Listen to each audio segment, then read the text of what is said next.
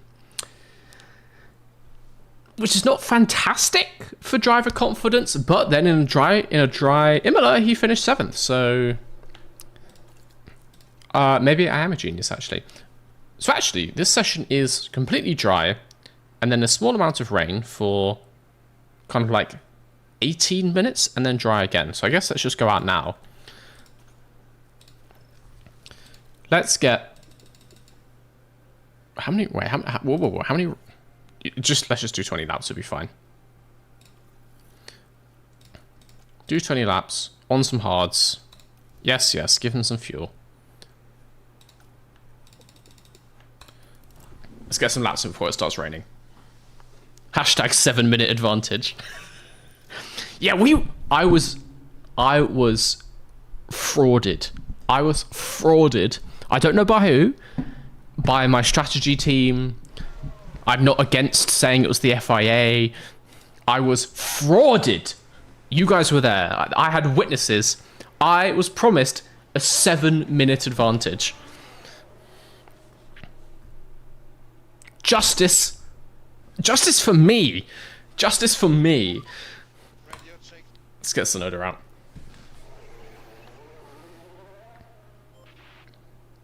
In my save game, it said the chance of safety car in China was minus 100%.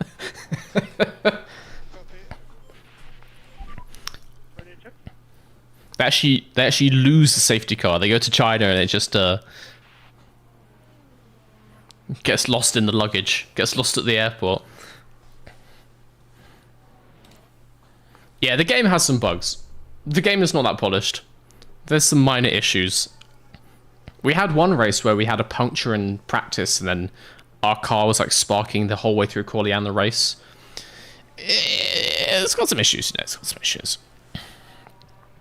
I do kind of want to see what, how good the Monaco track looks. What's he saying is wrong?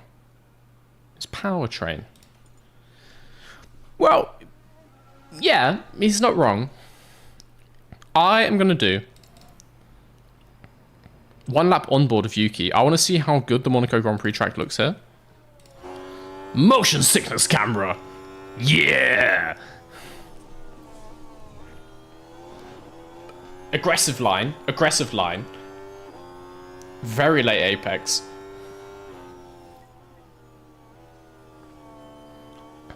I want to say it's just like weirdly quick for Monaco. Obviously, the way the game works is there's basically just a line, and the cars follow the line like a Scalextrics. I think they're going too fast in the corners, and they're not fast enough on the straights, so it looks crazy when they go around the corners.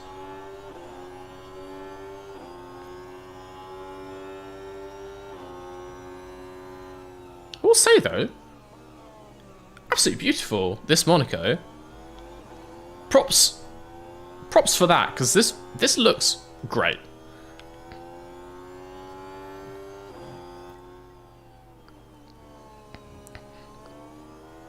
Really accurate.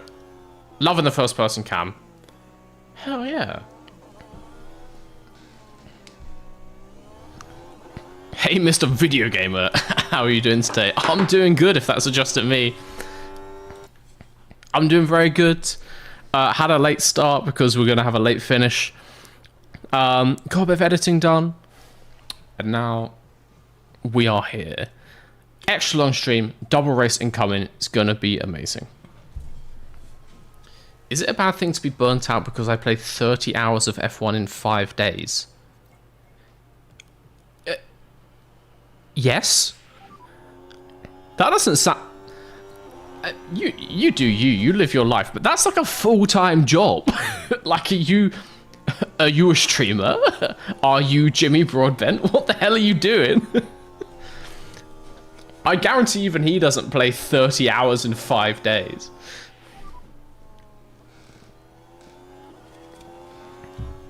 That's so much.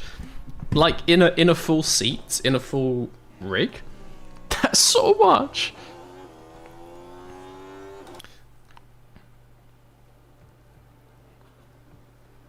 Didn't Yuki bin it last quali? Yes. I still don't know what happened. He was just stopped and it wouldn't show us the replay. Oh, they got 7 laps left on this run. But yeah, Yuki crashed out of Q3 in Imola. Didn't stop him. Qualified 9th or 10th even, but didn't stop him getting P5. We still don't know what happened. It's a mystery. One of those great mysteries of F1 history.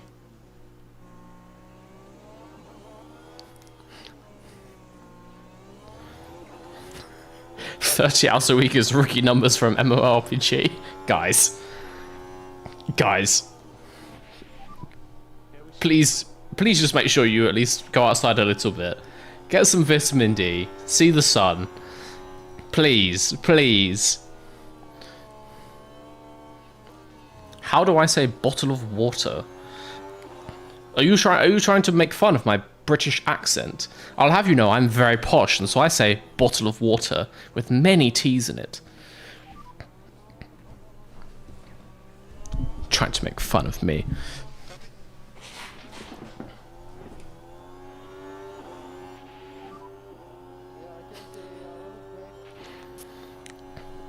Where's Verstappen?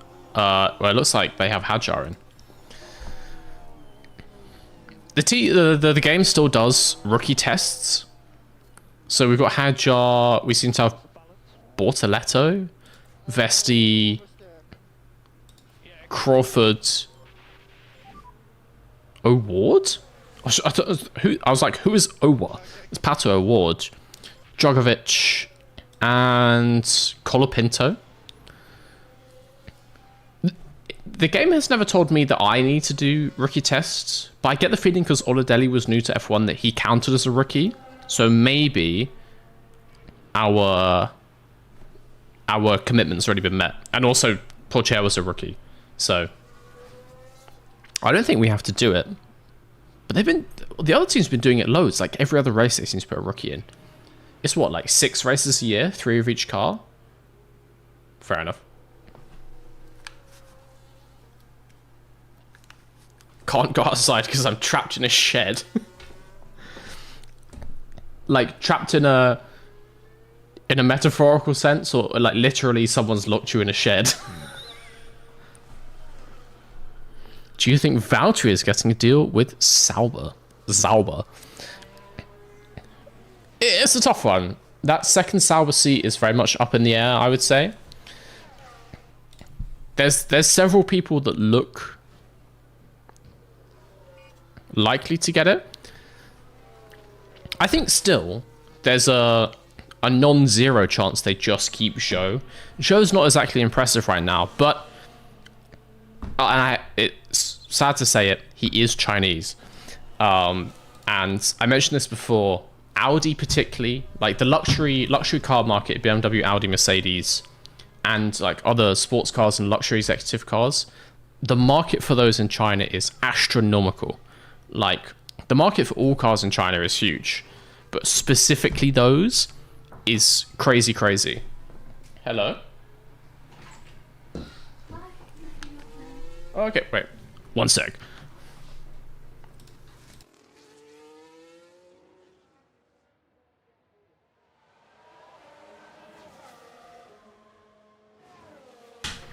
There was a woman who came into the room. Yeah, the market for luxury cars in China is enormous. So for Audi in 2026 to have a Chinese driver, the value for them is so huge that I think there is a chance they keep Zhou in the second Sauber seat.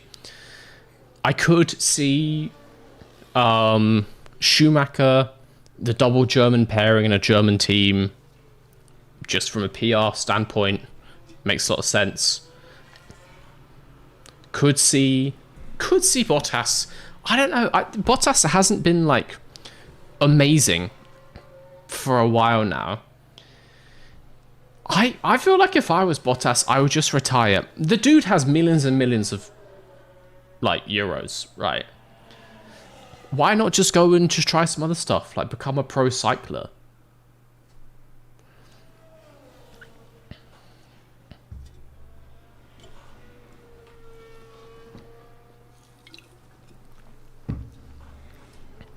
Mrs. V home early. That was her leaving. She's actually leaving early, to be honest. Thought she was leaving in about half an hour.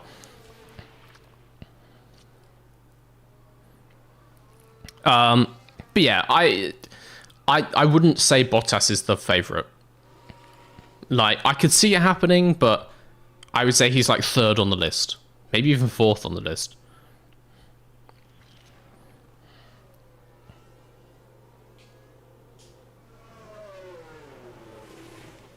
I keep asking British/English people this question. What do you call yourself? British or English? Well, I'm British because I am English, but only partially. So I'm partially Freudian slip. Partially English, partially Welsh, and then partially New Zealander. So I'm not even fully English, so that would be wrong for me to say that. So I'm British in every sense in that I'm a mixture of the different countries. And the colonies. But yeah, if you're just from England, then sure. But I think most people would say British, or I don't know if that's like a different thing in different parts of the country. Are they still going round? They are. How many laps have you guys done? They got a couple more. It is starting to rain. It is starting to rain. Get in the pit. Get in the pit. All right. It's time, everybody. It's time for your favorite part of the stream. It's time for the setup minigame. Yes.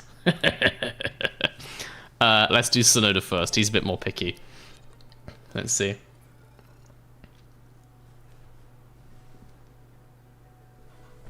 Wait, what? Mikey Kite, it said you became a member again.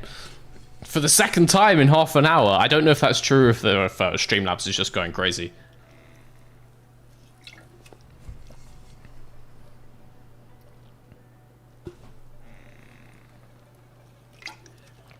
Most important setup of the season?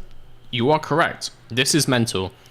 Ideally, it would be quite nice if we could get them both to 100%. I suppose we could take slightly less than that, but we want to get this as high as possible. So let's get cracking.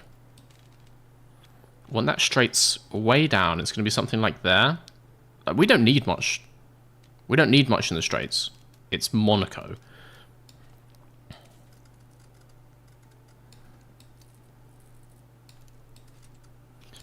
Let's give him this for now. We've got a high wing angle on both. Completely neutral steer. We'll send him out like this. We're going to wait for the rain to stop. We'll send him out like this. Give him another 15 lap run plan. On the hards again. He will be fine. We are not going out in that rain. Is he asking for like the opposite? Also, Teo, what kind of feedback is this for straights? He's like, oh, I suppose it could be anywhere. He's new. He's a rookie. He's new. He doesn't give us good feedback, but my God, man. Christ alive. So, again, we're going to need big wing. Big wing. Lower roll distribution. Honestly, that doesn't look crazy. The straights is like... We'll go like this. We'll take a tiny notch off the rear wing. We'll go like that. We'll go like that. Perfectorino. Once again, on the hards. 15 lap run. Get them ready for when this rain stops. Thoughts on Dennis Hauger? I can't say I know too much about Dennis Hauger in real life. I think he is... Norwegian, Other than that, I don't have that many thoughts on him. I can't say I'm not going to claim to be like an expert in Formula 2. Like I know a bit about some of the key names who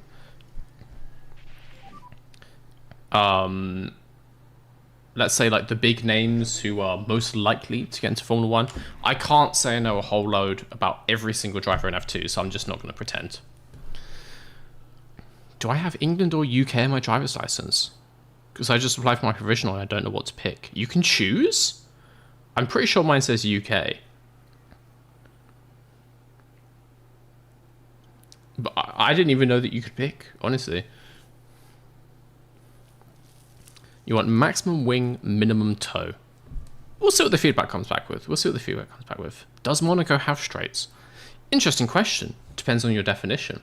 You just asked. That's a very Mr. V question. That very Mr. V coded question. It is an interesting piece of racing etymology. What is a straight? Highly philosophical question. This. One could obviously claim it's the straight parts for track. That makes a lot of sense. When you're talking about your China, your Bahrain, your whatever, easy. I know which bits are straight. They're the ones where Helmut Tilke got his ruler and went, this bit. For Monaco, you would still call it a straight, but it's not straight. So how straight does it have to be a straight? Does it just mean an easy full flat section? But then again, that's different in different vehicles. But we don't not call it a straight just because you're driving an MX-5 Cup car. It's a deeply, deeply philosophical motorsport question. What is a straight? I could make one of the longest videos I've ever done on the channel about that question specifically. I love that question. I haven't looked into it much. It's a very nonsensical question, which basically will have no answer.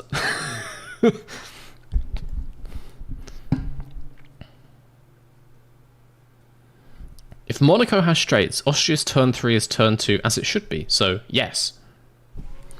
Well, I agree. Austria turn 2 is not a corner, in the same way that Imola turn 1 is not a corner. In the same way that insert another shallow corner is not a corner. Again, deeply, deeply, deeply philosophical F1 question. I may do that one time. I might just release a video on April 1st called What is a Straight? And it will be a 3-hour video essay. A full 3-hour H-Bomber Guy video essay.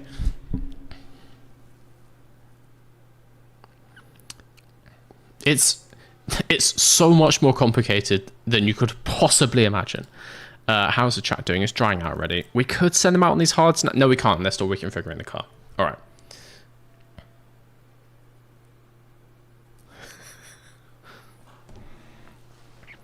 Any part you don't have to think about corners at all is a straight. But think about corners in what vehicle? In what vehicle? Just because it's easy flat in Formula 1 doesn't mean that it's easy flat in every vehicle. But that doesn't mean that it's not a straight. But because it's difficult in one vehicle doesn't mean that it isn't a straight for Formula 1. It's such a deep question. You're going to drive me insane, guys. I'd watch the hell out of that. Do it. I've got some ideas for some big videos. I'm planning I'm not going to ruin the surprise. If I can organize myself, I'm planning a similar, wildly long, hugely stupid video. Maybe Christmas Day. Maybe April Fool's next year. Annoyingly, I'm going on holiday with my family from the end of November to mid-December for 3 weeks, which is wildly unhelpful if I want to make end of season content. So it means that I come back on the 12th of December or something, and then I have to suddenly produce loads of stuff really quickly before Christmas. That's going to be a stressful time for me. This is a stress holiday. Honestly, wasn't the best idea for me to agree to that, but I didn't have to pay for it, so of course I said yes. Yeah, I had a video idea like that, more stupid than that, for Christmas Day, but that might have to get pushed to April Fool's next year, just because I don't know if I'll have time. I could film it in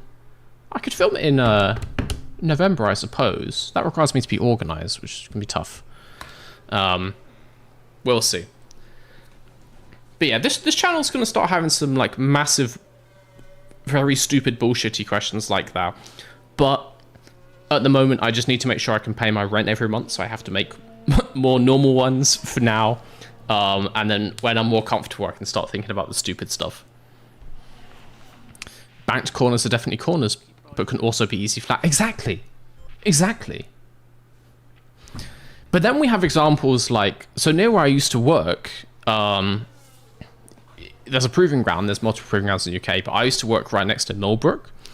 Millbrook has, it's several miles, huge banked circle. But the whole point that is, it has different lanes going up the banking, and then each lane has a speed written in it. So this lane is designed that at 100 miles an hour, it's neutral steer. Like the banking is at such an angle that you can let go of the steering wheel and the car just goes around as if you're driving flat. So it's like an infinite motorway ring. So when you're in the car, effectively, that's a straight at that point in time, because the centripetal force is keeping you on the road as if you're going straight. But obviously, it's a massive circle. It's a deeply, deeply philosophical question. I can't even begin to explain the levels to which this question goes.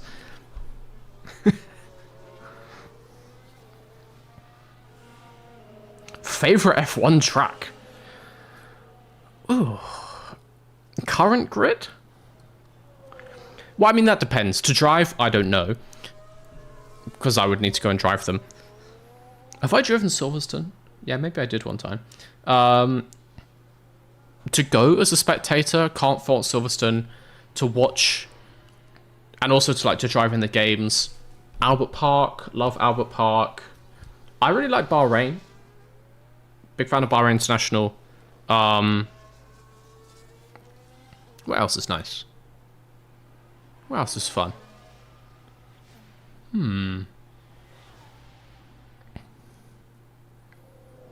Honestly, potentially those. So yeah, Hadjar's beating Perez. Who's surprised, really?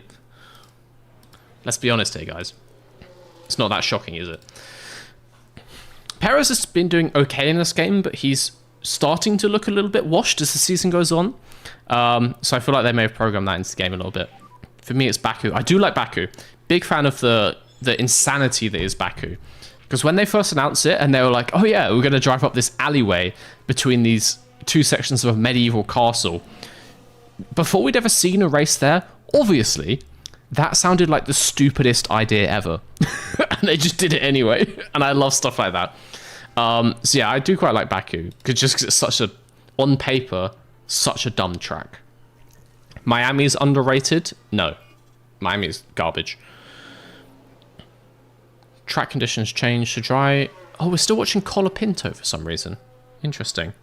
Oh, I just realized we hadn't seen the egg car out on track. Look at that beauty. Does it look like it's splattered with egg? Also, my moustache is like going inside my nose. It's like tickling my nose. That's why I'm doing this, by the way, if you're wondering. I can't get it out of my nose. I might need to shave midstream. I live close to Kota, so I'm biased. That's fair enough. I used to live next to Silverstone. And also I'm British. British bias.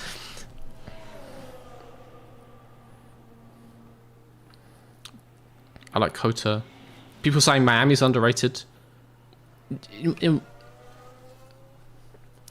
Miami's fine. It's fine. It's not great. It is just fine. I like Portimao. I also like Portimao, but it's not a current track. It looks like a Renault livery. Renault liveries are bangers. The yellow and black liveries from the noughties, from the like 20 teens, banger liveries. So I'm happy with that. My favorite is Istanbul Park. That Diabolica is unmatched. Istanbul's a cool track, to be fair.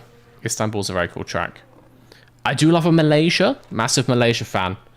I will always fight for Malaysia. It's never coming back, I don't think, but I do love Malaysia. I'd rather have Vegas than Miami. Well, we've only had one race, and so, you know, sometimes a race can just be good for other reasons. Vegas banged. I've said this, I've discussed this with my girlfriend. If F1 rang me up, if Mr. Dominicali or I don't know who, one of the teams rung me up and they're like, oh, Mr. V will fly you out to any race of your choice. Come in the paddock, stay at the race for the weekend, film a video, you know, promote our team. If I could go to any race, I would choose Vegas. Because I think the spectacle of it, I'm a sucker for a show, you know, and it looked great. And actually the racing was pretty good. It could be boring this year. I mean, this year's just quite spicy in general, so probably won't be. But yeah, Vegas was cool. I would like to go to Vegas. I would like to go to the Miami race just to see what it's like. I also would like to go to more European ones. I've never been to a race at Spa.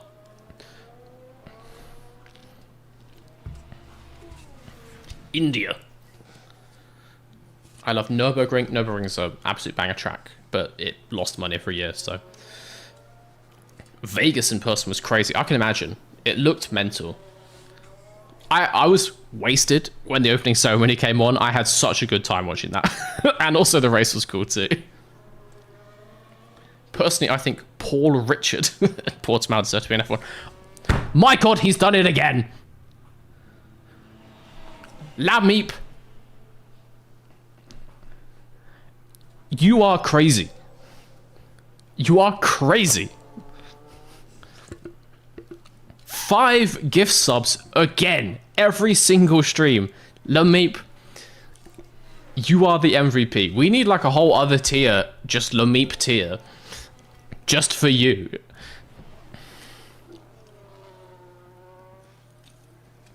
This is becoming quite the tradition. Tell me about it.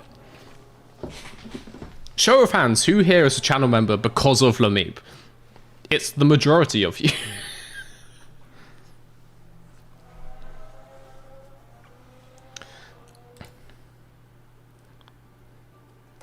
Lameep, the crazy bastard. Every single stream. 5 gift subs. Thank you, honestly. So kind to support the channel like that. You are crazy in the best way possible. Thank you. It's honestly, it's so kind. Thank you. 5 new of you are members. Try out your emotes. See what you've got going on. Lameep is single-handedly paying rent. Honestly, it makes a dent. It helps. I can't lie.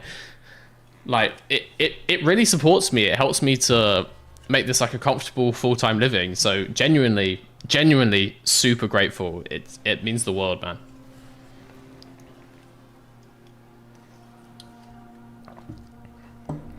You love Lameep? I love Lameep. We all love Lameep. That name is going down in channel history. Honestly, I'm bringing out some new merchandise. I'm tempted to put like a Lameep. I need to put like a Lameep Easter egg. I shouldn't have said egg. I need to put a Lameep hidden detail in like an upcoming merchandise or video or something. You got your channel membership from Mr. V because he lost a bet. Well, I suppose there's 5 of you in that boat as well. Yeah, that's true. Okay, P1 is over. Let's get all the cars back in. Need to do some more setup. The V stands for Lameep. Hell yeah. I see one of you say make an XL merch. I thought about it, but then I realized that I would get sued by Microsoft.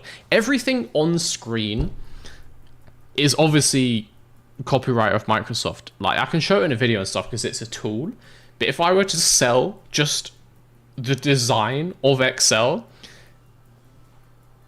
that's not going to fly. I don't want to get sued by Microsoft. Microsoft is not the kind of company that you want to piss off legally. So as much as I would love Excel merch, I don't know what that would look like. I'll figure it out. I'll make a generic spreadsheet merch at one point. Also, lots of you guys don't seem to realize it's all Google Sheets. It's always Google Sheets. It's never it is sometimes Excel. If I have to write code, then it is Excel. But most of the time it's Google Sheets, my guys. You've been lied to. You've been duped. If you could replace any track from this year's calendar with any track from F1's history, what track would you choose and what would you replace? So any track from any condition of history, or any track from history in its current state. Any track in any condition from history. Oh, just for the fun of it, Indianapolis Oval. Back when the 500 was part of the World Championship. I want to see the current Formula 1 grid just drive Indy. Make them drive the full 500 at the same time as the Indy. No, not at the same time as the Indy cars. We'll do F1 race distance. We'll do 300 kilometers on the Indy Oval. It would just be mental. I would love to see that. In their current state, honestly, probably Portimao. That is an absolute banger track. Portimao, either Nürburgring or Hockenheim. Avis. Give me Avis. But yeah, I just want to see these 20 drivers do an oval race in Formula 1 cars.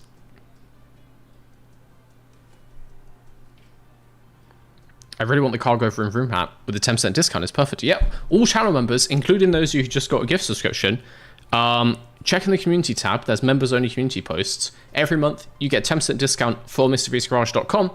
Still counts if you get a gift membership. You can get a cargo vroom vroom cap 10% off. Help yourself. Go crazy. Time for P2. My moustache is still in my nose. This is aggravating. I'd rather not see them die, thanks. F1 engineers are smart, right? They know what they're doing. They'll make it so the car is fine. They didn't in 2005, but Pirelli they got some good engineers. They'll be fine. Avis was hilariously stupid. I love Avis, man. We all love Avis. Avis is just absolutely, particularly original. So Formula 1 used Avis. It was shortened, and they only went like 4 kilometers down the motorway. Original Avis, 6 kilometers or like 8 kilometers in either direction. Mental. It hasn't come up on screen yet, but Icewamp, thank you for the €5 super chat. If the perfect track existed, which features would it have, in your opinion? First and foremost, and this cannot be overstated, elevation change. Elevation change is key to making a good track from a boring track. If you take some of the most boring tracks currently, if you just open them up in Blender and just put loads of hills on them, they would become good tracks, guaranteed. Elevation change is so key to making interesting track design. So firstly, put it in the middle of like loads of hills. Also, I need to check what the track is doing. Okay, this is a wet session. Let's put them on inters. He's on inters. Do 16 laps. Why? I don't know. Just feel like it. So elevation change firstly. Good corner speed variety. You have to design it for flow as well. There we go. Thank you to Ice Warmth. It's hard as well because a track that's good in current Formula 1 won't necessarily be good for other eras of Formula 1. Like, it might not be good in 10 years' time. Good flow currently normally means, like, a good variety in corner direction. So you want to have, like, you know, left, right, left, right. You want to have it alternate relatively frequency so that if you're fighting into one corner, the tides are then turned for the other corner. It's not like the inside line. It's just then still the inside line and gets better. So you need like a relatively zigzaggy track. Lots of elevation change. So, you know, cobble together a radion with a corkscrew with Coulon Blanchimont with like the run through what's it called, Abbey Corner, random things like this. Yeah, it would be interesting. I know like every other F1 content creator ever has released a video which is like my perfect Formula 1 track. I'll probably do it at some point, but it would have to be done the Mr. V way. I don't know what that means, but I'll do it my way. It would probably mean actually making a 3D track and actually like hosting a tournament on it or something.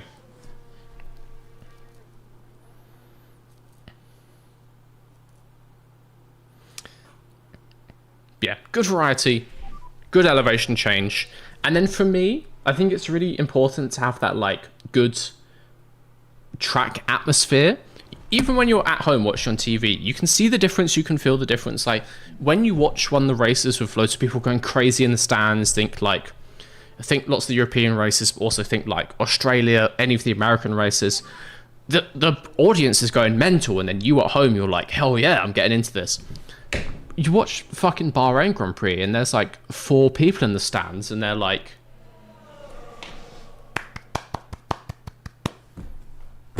doesn't make me exactly excited to watch the race. So good atmosphere as well. So decent track with decent other stuff. When you go and it's like a whole mini festival, this is why I love Silverstone, because it's like a whole music festival. You get the stage, you get to see the Black Eyed Peas, and Will.i.am gets heckled by 15,000 Brits. Absolutely hilarious. It's just a good time and it comes across through the TV. So having that as well, having like a good festivities next to the track for all the people who are going to watch the race as well, very important for a track for Formula 1. Very, very important. Cannot be overstated. Let's fast forward this. Our guys are doing some circles in the rain. I know I've missed loads of questions, but I was answering the super chat.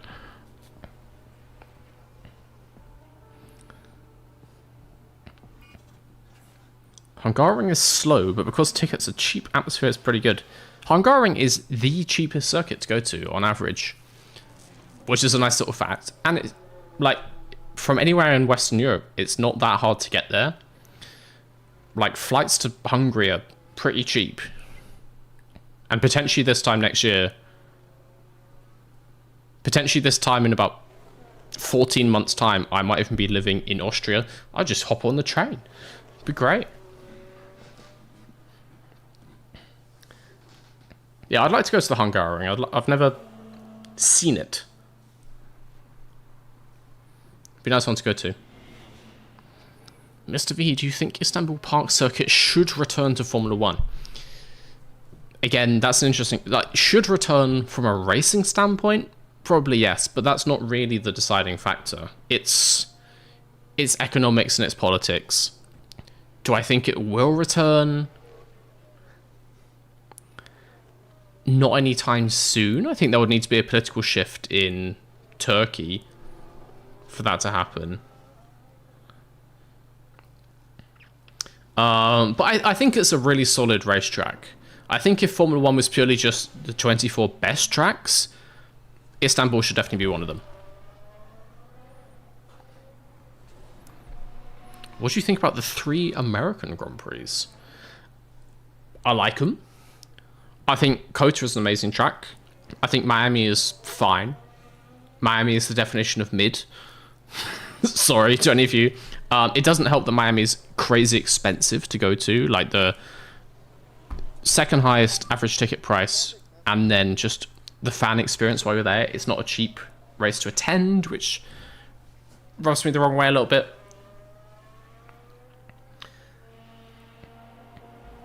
And then Las Vegas, pleasantly surprised, really enjoyed Las Vegas, so quite glad that they added that, because that was just cool. And F1's a spectacle. Having them go down the Las Vegas Strip is a good spectacle. I mean, that's a whole city based on the concept of spectacles, so it makes sense. Do you think Kyle Army would make a great racetrack for modern F1? Yeah, I think it would. It's just a classic old school track. It has nice design. I think it would still be good if you race there now. We almost got it in 2020, but sadly, no.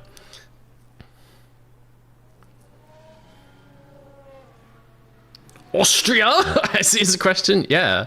Austria. Österreich.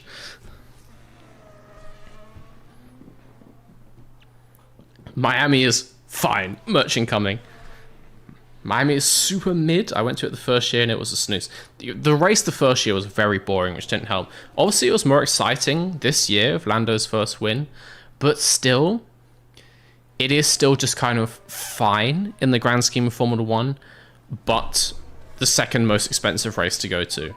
Even if you live there, just the ticket prices and everything, like not even including flights if you're coming from Europe. So to pay that much money to see a race that's just fine, with track facilities that are fine, doesn't seem worth it to me. So it's my third favorite of the 3 American tracks. But if someone was going to fly me out there for free, you know, if Aston Martin want me to come and be a team ambassador and I'll go film a video with Lance, I'll go to Miami for free. I don't care, mate. That sounds great to me. We should go back to Avis. Avis is just a piece of autobahn. It's just a piece of motorway. It's literally just a public motorway, so they have to close down quite a major traffic route. It's like doing a Formula 1 race on the M1. Like it would be hilarious. But also the banking is no longer there, so it'd be tricky. It would be tricky. I'm gonna fast forward this again. We need to be careful of the water on track. If it gets too low, I don't want these tires to just absolutely melt. See how it goes. I think they should be fine for now. Old school Monza would be mad. Full Monza, double loop Monza, which is basically current Monza with the oval. That would be great. That would be a good watch. Front left tires, absolutely destroyed. Would be so good. Why Lance, mate? Go for Papa Alonso. If Aston Martin is flying me to Miami, I will do whatever they say. I'm not making the decisions here. If they're taking me to a Grand Prix for free, I will film whatever video they want. I will sell out in an instant. An instant. I would assume they would want a video with both of their drivers, but who knows? Maybe Alonso is busy filming more TikToks. M25 F1 track. Channel tunnel race. Like dodging the trains. Be like Mario Kart. I was at the Austrian Grand Prix this year and it was amazing. I've never been to the Red Bull Ring for a Grand Prix. Would like to do that. I mean, I'd like to go to all of them. I would love to have a year where I just go to every track. Honestly, if I could sign a deal with Sky Sports, if I could basically just like, I don't know whose job, but if I could have one of the Sky Sports jobs, happily spend a year traveling Formula 1, that would be amazing, man. I think we should start a petition. Who wants to see Mr. V on Sky Sports or your Formula 1 channel of choice?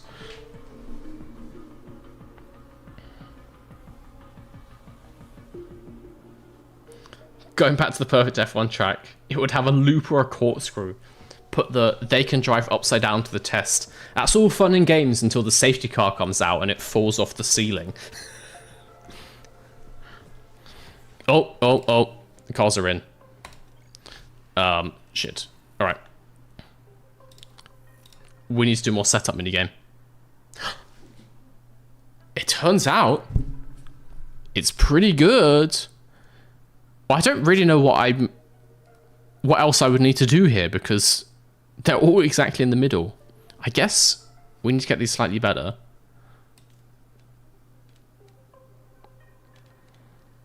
Let's just try that, but we need to get the traction back in. So it'd be like that.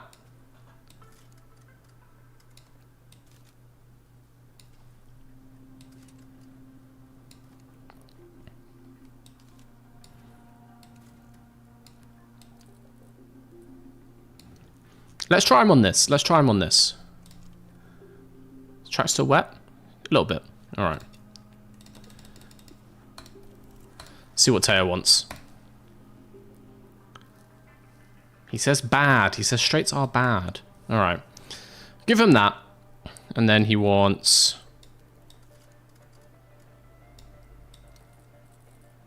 like this? Like this? I think I might be getting better at the setup minigame.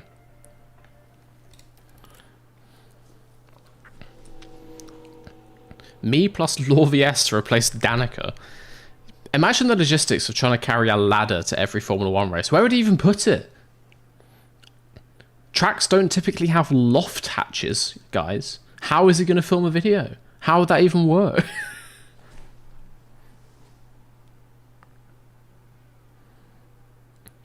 I went from 81% to 76. Shut up. I think I made it better, so it's fine. It's fine. It's fine. Mr. V is a NASCAR commentator.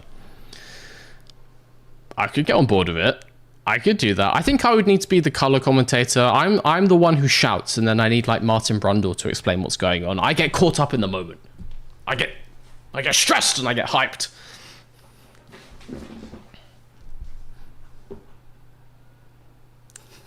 He's gonna have a little step ladder. You know how they do it, and there's like 4 of them in a semicircle around the camera. So it's gonna be like Jensen Button, Naomi Schiff, me, and then Lorvies stood at the top of a stepladder, trying to crouch down to get into the camera shot, looking like a massive twat. People would watch. It would get people to watch, you know. It's show business, baby. Got to get people hooked. What do people love? They love songs, sex sells, and they love stepladders. It's just television, baby. Mr. V, night commentator for Le Mans. So I did actually think about, I don't know if you guys have seen the 24-hour Bockmore Park race. You know, like the kart race that loads of different YouTubers do. I would like to just take part in it. But if I can't take part in it, if I can't get a team together, there is obviously a 24-hour live stream of the event. I don't want to step on anyone's toes. I don't want to take anyone's job. But if I could talk to them about me commentating a little bit, I'll do the middle of the night. I think that would be a lot of fun. Particularly if it's nice and sleepy, you know, it's like 2 a.m. You've had some commentators and they're very chill. It's 2 a.m. It's night time. They're just talking about the action on track. And they're like, oh, and here's our new commentator, Mr. V. And I come fucking sprinting into the commentary booth. And I'm like, wake up, motherfucker! I think that would be fun.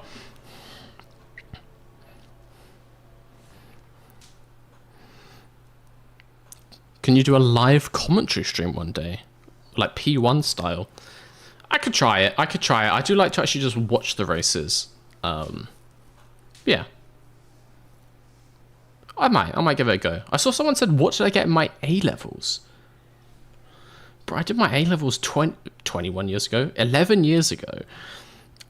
I got 2 A stars and 2 Bs. There you go. In maths and further maths, and then Bs in physics and chemistry.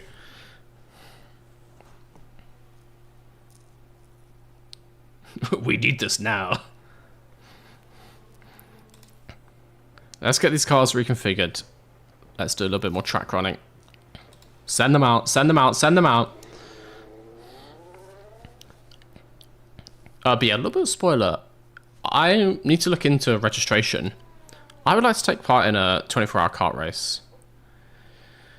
And you know, there's all these videos and it's people trying to beat the Sidemen, all these different YouTube groups, and they're making videos trying to beat each other.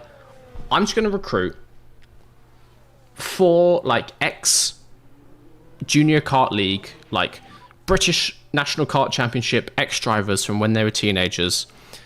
Just going to recruit loads of them, sneak them all in, not going to tell anyone, absolutely dominate the rookie class, refuse to elaborate, leave. Mr. V's Garage, top of the timing sheets, win the Bockmore 24 hours, and I just refuse to take any interviews and I just go home. That is my plan for next year. I need to put that together, but it's in the works. It's in the works. Of course I got an A-star in maths. I mean, I am pretty good at maths, so I don't know what you want me to say.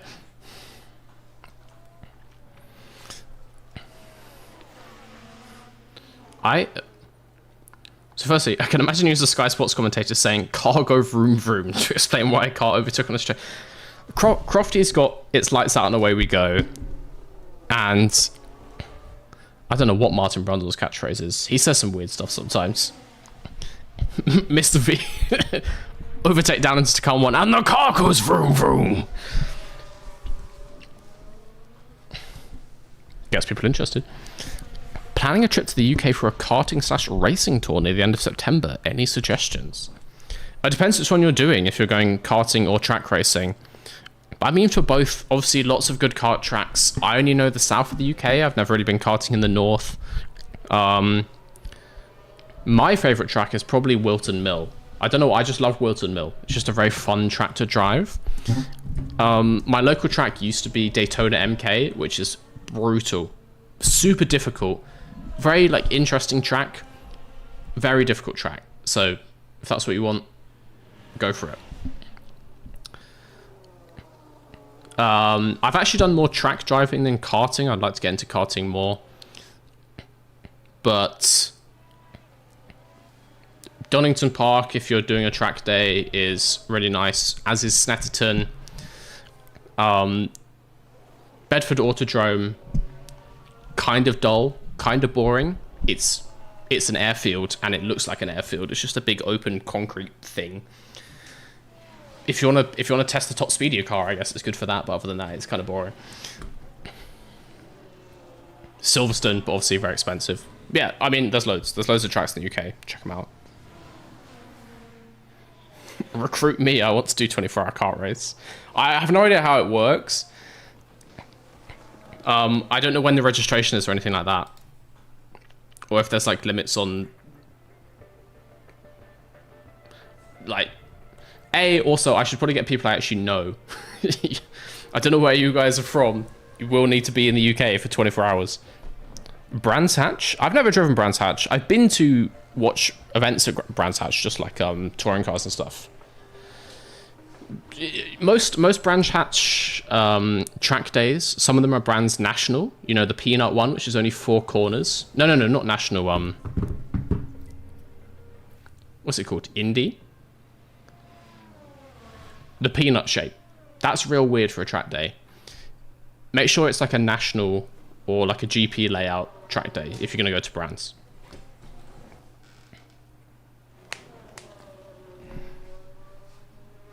F4 driving experience at Brands. That would be cool, to be fair. I need to do like a proper open wheel race day experience.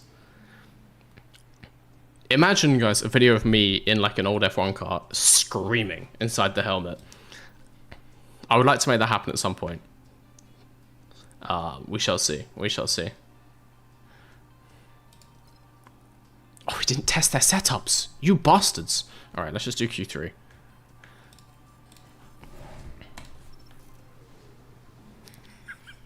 I've been in the UK for almost 20 years, unfortunately. Yeah, I know the feeling. Dry track? Yeah, they're on mediums. All right, let's get out now. Let's test these setups before it starts raining again. Which it is going to do quite soon. Get out there, test the setup.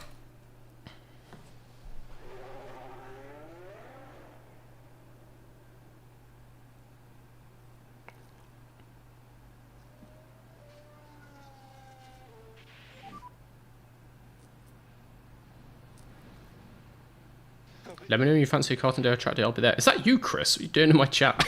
But yeah, genuinely, I need to get karting more often. I'm just very poor right now, and karting is expensive.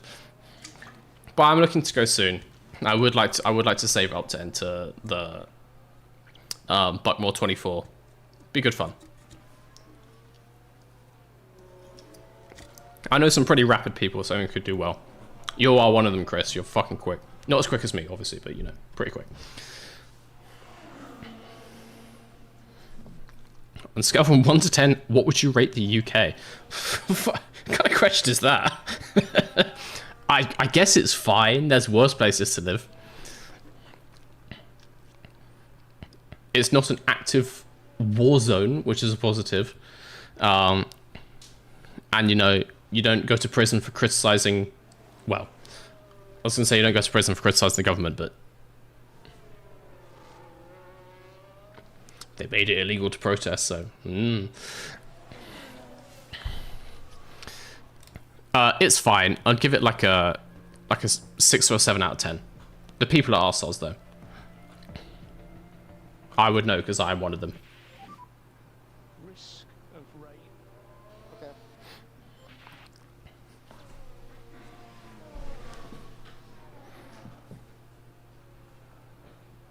I wonder when in F1 history the most of the constructors being the UK thing started.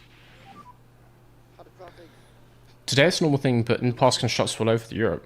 It's a very good question. Obviously at the very start it was very Italian. Formula 1 was an Italian thing, really. But the Brits got in there quickly. They started to take over it quickly. I feel like it's been majority British for probably at least like 35 years. Some point in the 80s, and maybe even before that. UK kids, they just love cars, man. They just love cars. What can I tell you? I know they love cars all around Europe, but we fucking love cars and racing.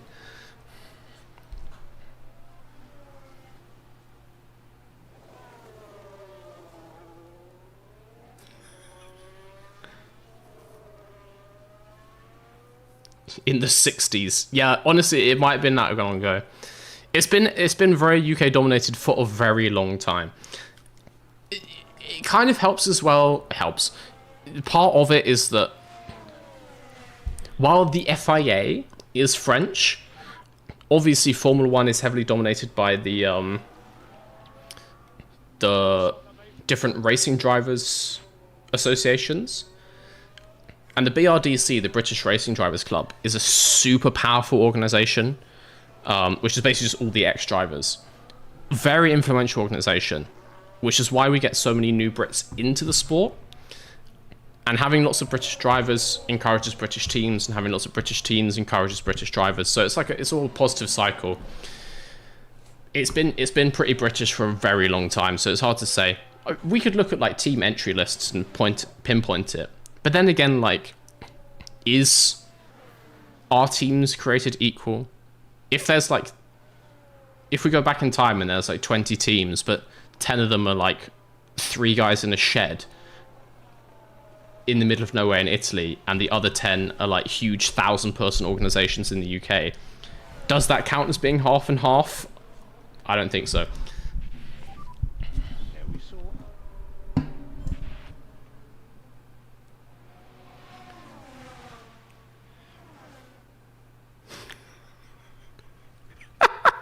The Brits love racing so much that lots of the people here are racists.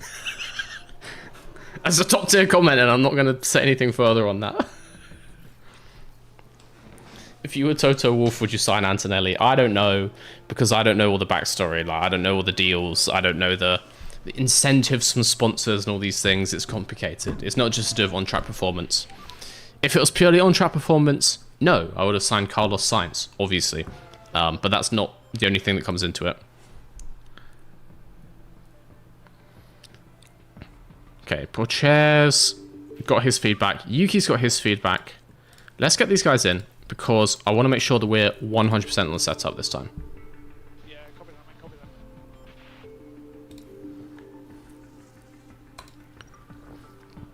that. Logan is going to spur the American F1 revolution. Is he, though? Is he, though? Logan Sargent. It's cool that he's there, but, like, Logan Sargent, though, right? Are you sure about that?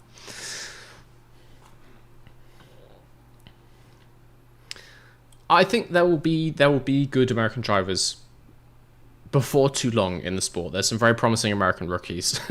Logan Sargent is not him. I'm sorry to tell you. Guys, I'm looking at this. How do I make this better? They're all in the middle. Like, I suppose oversteer actually wants to be to one side, but I suppose I'll just be guessing. 84% is quite high. I could just send him out again on the same setup, and then he might give us more feedback. Is that a thing?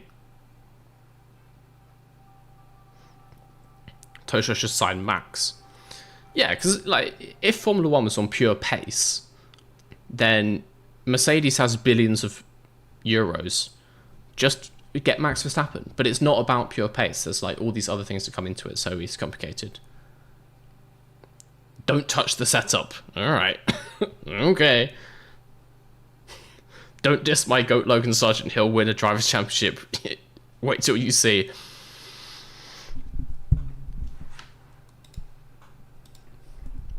Okay. Okay, if you say so. Yeah, okay. Sure thing. Okay. Adjust the sliders slightly.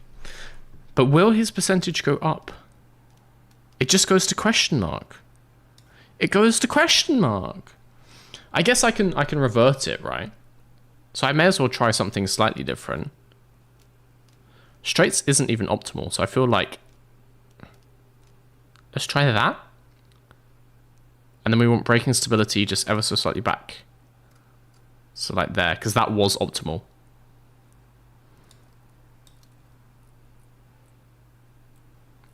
It's literally like pixel perfect. You can't get it to go in the same place again. We'll try him on this. We'll send him out on a short run.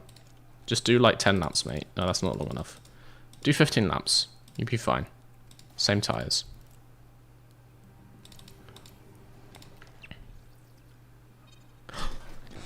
%97%! I'm a genius. Guys, you have witnessed greatness here this day. 97% satisfaction. There's no fucking way I'm touching this. Maybe I could.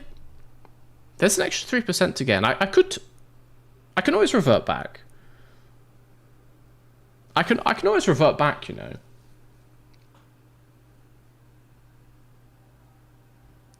I can always revert back. I think I'm going to touch it. Optimal. It's just the oversteer. He wants ever so slightly less oversteer. So let's give him this. And then we just want to tweak those other ones back in line. Just like this. See, it's almost exactly the same. But just a tiny bit less oversteer. We're going to send him out to test this. 15 laps on the same mediums. Confirm. Get out of this garage, lads. Let's get 100%. We're winning the slider minigames. Hell yeah. Mr. V, I'm sat having drinks with my friend Dan and he says he used to work with you. Is he mugging me off? That's not a lot of detail to go off. I did work with someone called Dan. Don't put his... Okay, yeah, that could be true. Secondly, why are you watching a live stream while having drinks? What the fuck kind of Friday night is that?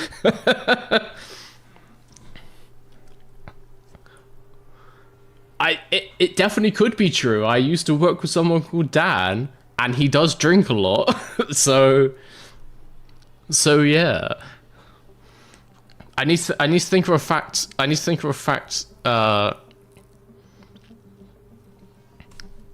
I guess,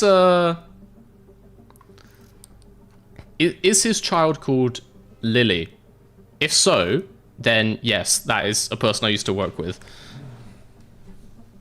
Yeah. Christ alive.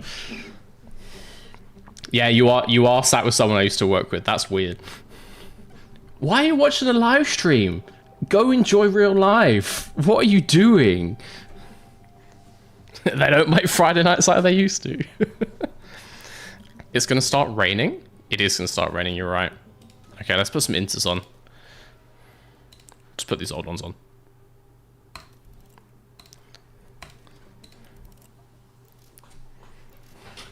He definitely does drink a lot. Hell yeah.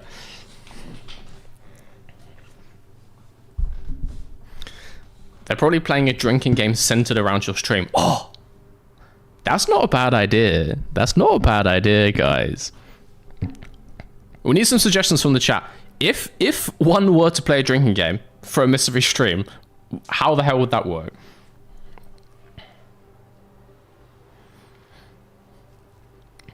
I don't know what my regular catchphrases are.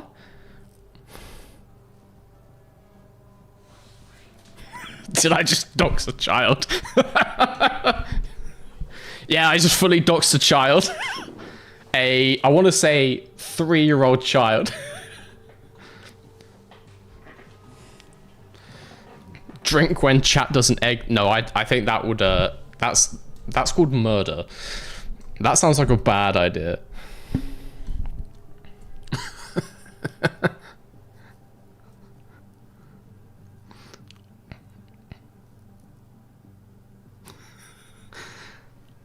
Take a sip every time chat antagonizes me.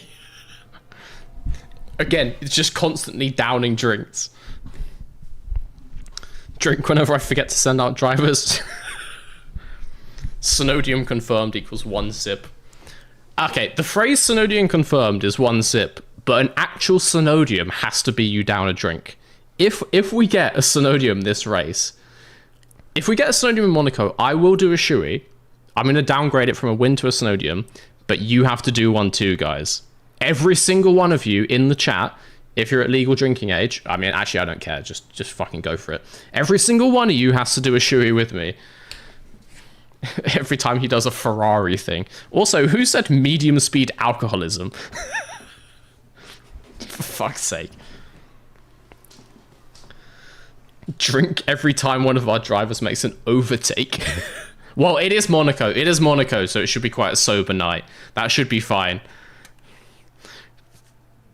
Ice Warmth, thank you for the €2. Create a Kickstarter for the Antarctica GP. I feel like that needs to be my April 1st video now. Are these guys on Inters? They are. Send them out. It's not quite wet enough for Inters, but... Oh, shit, I should have waited. I'm going to wait like a couple laps to send Yuki out, I think. Take a shot every time he bottles a race.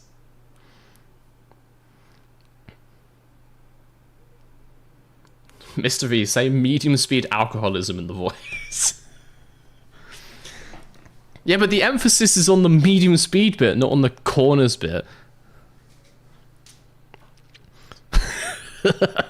Fang Yeti, thank you for the $5. I feel very attacked about how I'm spending my Friday. Drink when Mr. V does a Ferrari strategy. Hell yeah. Again, it's just constantly downing drinks. This whole stream is Ferrari strategy. That's how it works around here.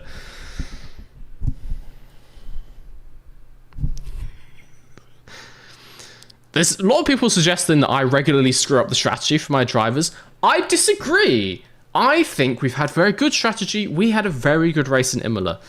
I was trying something new because we were a new team and I was trying to see if we could get points by going long and it didn't work and I've learned my lesson. That's valid. Teams do that all the time. Also, thank you. I get the notifications a lot before they come on the screen. I don't know why that is.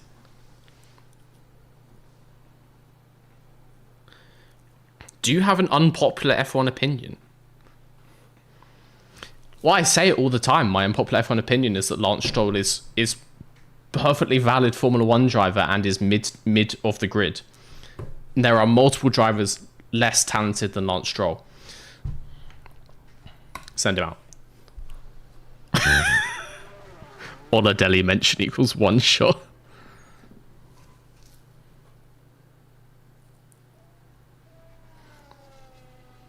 I saw someone else as well saying, I'm thinking about buying the game. Do you recommend it? If you like simulator games, if you like manager games, like if you've played Football Manager or I don't know, like other strategy games, yes. I will say this game is very samey.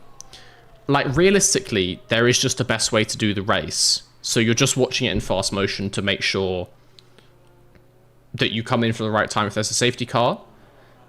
It can be quite samey. It's fun like this. It's fun on stream. I've played the game in the past on my own, and I've never made it further than 1 season.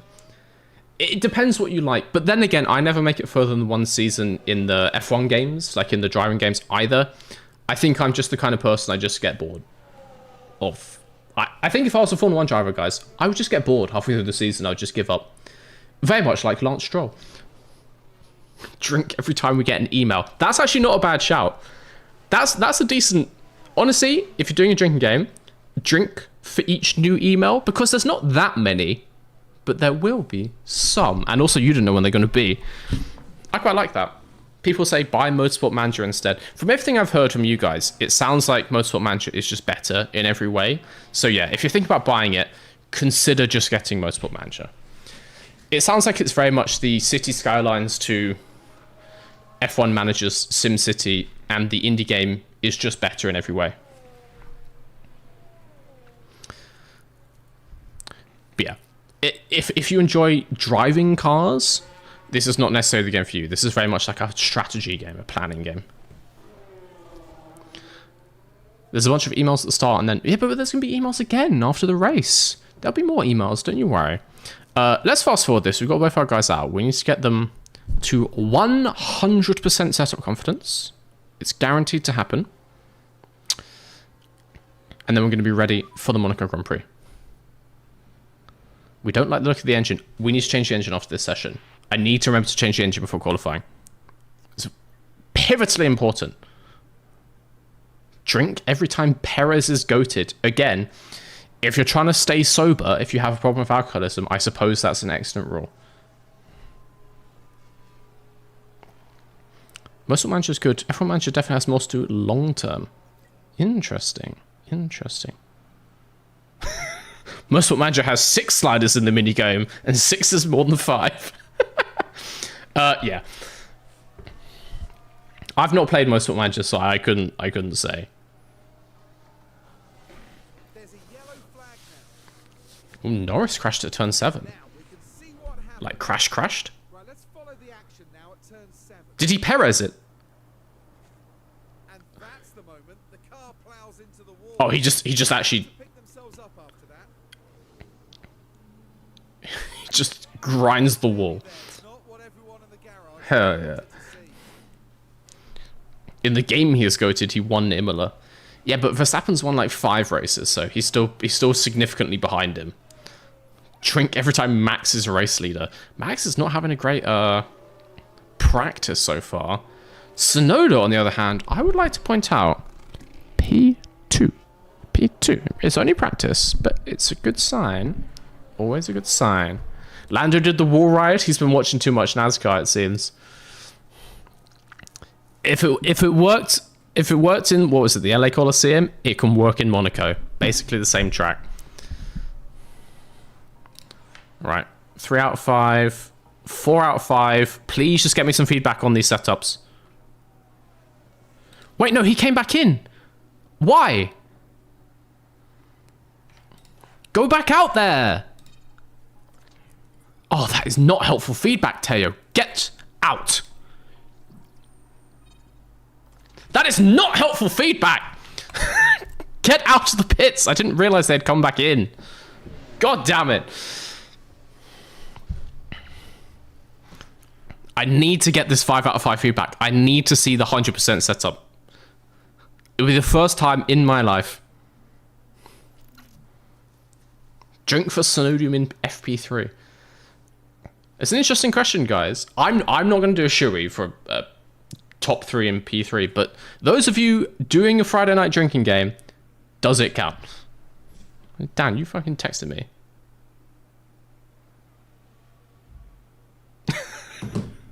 It's a lot. I'll read it later. I've got a stream to run. Okay, let's send these guys out. We genuinely could be in for a really good Monaco qualifying here. Like, actually, did I put him on inters? Shit, the track is dry. Well, the track is damp. That'll be fine. We just need this 4 to go to a 5. It's only a couple laps.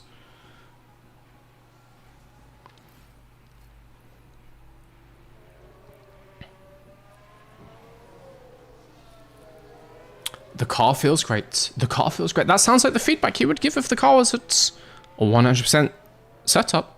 Just saying. Just saying. I'm just drinking for the sake of it. Don't need rules to make me. Hell yeah. Your old driver was driving my school bus today. Well, it's nice to see that Oladelli got some work. It's nice to know that he's not fully unemployed. So that's positive for him. My unpopular F1 opinion, Michael Schumacher was overrated and an okay driver carried by the car. Well, that's one way to have an unpopular opinion, my guy. There's unpopular opinions, and then they're saying that Michael Schumacher was overrated. I'm not touching that opinion with a fucking 10-foot pole. Jesus Christ. Mr. V, wet tires on a dry track. It has a 1.5 millimeter layer of water. It's damp. Look! Look! Look! There is water upon the surface of the road. It is damp. Stop backseat team principaling me. I know what I'm doing. I didn't mean to send them on inters, but I'm going to pretend that I know what I'm doing. It's fine. I just need Tsunoda to get to 5 out of 5 setup feedback. And he can do that on inters. He's still P2. Maybe the inters are the optimal race tyre here. Who knows? Who knows? Teo's 5 out of 5. Yeah, well, I'm just going to leave him out. He can get more track acclimatization.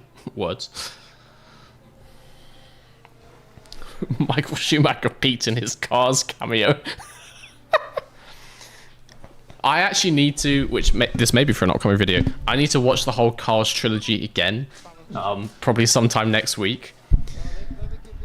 I haven't watched them in such a long time, and I'm really hoping they hold up, because I'm going to watch all 3 in one day, and I may go crazy. Cars 1 is a fantastic film, but I can't remember how good Cars 2 and Cars 3 are, and in my head, they're just not great. And yes, there could be a Disney Pixar's Cars video coming up soon. Watch this space.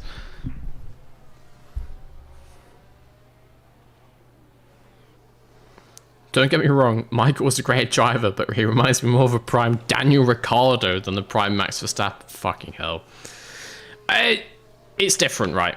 It's different. He doesn't have like Max Verstappen peak pace, but the things that Schumacher did in terms of like sport, I was gonna say sports psychology, but like sports science, he was bringing like lots of the off-track science to the sport for the very first time. It's like full GOAT behavior when everyone else is turning up to the races like, you know, they're just like some dudes who like never do any practice. Then Michael Schumacher spends the whole off-season running a 5k every day and takes an ice bath after every session, and they all thought he's absolutely crazy.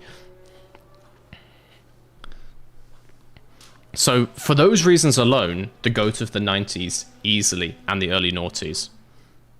Cars 1 is great, 2 is not good, and I can't remember 3. Cars 2 is terrible. Cars 2 is by far my favorite. Cars 2 was crazy purely because it has Lewis Hamilton. Cars 3 is okay. It seems the Cars fan base is very split on Cars 2. Cars 3 more trash than Cars 2, but both are not the best. Cars 1 racing, Cars 2 spy film, Cars 3 racing. I do remember the spy element of Cars 2, which I quite liked at the time. Let's call these guys in. No. How is this tires doing? We'll leave them out. They'll be fine. They'll be fine. Okay, the track is pretty dry now. The track is pretty dry now. I do not want to crash into the wall. Call the cars in.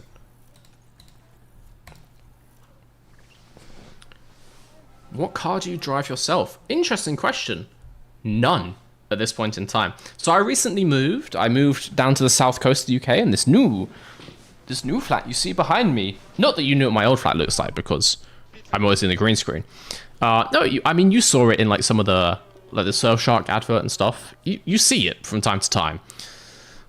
But I moved, and actually I didn't bring my car with me. So I have 2 cars technically. I have a Nissan Leaf, which is just a commuter car, which I'm trying to get rid of, but it's on finance and they won't take it back. And I have a 1990 JDM MR2 Mark II. So 2-litre 3S GT turbo, little project car. Actually, there was a video on the channel of me doing that car up, but I took it down because it was bad. But I still have that car. It's just in a garage. One day, I will resurrect and do like a project car series. But for anyone who's tried to make a project car, you will know, very expensive. Parts are expensive. It takes so much time. You got to go and test it and go to track days. They're expensive. It will break. Mechanics are expensive. It's just such an expensive hobby. So we'll get there at some point. Turbo SW20 is so awesome. I agree. Lethal car, brutal car. It's so much fun though. It's such a nice car. It's so loud. Mine has, so obviously it's a 2-seat car, and you have like the rear glass is like here behind your head, like directly behind your head. Mine has a gap in the ceiling. Like the ceiling's just old. It's like cracked. So the rear window has a slight gap. So it's not fully sealed. What that means is that my head is maybe, wait, how do I, camera angles. The engine is about here compared to where my head is when you sit and drive the car. And there's no sealant between me and the engine. I have to wear noise cancelling headphones when I drive it down the motorway. I took it to a track day, and it was like an hour and a half drive or 2 hours. I was deaf. Like I got out of the car and then people were talking to me, and I was like, I can't hear you. I can't hear you. Because I was driving at like 3,000 RPM the whole way up the motorway, and I couldn't hear a fucking thing. Did I move to Brighton? I did. I live in Brighton now. On the sea, and it's lovely. Because I was living in basically North London, so now I have a flat that's twice the size for the same price. And people are actually cool here. You know, it's just a friendly town. P3 is basically over. We are going to swap the good engines into the cars, check the setup feedback, head into qualifying. P2 in practice. Practice is not quali, but it can't hurt. And that was on mediums. So, I mean, if we're assuming that mediums are, let's say, 1.4 slower than softs, then actually, UK is P1. UK is P1. Hell yeah. You live in Brighton as well? Hell yeah. It's a nice place, man. It's just a nice place.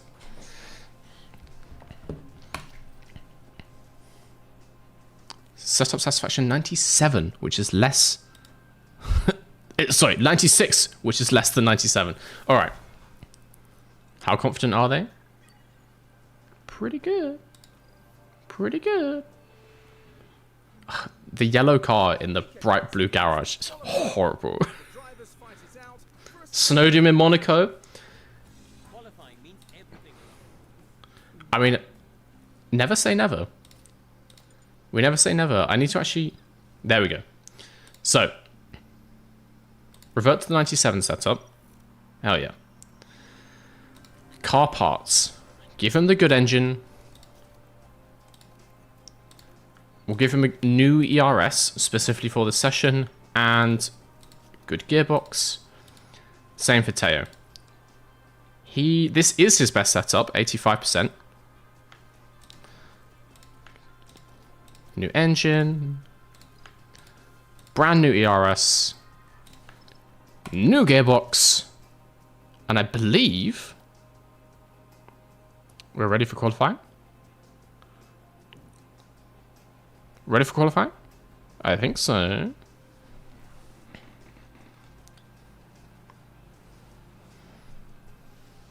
You have to continue this for more than the season. We'll get to the end of this one. We'll see. We shall see. We shall see. It's time for qualifying in Monaco. But first, Mr. V needs to become Mr. P for the next minute and a half, because I downed a whole monster. I'm gonna use the bathroom real quick. I'm gonna grab another one of these. Then we're locking in. I recommend you guys take a comfort break as well. We'll be back in 2 minutes. I actually made a BRB screen. Look at this. Ooh. Ooh. Be back in a minute. Don't go anywhere. Ugh.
Oh, I left the mic on.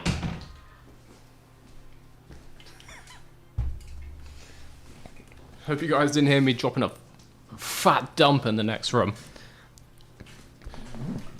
It's like launching Nutella out of a trebuchet.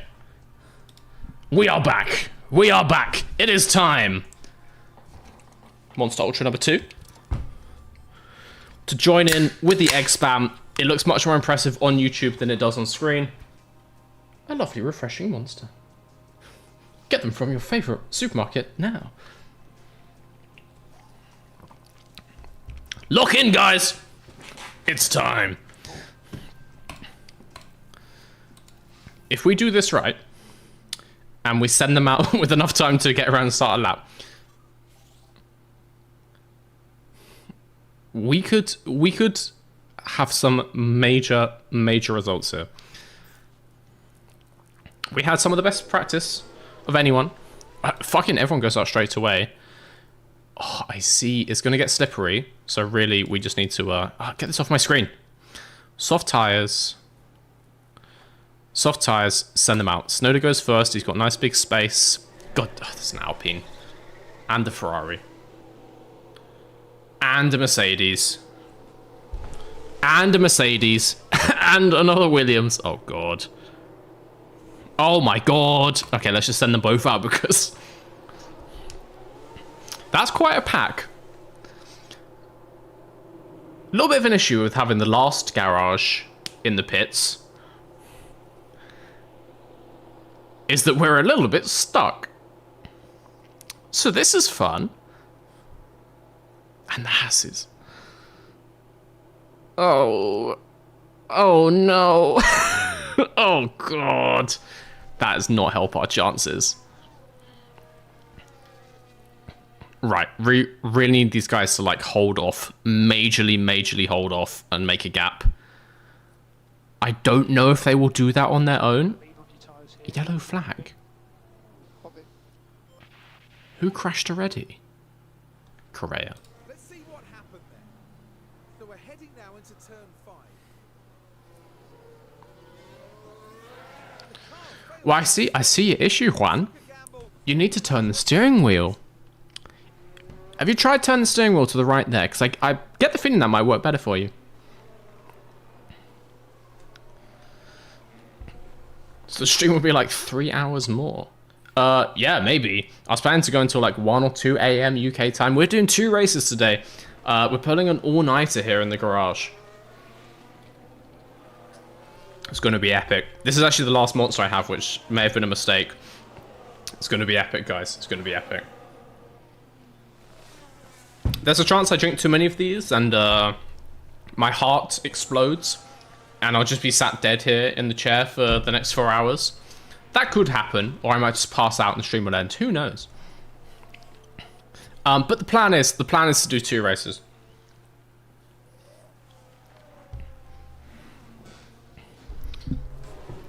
New livery. We are running special Monaco livery. The gap ahead is not good. Are you joking? Look at them. Chat wanted a special Monaco livery. So in true Mr. V's Garage live stream fashion, it is egg themed. We've got the egg splat on the front of the car into a lovely egg yolk. More egg whites. I don't know what I'm talking about anyway. Yes, it's a new livery to answer your question. My unpopular take, make Monaco 106 laps again. I agree. Why is it only 2/3 the distance? I feel like if it's 300k, it's more like 100 it's like 120 laps. Make them do that. Oh, it's too long. It's too many laps. No. Do the same distance as every other track. I don't want to hear about it. So we may have got entirely screwed by track position for these first laps. These might not pan out that well. Then again, the entire grid is in heavy traffic, so really, it's kind of fair for everyone. Let's see how these go.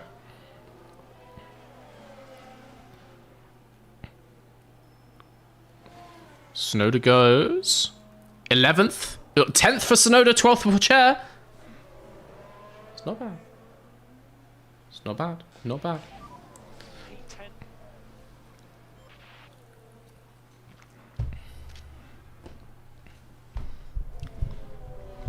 No more time to go get beer? Where do you live that beer's not 24 hours available? That's sad. I can always get beer. Maybe not like midnight on a Sunday, but you need to move. If you don't live in a place where you can get beer at all times of the day, you're living in the wrong place. If you die on the stream, does that mean no egg shui? I suppose as a consequence of my death, yes. Unfortunately, you will not get to see an egg shui in that case. And what a massive tragedy that will be.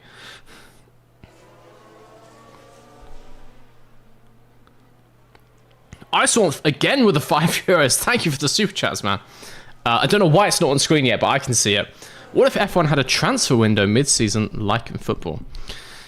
Interesting. So like the same silly season, no restrictions, but they have to do it during the mid-season break. I do feel like that would... It would put some interesting extra pressures on... Would that be better for drivers or for teams? I feel like it'd be better for drivers, honestly. So I'll come back to that. I just realized alcohol sales are illegal here in Portland, Oregon from 2:30 a.m. to 7 a.m. Your country is broken. I can buy alcohol at any time of day from any shop. I will say, actually, the UK is fun. I was in Berlin recently, and the equivalent, I was in like a Rossmann, which is like a Boots for you British guys. I was in a fucking Boots, and they had like a wine section, and I was like, what the fuck is going on? Germany is mental. It was lit. I was getting, because I was there for like a week, so I was getting some deodorant and like toothpaste because I didn't travel with any, and the toothpaste was next to a fridge full of fucking beers, and I was like, what are you doing? Anyway, back to your question, what if F1 had a transfer window mid-season like football? So nowadays, obviously F1 silly season is always, that's why it's called silly season. I'm just going to check when I need to send these guys out again.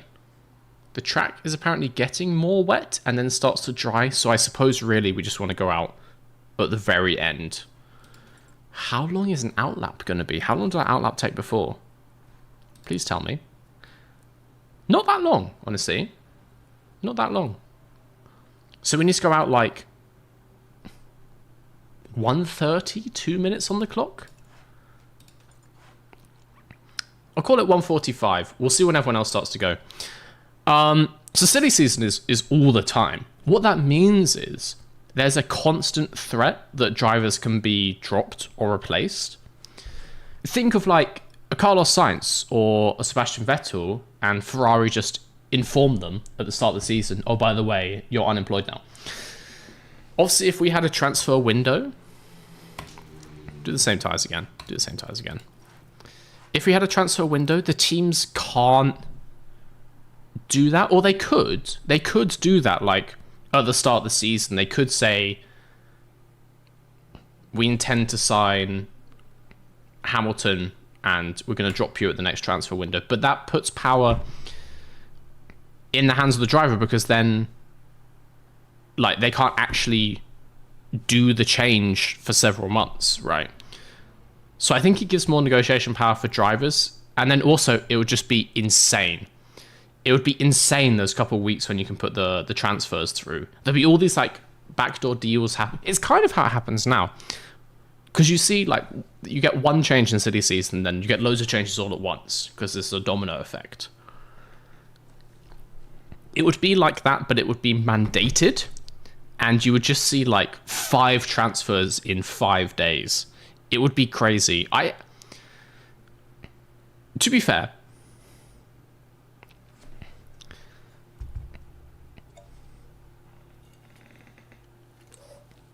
I don't think it would change that much. I think actually it would look quite similar, because lots of transfers happen at mid-season break anyway, because there's more time to do it. But I think it would give slightly more power to drivers in negotiations, because the teams are limited when they can fire people, basically. And the threat of being fired is a really powerful card that the teams have in their playbook. And If you limit that, it just means drivers have more power. So I think we would see more bad drivers staying at good teams, and we would also probably see higher salaries. Exactly. Perez would like this transfer window idea. I think it would help less good drivers to stay in top teams. I think you would see less movement, or I don't. It's a weird hypothetical. I actually think it wouldn't change that much because we do kind of get all the transfers at the same time anyway. People like have discussions with all different teams, but then as soon as one card drops, then they play their hand. So it would be kind of similar. Copy. Not going to mention how Perez is first. He's first for now. It's the first run of Q1, okay? Maybe he was just like front of the pack. It's all good. What is Albon doing? He's qualifying 13th, apparently. Okay, we are going out. I want to say 130, but I'm going to do more like 150. Just in case. Because also, if we get screwed in the line of people again, that is going to be very, very unfun. Let's start watching now. We have Albon going out again. Could that be a stroke of genius? The track is greasy, so I really want to be right at the end.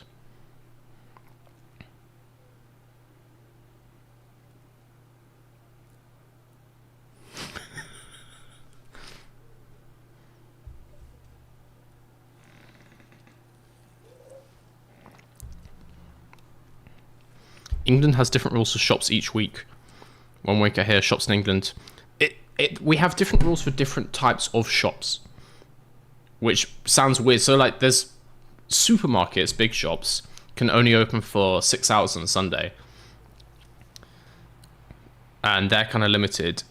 But then in most places, a corner shop, like a small little shop, can be open basically all the time. They do still have like slightly limited hours on a Sunday, but like a much longer time. And then lots of the ones near me are 24/7, 6 days a week, and they sell alcohol all the time. That's not the same in all places. Like I spent quite a lot of time in where's it, in Newcastle, and they don't sell alcohol in corner shops after 10 p.m, which fucking sucks. Like I'm not buying alcohol in a corner shop before 10 p.m. I'm not doing like my weekly shop in a corner shop, mate. I'm coming here because I ran out while I'm pre-drinking. Obviously, I need it after 10 p.m. Oh, I didn't send them out! I will have you notice, though, neither did anyone else. Neither... I was talking too much. No one else has sent their driver out. Important to note. So if no one else goes out, we can't get bumped.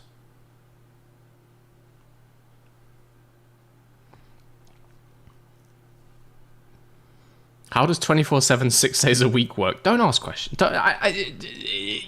Too many questions. It's 24/6. It's 24/6 and 12/1, I guess. It's just how it is. Everybody drink. Look, I have done the exact same strategy as every other team. You're not saying that Red Bull have bad strategy, and yet here they are, sat in the garage. Only Albon is out. It's fine. It's fine. It's fine.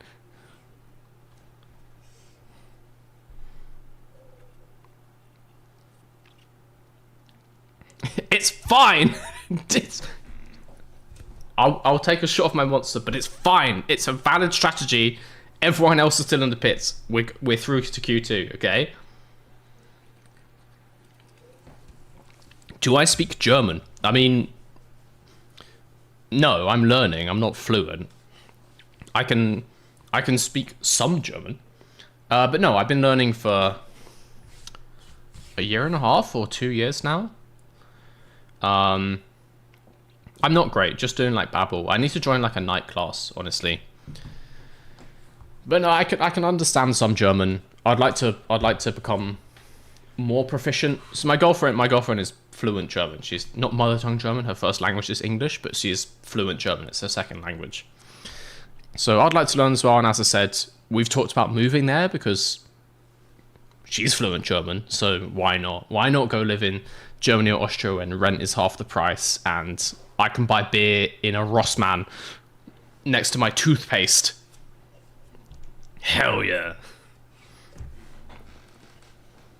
I have a massive question that is needing answering. Go. Hit me with it.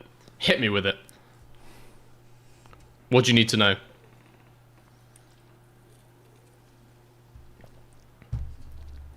Hello, just want to say I lurk your streams a lot, but I love all your streams and all your videos. Keep it up. Thank you, honestly. It's very kind. And it's absolutely fine to lurk. Like, not everyone needs to be one of the egg degenerates, which is what I'm going to start calling you. Like, it's fine just to sit there and chill out and watch them, honestly. But yeah, thank you so much. Glad you guys are enjoying the videos. I suppose you wouldn't be here if you didn't enjoy the videos. I'm just glad I can make something that entertains people. That's what I'm here to do. I am a clown, basically. Watch everything in German. Everyone commentaries movies, you pick it up a lot. We do watch some stuff in German. So like her everything is like, if her phone and everything is set to German and her Netflix and stuff. So obviously like we both have accounts on our smart TV. But if she was the last one using it, I'll turn on the TV and it's in German. And I'm like, the fuck is going on?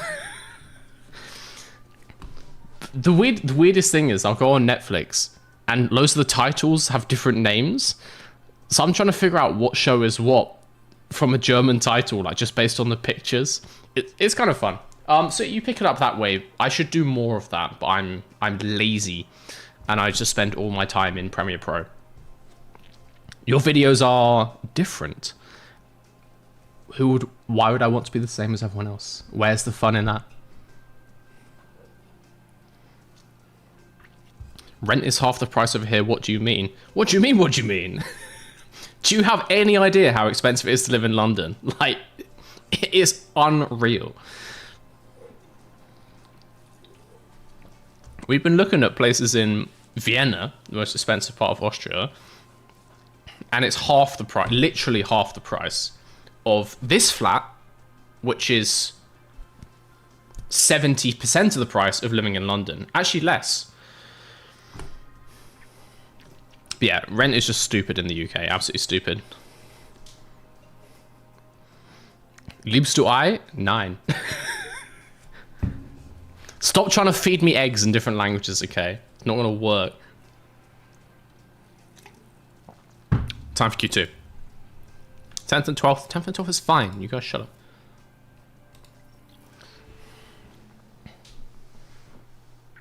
Live in London, can confirm. Had to sell my kidneys. And that's only like 1 month's rent.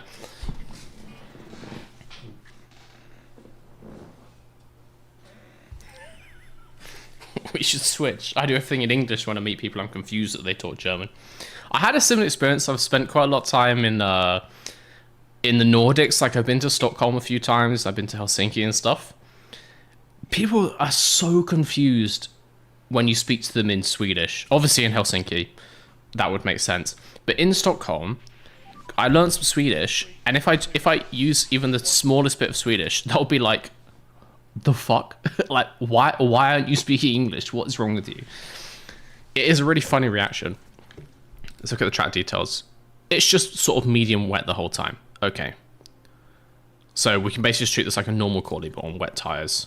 Let's see what tires other people are taking. Piastri is on. What tires has he got? Wets. Full wets. Alright. Very nice.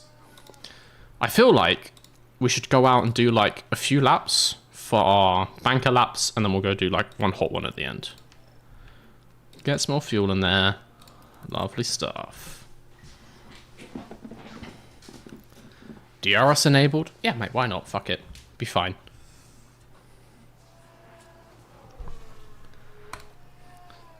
DRS never hurt anyone. You could open DRS in the rain. FIA are just pussies, mate. You'd be fine.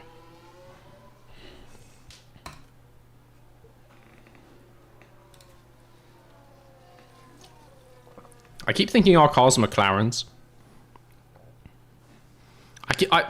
I swap to our cars and I'm like, where's the Mr. versus Garage?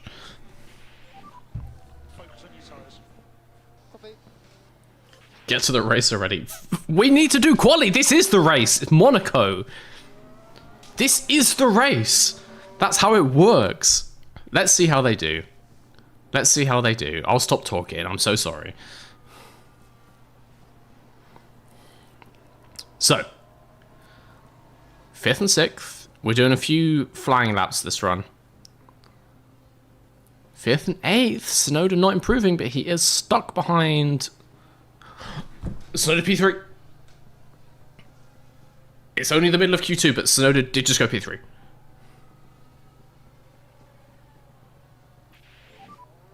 P7 at the moment. Okay, do we have enough time to get back in and then do another out lap and start another lap? I don't know. Okay. I may... I may have screwed over my drivers a little bit. Shit. Let's just get them in and see how much time we're working with. Yeah, I agree. Oh god. Okay, we'll change the tires and he's just going straight back out. We'll see what happens. Why is Yuki's confidence low? I agree. He's in a sexy car. He was P2 in practice. He should be on top of the world. I don't really know. Let's get these cars changed real quick. Straight back out. Is he on the same tires? That makes no difference, really. And we drink again? What do you mean, and we drink again? I refueled the cars! No. This is absolutely fine.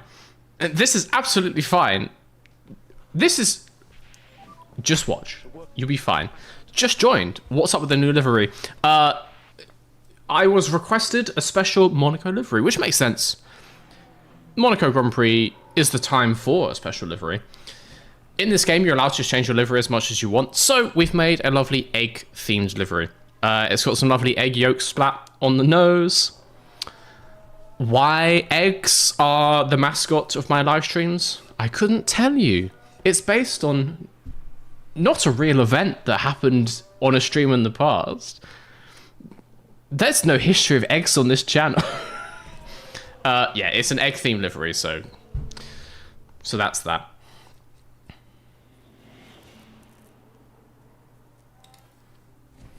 Oh, shit. Right.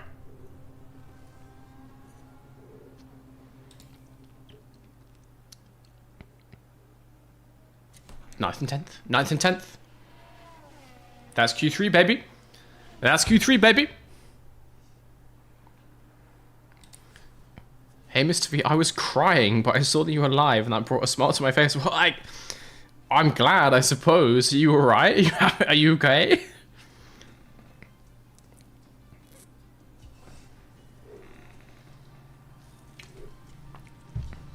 I hope everything's good with you. Yeah, welcome to the stream. Just chill out, watch as we are about to win the Monaco Grand Prix. I refuse to hear anything from anyone else. Porsche has an issue. No. It gives you that market if you're in P10, like the driver about to drop. But he didn't drop. As you say, 9th and 10th, all we need. Into Q3, baby. Let's do this. The warning sign literally just means he's in P10. That's all it is. It's the driver at risk. Okay. Track is getting more wet, so let's just go out straight away. On inters, let's just go. Green light.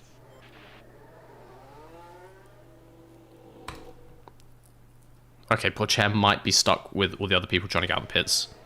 Oh no, he's fine. Mr. V therapy, we can all cry together. We need good brakes. Oh, well, yeah. If it works for you, it works for you. If I can be your therapist, not licensed, not gonna...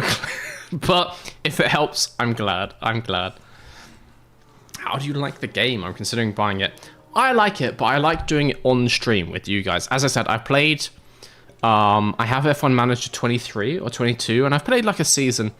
I personally got kind of bored halfway through. However, F124 has a lot more in it. Like custom team customization is a lot better. There seems to be more dynamicism. That's a word. In the things that can happen, both in a race, mechanical failures now, and just like with the stuff out of the track. We got the weird, aggressive email from Kick Sauber when we signed Porcher. So they've added lots more stuff to make it a bit more flavorful. It's nice. If you like a manager game, it's a good game. If you don't want to watch the cars just do medium hard strategy 24 times a season, maybe it's not for you. Just remember to crash when you're P1. I got you, don't worry. I've watched some film of Perez doing this. I know how you get pole at Monaco.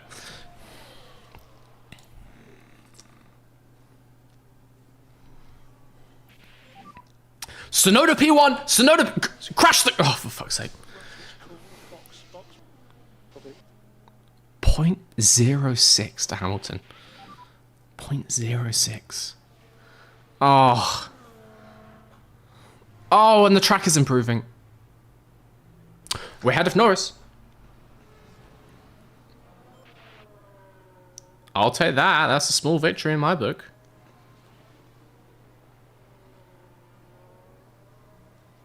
And George Russell? Where's he going to go? Ahead of Russell as well. Sonoda P7 here in Monaco. Ooh. Okay, so.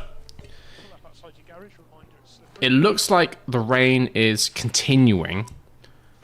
That is probably it. I don't think we're going to be able to beat those laps. Unfortunately. But P7, I don't know if you guys have noticed, quite a complex mathematical theorem this. P7 is better than P9. Shocking, I know. But that's where we sit. It looks good to me. Got 2 runs right. We could do another run, but the rain is continuing. There's going to be more water on track, so the second run is just going to be slower. So really, there's no point.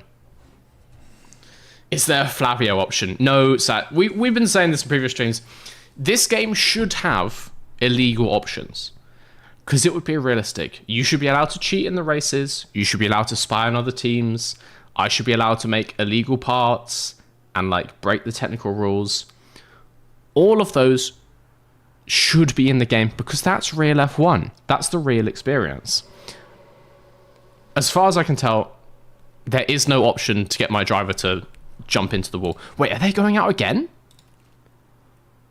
Excuse me? Okay, put the same set on. Put the same set on. They're doing another lap? Okay, well, we're doing another lap in that case. Go out, please. Beat Danny Rick, it's a good day. It's fucking V-Carbs. Ruining my season. Yeah. It seems that V-Carb has fallen behind in Monaco. Hell yeah. He's been a thorn in my side for a few races now, but I think we are clear. I think we are clear of the V-Carbs.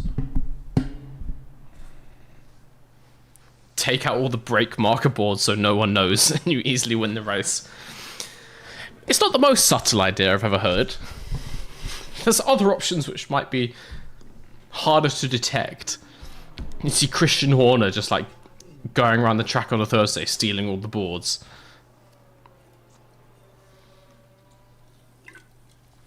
I swapped with the €2. Most Sport Manager has illegal parts. Really?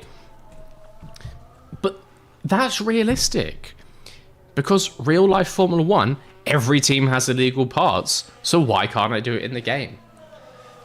I would like if they continue. The thing is, this is an official F1 game.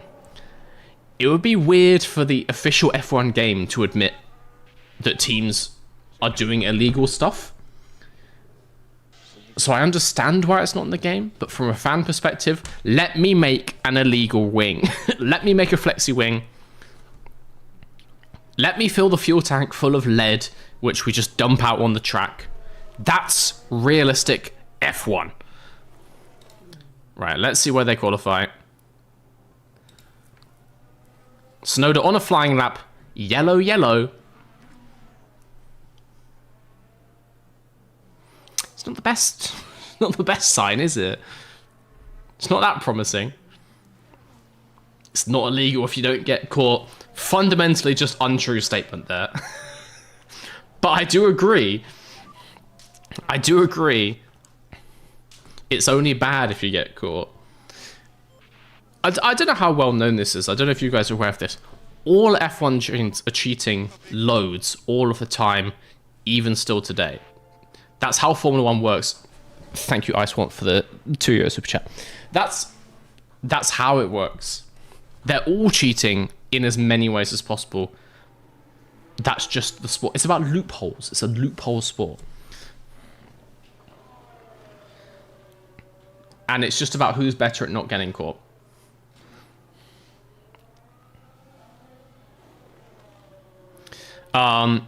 So yeah, it's a shame. It's a shame this game is very goody-goody and you don't get to do illegal stuff. But it's understandable because this game is licensed by Formula 1. I get it. If you're not cheating, you're not trying. Genuinely. Genuinely. If everyone's cheating, you have to cheat. Otherwise, you're not going to be competitive. But the thing is, it's not cheat. If it's a loophole in the technical regulations, it's not cheating per se. It's just it's yet to be clarified. It's future. It's maybe future cheating, but it's not cheating yet. If it's not in the rule books, it's just frowned upon at this point. All right, guys. I think we're qualifying 7th and 10th. But it's better than 9th and 10th, isn't it? It's better than 9th and 10th. Mr. V, when's the next stream? Good question. I don't know. There's going to be one middle of next week. I've got a friend coming to stay for a few days on like Monday. So probably next stream Tuesday or Wednesday. Best place to stay in the know is join the Discord. There's a link in the description of this stream. Join the Discord. You can join completely for free. All the streams go up as events in there as soon as I know when I'm going to do them. I think it'll be like Tuesday or Wednesday next week. Maybe Thursday. Middle of next week at some point. P7, P10 in qualifying at Monaco. We were promised... We were promised a Synodium after practice. I'll take 7th. We overtook loads of people at Imola, so we can do it again here. Ethan Davis, thank you for the £5. Here's my lunch money. Hell yeah. And see, if you don't want to get picked on by the streamers, just hand over your lunch money early, and then I don't have to bully you. It's simple. But genuinely, thank you for the super chat. It all goes towards the beers when we get our inevitable Synodium here on the streets of Monaco.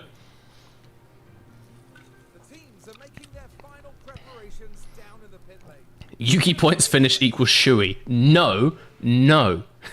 Stop lowering the bar. I've already lowered it from a win to a podium.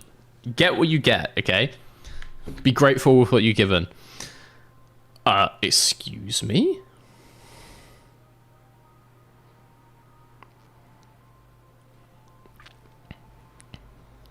Hard medium inters? So, it's going to start raining on the medium stint on about lap 40. How heavy is it going to start raining?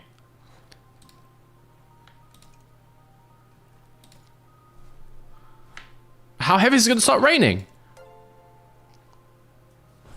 Thank you, Ethan Davis. There's a massive delay between when I see it and when it comes up on the screen, but thank you. Thank you for the super chat. I need to see the... it's if I click in this. Yes. Intriguing. So it's starting to get wet on the medium stint, but I guess it's staying dry enough to stay on those mediums. But if it's dry enough here, why the hell would I put inters on? If this is dry enough for mediums, this is also dry enough for mediums. I guess what it's saying is the rubber's getting slowly washed away. And so at this point, it's mega sketchy. But if we can just get through these, like, 5 laps, then we've got rubber again. Medium should be quicker. Disclaimer, you can't have my rent money, I'm poor. I feel you. That's very real. I get you. No worries. Thank you for the super chat, nonetheless. Make an Excel spreadsheet on eggs and F1. You can have my rent money. For God's sake.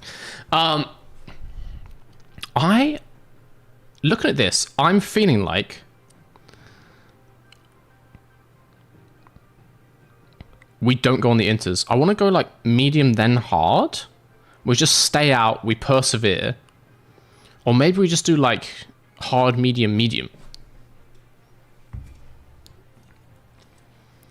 They can use that hard tire for the entire real race. What have they done? Well, firstly, they've got the pace target up, which makes the tire life go down way quicker. If we take these mediums out, we actually can do this, right? Which means we put these mediums on, we can warm them up when there's still rubber. They should be in a decent window of their life at this point. I think we stick it out. I think we stick it out. Can you just stay out on hard long enough to see if the others need wets on about lap 40? Yeah, we can just go for like a super long hard stint, that is true. And to be honest, if it's Monaco and no one can pass, we can just go on like low tire pace and stay out a super long time and then go softs potentially. We don't want to change when the track's at its worst though, that's the problem.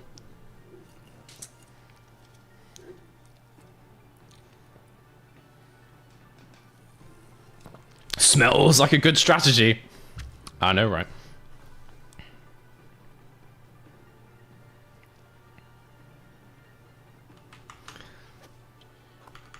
Look, I think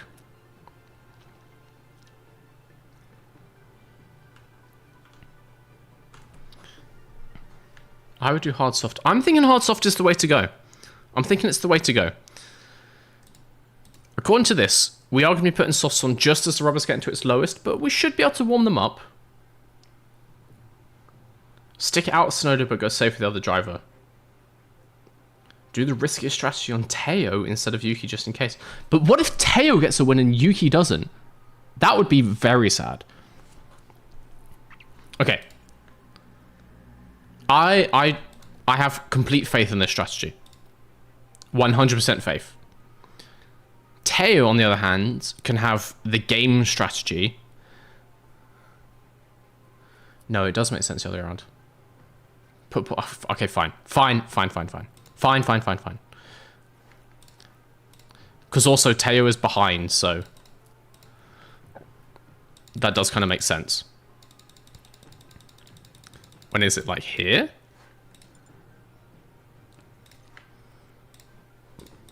It's like that. He's got... Oh, sorry. He's got worse tyre wear.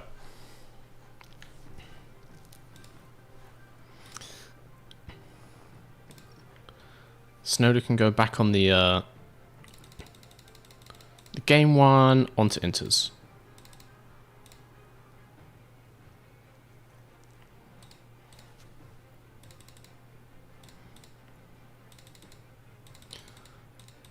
We'll go something like this. See how it goes. Find the 7-minute advantage. We'll do this. We can just swap.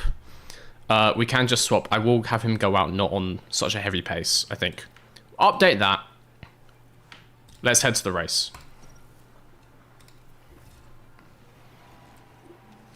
Welcome back, everyone. The final preparations are now being made as we head into the race. Mr. V's strategy is always flawless. It was Oladeli's fault. Yes, thank you. I see someone's paying attention at least. I have never made any mistakes while playing this game. I don't know what happened to Yuki's livery just then. It's if our drivers could just drive better, Oladeli, we would have won every race so far. If it's a wet race, can you zero stop? And away we go. Yes, but you need to put the wet tyres on to do that. So we would need to start on wets to zero stop. Because otherwise we need to change into wets and it's no longer zero stop. High overtake aggression. He is on medium pace.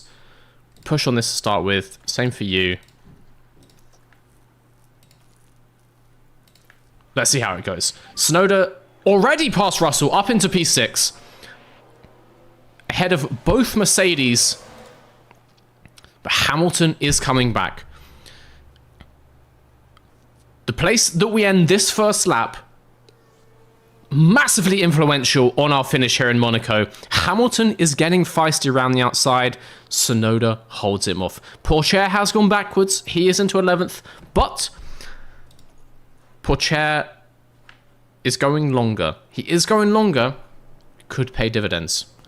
We just want to be conservative. Get the tyres in a nice window. There's a yellow flag already.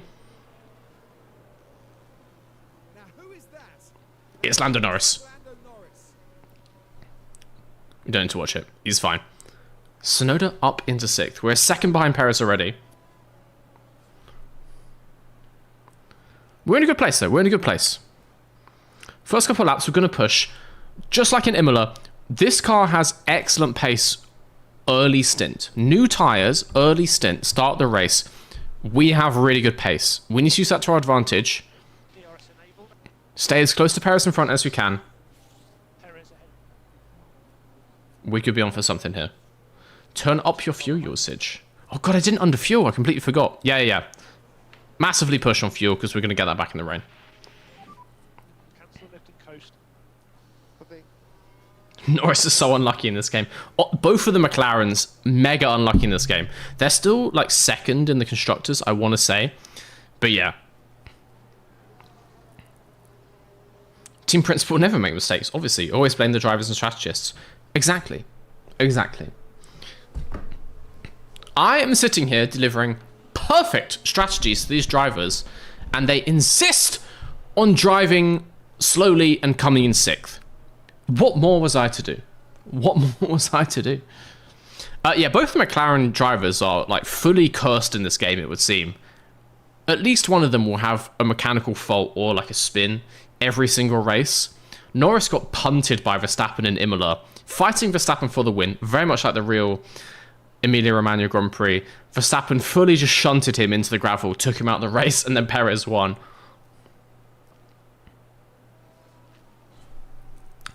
So yeah, these McLarens are just as unlucky in real life as they are. Sorry, just as unlucky in the game as they are in real life. Who is on Yuki's seat now? Yuki. Yuki's in Yuki's seat.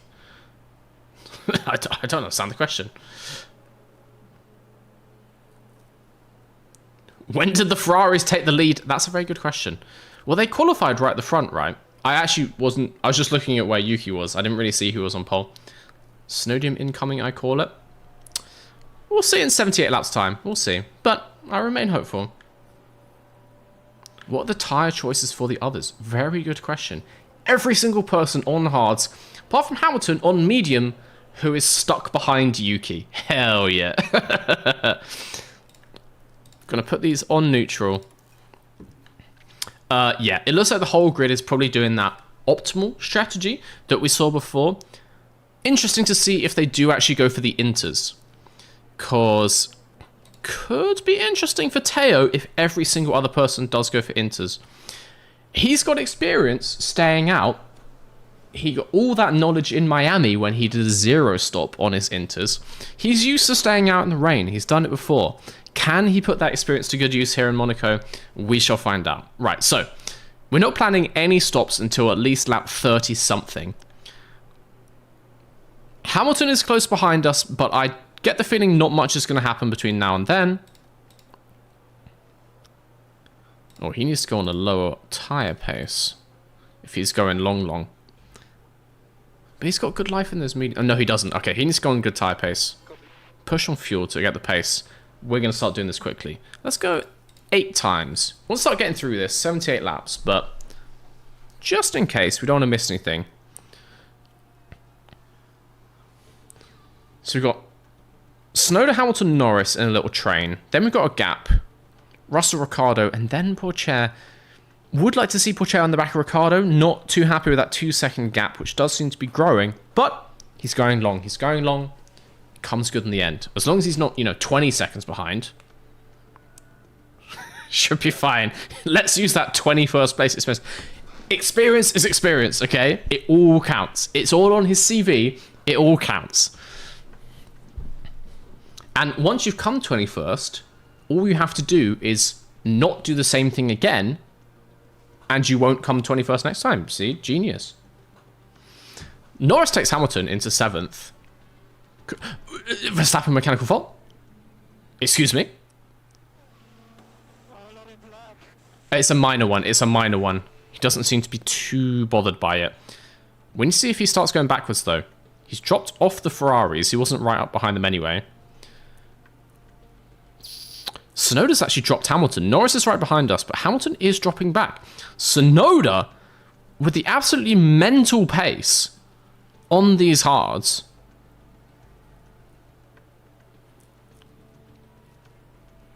It's a good sign. Also, Pourchaire has gone up to 11th? No, he was in 11th before. Do you support a driver team in F1? No, not really. I have a lot of drivers that I like, but I don't support anyone. Like, I don't have a favorite team. Back in the day, when I was a teenager, back in like the noughties and around like the kind of 2010 to 2012 era, McLaren fan. Lewis Hamilton at McLaren, Hamilton and Button at McLaren. Nowadays, no, I watch the sport. There's several drivers I like. I will say, I'm like an anti-fan of Red Bull Racing because I went for a job interview there and they screwed me over. They were just assholes. So I don't like Red Bull. Or Alpine, because that team is just a joke. But other than that, no, I'm just there for the storylines. I just like the sport. Fan of the sport.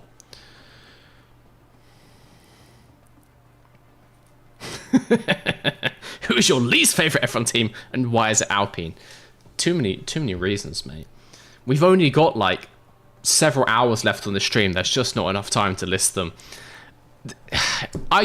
Renault. In the 2010s, that team had a lot going for it. Like, they were promising, they were interesting, the livery was beautiful, had some fun drivers. Verstappen, another mechanical fault. He's now been upgraded to a dark orange mechanical fault. He's not exactly going backwards. He's still, only a couple corners behind Sainz. It would be nice if he started to drop for the field, but yeah. But there's something about the vibe at Renault Alpine since about, honestly, probably in the Ricciardo era, like the Abitbol era to now, that team is just broken, like fundamentally broken. Alpine is more of a joke than Ferrari. Obviously, yes. That team is insane. That team is ludicrous. So I used to work for the Renault Nissan Mitsubishi Alliance. The high-level organization of that company, it doesn't know what it wants to do long-term. They make lots of short-term decisions, which are often quite stupid. And so smaller divisions like Alpine F1 just get fully screwed. They'll have a target one year, and then they'll have a completely different target the next year, and then they'll go change around all the like upper management. That team has no chance, basically. And so it's always going to be like a stupid joke team getting screwed around. It's just how it is. Also, is Norris pitted? Norris has pitted and is behind Pourchaire. But why? Why would you do such a thing, Lando? We're still good on tyres here. Verstappen with the pit stop issue. Interesting. I'm tempted to turn down Yuki's tyres. I kind of want him to go longer and do the same strategy as Pourchaire. We'll leave him on the inter strategy. The game suggests it for a reason. So yeah, Alpine has no chance, and they are just in a permanent cycle of like jokery. It's just a silly team. There's not much of a story of the Red Bull thing. I'll explain it in greater detail in a video at some point, I'm sure. But Pourchaire overtakes Ricciardo. He is the golden child. He He is the golden child. Yeah, it's nothing too crazy. They were just kind of arseholes when I went for an interview, basically. They're known for that in the industry. Like, they're known for being pretty shitty to the people who work there. All F1 teams are, like, hard places to work. They're high pressure for quite poor pay, oftentimes. But F1 team, Red Bull Racing were just dicks, basically. Okay, everyone is pitting. I feel like we should bring Yuki in now so we don't get undercut.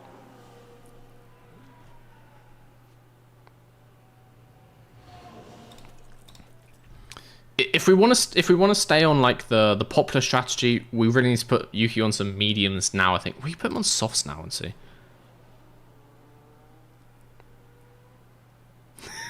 He is the golden child. Doesn't bother watching the other take. He's not the golden child. Yuki's the golden child, but Teo is a pretty good child.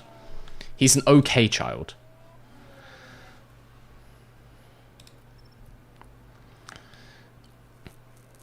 I'm going to put him on softs now. Bring him in now. That might have been a bit late in the lap to do that. He's doing it next lap, that's fine. I don't want to get undercut. As long as he comes out, I suppose, ahead of the Mercedes, that's okay. Let's see the stop.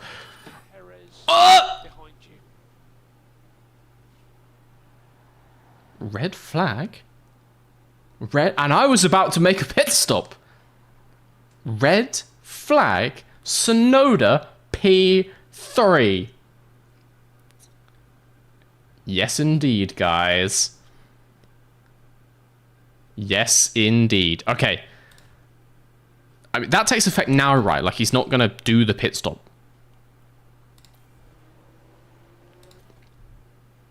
Like, that takes I'd like to confirm that takes effect now, right? And he's not going to do the pit stop.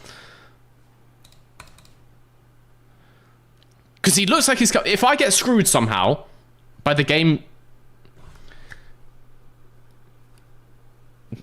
To confirm, Tsunoda, P3, red flag. Free set of tyres. We come out behind the Ferraris. Everyone else is pitted. This is why you go long in Monaco. I just want to confirm that this... There we go. He's still in P3. He's still in P3. Okay. Time until session restarts, 20 minutes. Therefore, the rain has started. And it's going to pick up.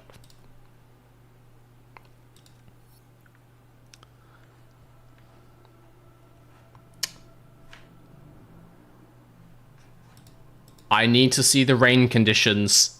I need to see the rain conditions. You bet. You have to show me the rain conditions. No, no. I don't get to see?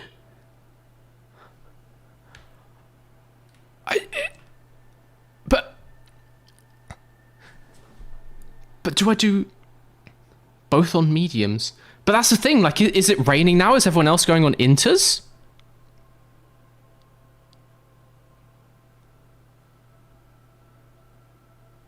Hi, Mr. V. Hello. You've joined at a stressful time. Oh. This is such a hard choice. It's going to be raining when we come out. I can't see how much rain is going to be on the track. It says 0 millimeters currently.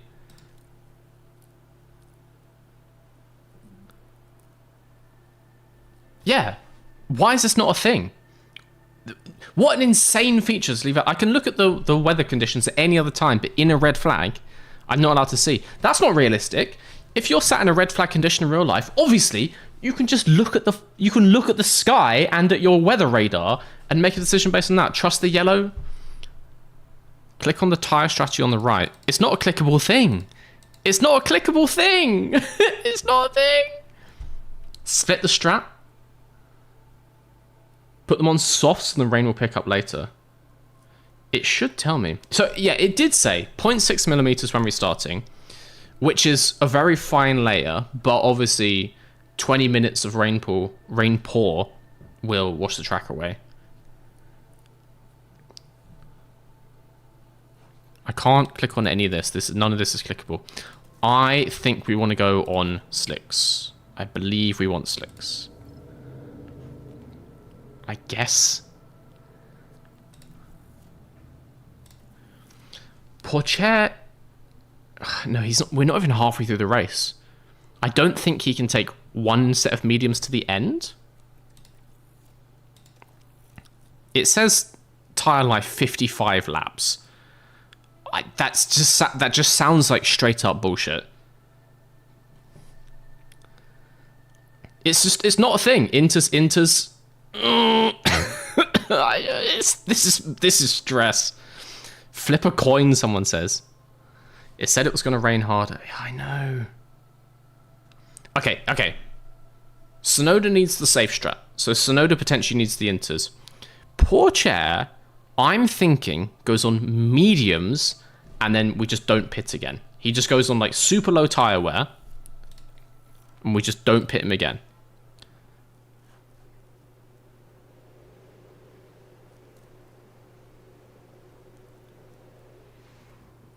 After a pause in this race, we are all Well, those are our choices. Everyone else is on.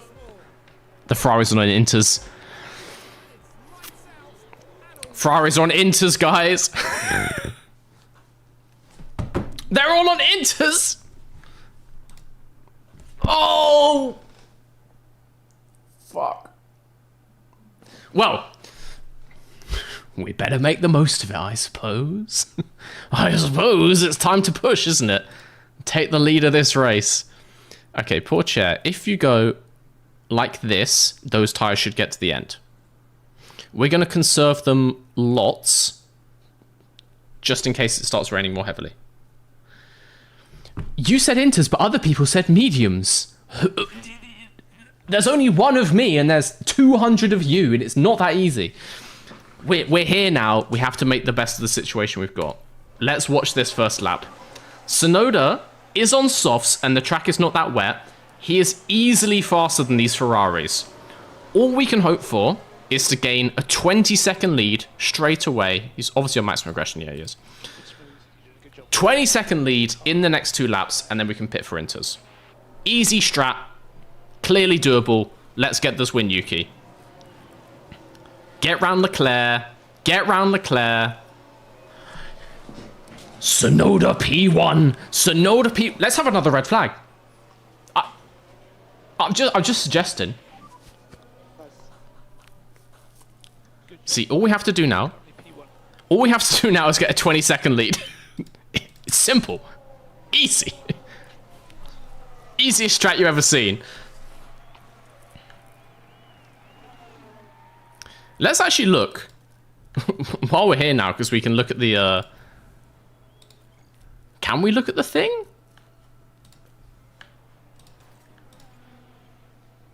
Yeah, there's still rubber. There's still rubber. Don't worry about it. It's good. It's good. 1 second gap to Charles. Teleport jet to crash. Well, I could get him to push so his tires explode. I guess that's the thing. Poor Chen needs to crash. I'm going to get Pourchaire to conserve. He's basically holding 7th. I want him to not stop again and just ride these tires to the end. That is the plan. That is the plan. Oh, Leclerc's coming back at us. Leclerc's coming back at us. How? It's not even that wet.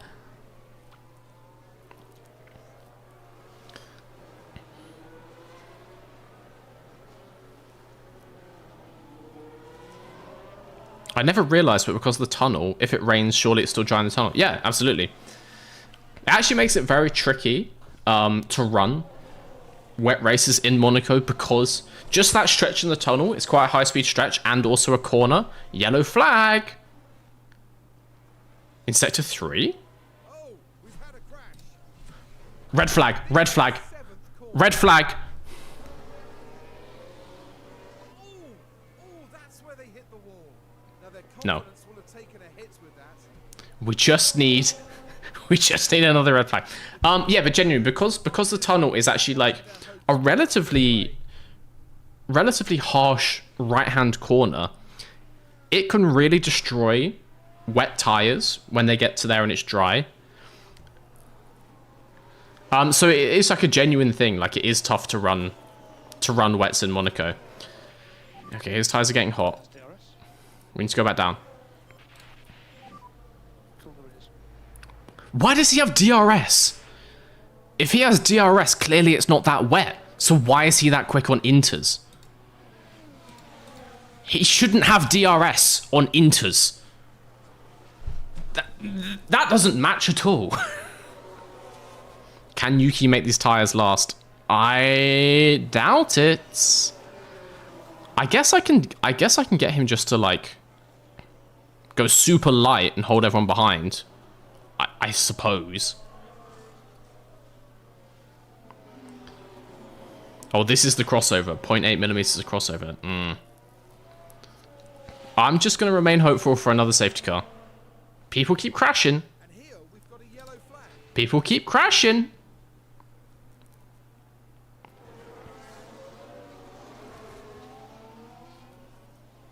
What did he do? Oh, he just touched the wall. And look at the team there. They all knew. There's a chance. There's a chance. We get another red flag. I'm coping so hard.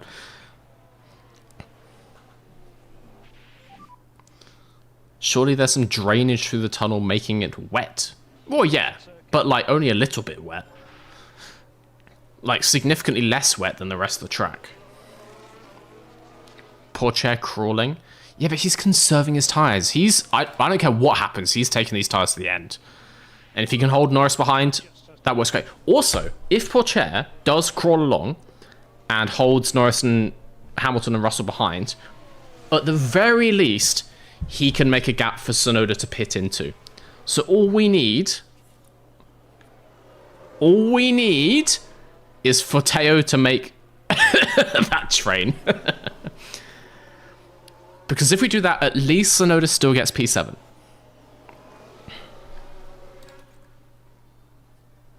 His tires are extra cold. Hell yeah.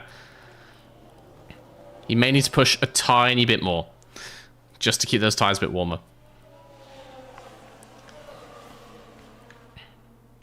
But genuinely, we can make a pit window for Tsunoda. So we can salvage this. Can you play my favorite song? I don't think I can play any song, sadly. So obviously, if I play any songs, the VOD of this stream will get like copyright strikes. I think actually it'll get taken down live if it's bad enough. So no, I can't play any music basically on YouTube that I don't have the rights to. It would have to be the same songs that I use in the videos. Those are the only ones that I'm allowed to use. Okay, we have lost people. Woo! Not today. Not today, science. Do keep an eye on fuel. It'll be fine. If we do go onto wet tires, then we'll start to massively save fuel. Let's keep doing what we're doing. Okay, down to P3. It's still a podium. I'll start to save fuel a little bit. And actually, if we get Porsche to go even slower, then he should make more of a gap. So we can do a bit of lift and coast. He has lost out to Russell. Oh, this isn't looking great, is it? YouTube can strike a live. Yeah, I don't. Basically, I can't play any music. We just need Porsche to go. Look at that train. If we got a safety car now, I think it's enough of a gap. 11 seconds, just about.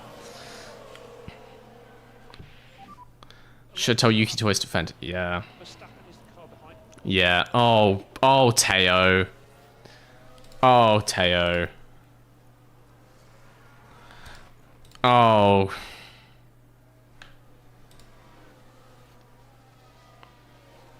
The one potential here is if everyone else has to do a second set of inters.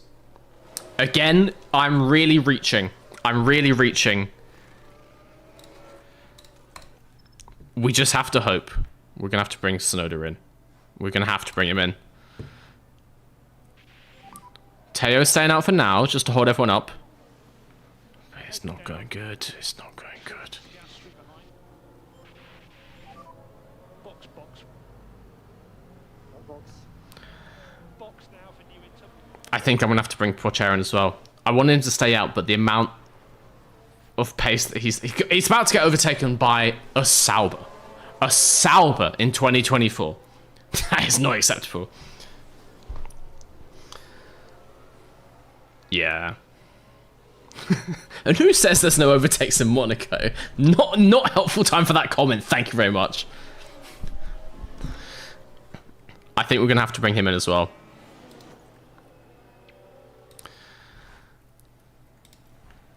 Poor chair. Ah, oh, Inters. Go on. Go on.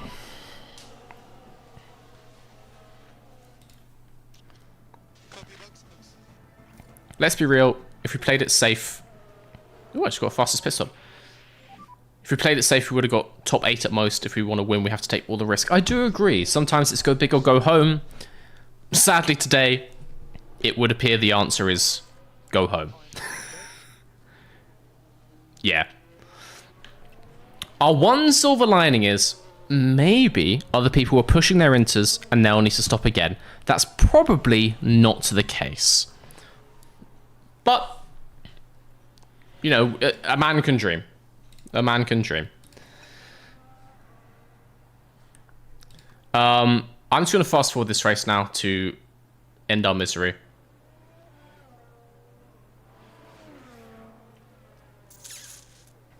Bad strategy makes Monaco a banger. He's cooking for our entertainment. Once again, guys, I suffer so you may live. All these streams are effectively weaponized suffering. My pain for your entertainment. Ugh. Ugh. Let's just check the wear. Yeah, the wear's fine. Let's fast forward this race. Put me out of my misery. This is not going well. Right. We'll check the strategy from everyone else. How is the wear for the other teams? Oh, I see what you mean. Ah. Yeah, they're fine. 90%? They're fine. Pretty confident.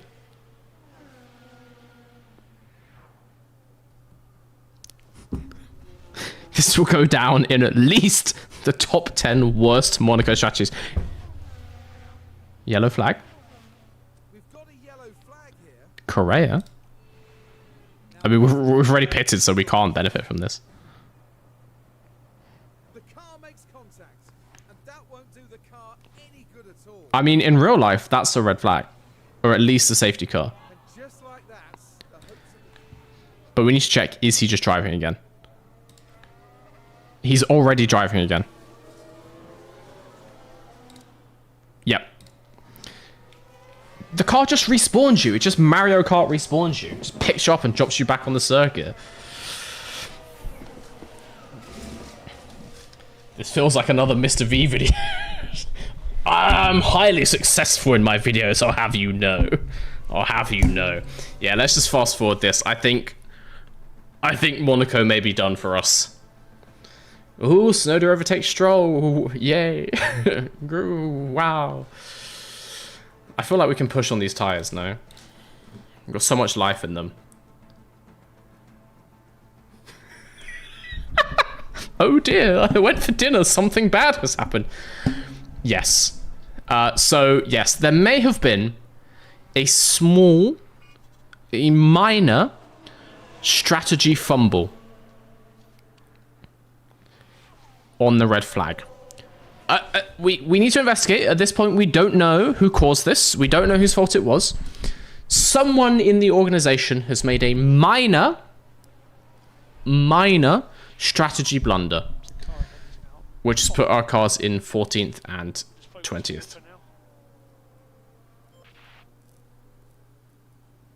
So yes. Did the Perez video succeed? Well, in the video, I merely said Red Bull should drop Perez, and I think I was proven right because he only got worse after I made that. So yes, I never said they were going to drop him. because that's not how Formula 1 works. But I just said they should drop him, and clearly, looking at results, he's gotten worse since then. They absolutely should have dropped him, so yes, I was spot on. Track is drying. Yeah, but the problem was we would have dropped down so far that even if we stayed out, we would have just been at the back anyway. So going long was never going to work.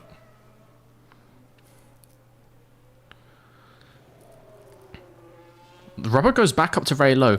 Okay, so here's the thing, chat. Here's the thing. Maybe there's hope after all. We could undercut them. There's a chance if we pit, I want to say this lap, maybe the undercut works and we make it up to the front. The guys at the front aren't pitting yet, but the rubber has gone up to very low. If it's drying quickly enough... Wait, it's still raining, to be fair. No, the water level's going up again. But if we nail the switch back onto softs, there's a chance we make some places back up. All hope is not lost. Most hope is lost, but not all of it. No. There's been a crash.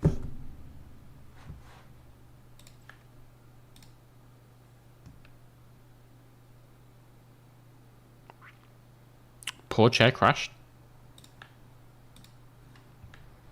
Here's the replay. Here we are down at turn 7. There's clear contact there. It's a tough one to take for both driver and the car. Oh, he's missing half his front wing.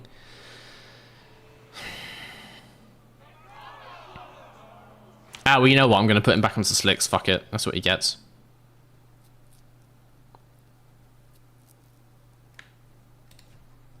Where even is he? Oh, there he is. He says his tyres are 50% life. Has he punctured one of them? I have no idea where that says 50%. I get the feeling going onto slicks now is not a good idea. Probably we need to wait another 10 laps, but we do have to pit. This is how Ferrari's chassis feels. It's fine. It's fine. It's fine.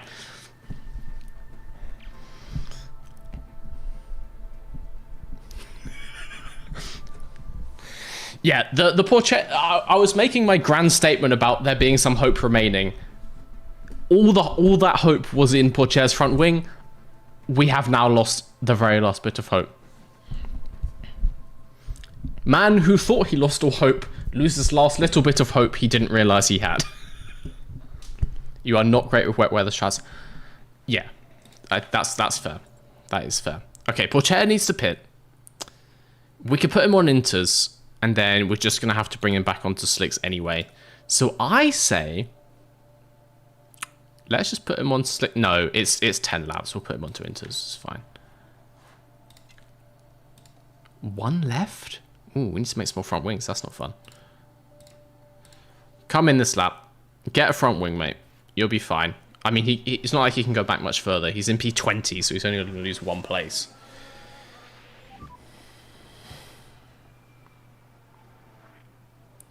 Put Teo on mediums. It's not. It's 10 laps.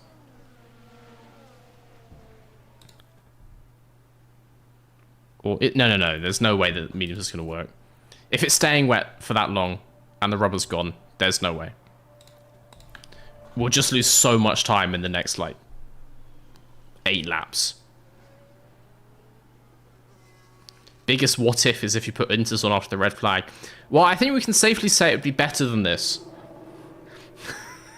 It can't have gone any worse than this. If only the game had the track wet graph, track wetness graph, track wet line. You know what I mean. If that was visible in the red flag, I would not have made such a moronic decision. And so really, this is Formula One's fault. And I'm not to blame. Bottas P11, Sauber really is coming for a bit. Let them try.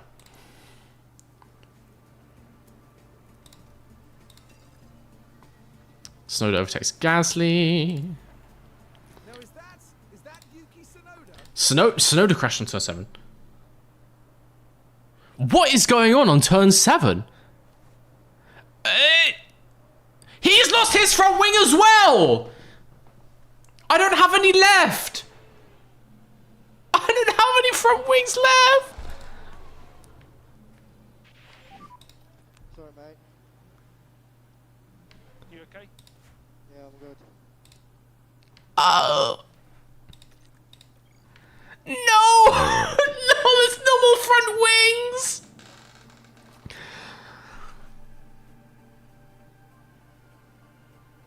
I think, guys, I think we might just retire the car. I think maybe we just retire the car, right? This,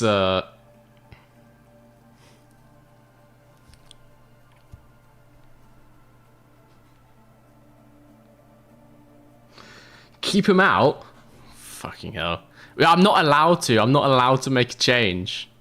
Oh, wait. I can change the tires, I guess. Well, there's no point doing that shit. Yeah, I guess we'll keep him out then. Well, his tires are going to start going bad because he's got no wing.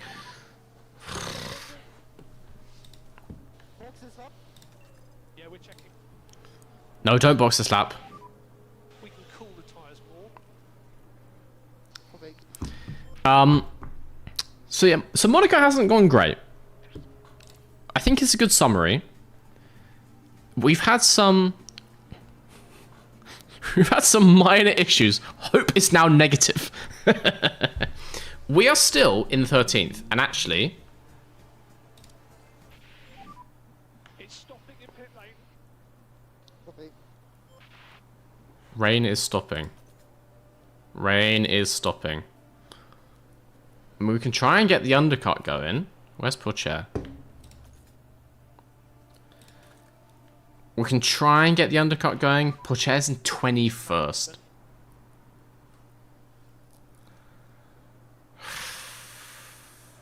Still something to get.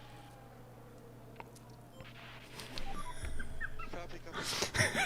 It hasn't popped up on the screen yet, but Ethan Davies, thank you for the £2 super chat. Have a front wing on me. Thank you. I'm going to need it, mate. I'm going to need it. They do cost 1.5 million euros, but that £2, I'll put it in the pot. I'll put it in the savings pot. Every little helps. Thank you, man. And my lights went out as well. It's going from bad to worse. Oh, God. Right, so we can try and get some kind of undercut going. How bright is that? Tres bright. Very bright. What's there to lose? It's a valid point, you know? You make a good point there. Do we put Sonoda on the slicks now? Fuck it. Sonoda, have some tyres. We could get sauce to the end. Yeah. Hell yeah. He'll be fine. Let's see what we can do with these. Box. Yeah, copy. We'll put some softs on. Maybe by some miracle, we'll make the undercut of the century and jump up into first place. You never know. Getting the rhythm. We're doing okay. What's the exchange rate? Maybe £2 is 1.5 million euros. I suppose I haven't checked, have I? Oh my god. Ice Warmth as well. Again, it hasn't popped up. Thank you for the €5 super chat. Drink a Red Bull to fix your car. I don't have Red Bull. I do have Monster. I mean, I can go out and get some if you guys really want. Put them both on slicks. Okay, yeah. Pocher's coming round. We'll put him as well. It is trying quite fast. He can have softs as well. In this lap. Let's do it. It'd be really nice if those super chats came up like when I see them and not 5 minutes later. I'll say thank you again when they appear. All right, Sonoda on the softs, currently going slow, but that track looks dry to me. I've seen dry tracks before, and that is one of them. Go on standard. Don't want to burn these out too hard. Okay, 1.3 behind you. Hey! 2 to go. Ethan Davis, thank you for the super chat. I think the other one's just coming through. We need to keep going to give ourselves options. That is really Hey, Iceform, thank you for the super chat. Thank you, guys. I kind of need to make those bigger, don't I? Can you read those? I don't know how that text reads. I kind of need to put like a background on them. Monster doesn't give you wings, unfortunately. Touche. Touche. Teo's on his softs. Teo is on his softs. Let's get these going. We are positive on fuel again, so we can start to push that. Tyres will be losing life, but we're below 0.8 rubber. And the front runners are starting to pit. I confirm the front runners are starting to pit. I get the feeling if Perez is there, Yuki is not going to get in front of him. Are we like a lap down?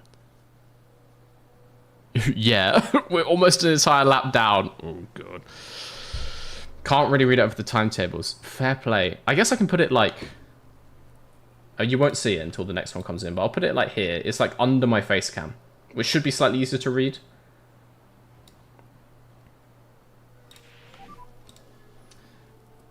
We'll do it there. I think that looks good. So, we're still in 16th. We have several people in front of us. Zhou, Stroll, Gasly, Magnussen, all, I want to say, within, like, reasonable... a pit window, who we should start to take if they start pitting for slicks. All hope is not lost. I don't think we're getting any points. Maybe like a 10th. We'll see how it pans out. Yuki is starting to get round some of these cars. Look at that. are okay. Also, Porsche is on mega aggressive strategy. Let's not do that, mate. Come on. Go balance fuel. Gonna push those ERS. Should have done that earlier. Get those undercuts going. All right, we got people pitting. We are immediately up into 14th.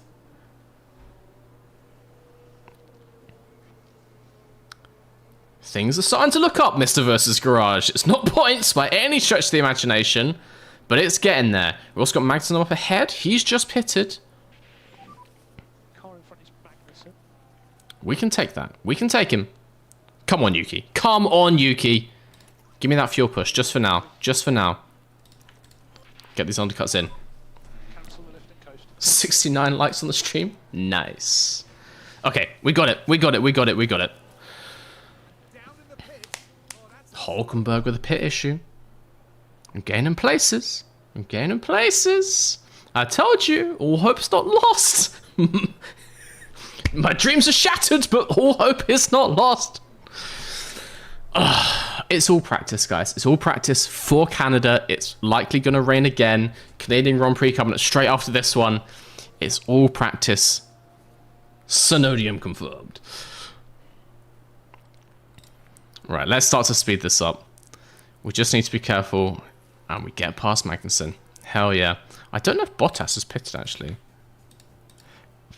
Oh, he has. Sauber revenge. It's a thing, apparently. We'll put him on standard pace. We'll put him on standard fuel. Standard ERS. The lift and coast. I say it's time to just cruise to the end of this race, right? We're not going to get much else out of this.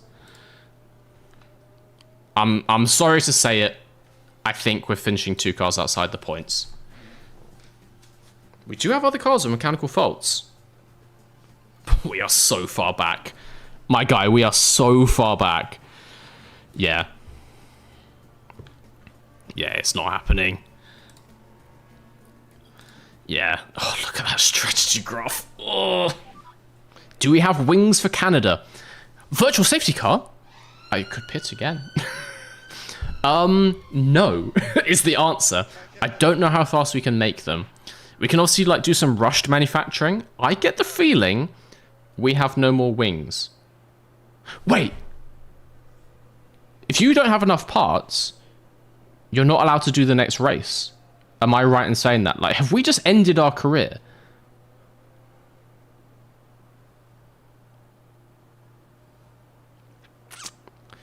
There could be some bad news coming up after this race. Crash out. You okay? All okay. This is debris It shouldn't be too long. Box, box, box. Nah, man. Nah, I've had enough of pitting. I'm good, thank you. This race is brutal. VSC ending. Copy. It takes 3 days to make a wing at normal speed. Okay, we need to make 2. And potentially 3. Hopefully they can make them all in the same batch. Let's see. Let's see. 10 laps to go. Is this the China Sprint? We don't talk about the China Sprint. We don't talk about the China Sprint around here, okay? Let's just get to the end of this race. I think 12th and 19th is all we're going to get. We didn't finish 20 seconds. Just saying. We're not even last on track. So front left is low.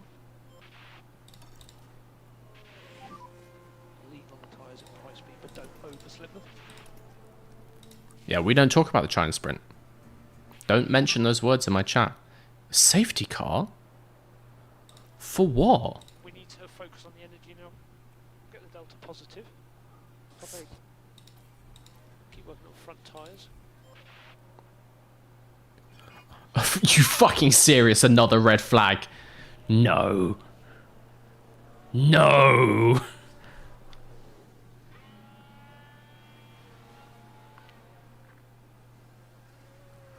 Oh, Logan. Oh, God. What happened during the China Sprint? I didn't watch it. Nothing happened during the China Sprint. We don't talk about the China Sprint. Nothing happened there. I don't know what you mean. Double DNF caused under fuel? That is a vicious rumor. That is a vicious rumor spread by my enemies. I have no idea. 10 minutes to a race restart, not raining this time. Technically, we're both still in the race. I mean, what else do? We have no more wings. We can give them new soft tyres, I suppose. I mean, may as well. Imagine if he pushes up to P10 on the restart. Get some softs on. We don't talk about Monaco. Yeah. I think that's going to have to be a new rule after this race. Let's see. To get this race underway again. Even Crofty's getting fed up. It's lights out and away we go. 4 litres on fuel. Maximum fuel. Maximum tyres. Full attack. Full ERS. I'm pretty sure I've got them on aggressive already. I do. Don't defend. Just go forwards. Snowder is in 12th. He's only plus 000 behind the leader.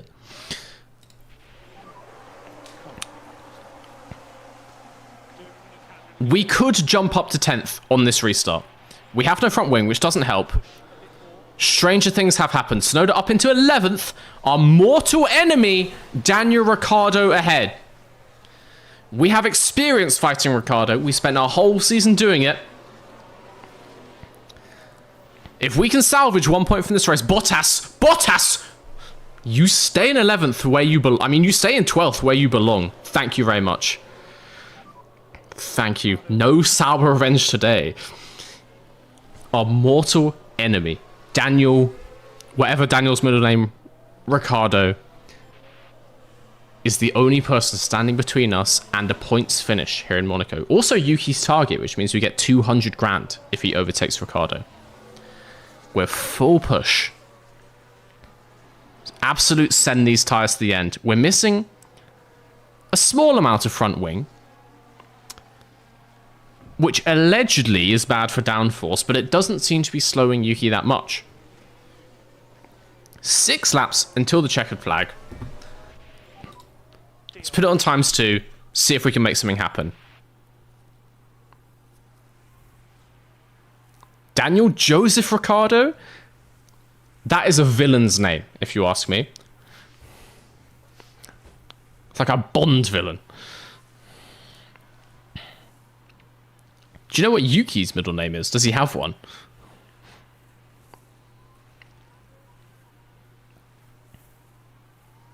But yeah, we're not falling back from Ricardo. We're 0.5 DRS down the straight, if you can even call it a straight.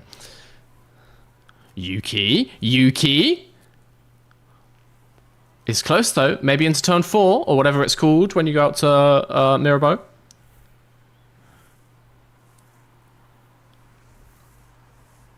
All hope is not lost.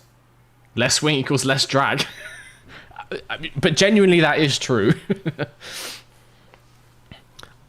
I think we're getting points here, guys. Tires are looking hot. Oh, yeah. ERS empty. Same for Sonoda. I wanted to get... Do everything you can to cool your tyres. That's going to give you more grip to defend and attack. Okay. Okay. We don't want to overheat those tires. We don't want to overheat those tires. We still got 3 laps.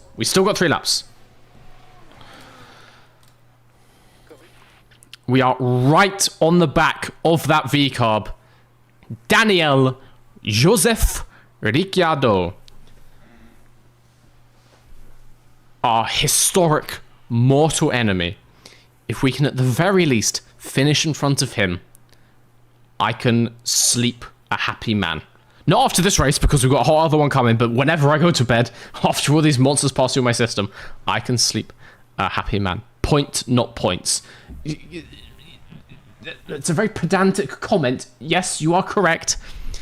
It's more than 0. It's more points than 0 points. Okay? 1 point is more than 0 points. Also, Norris with the fault. I mean, P9. If Norris is going backwards, P9. Look at all these faults up ahead of us.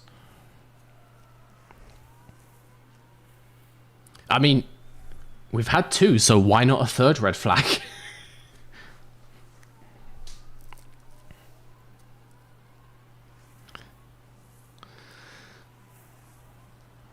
Come on, Yuki.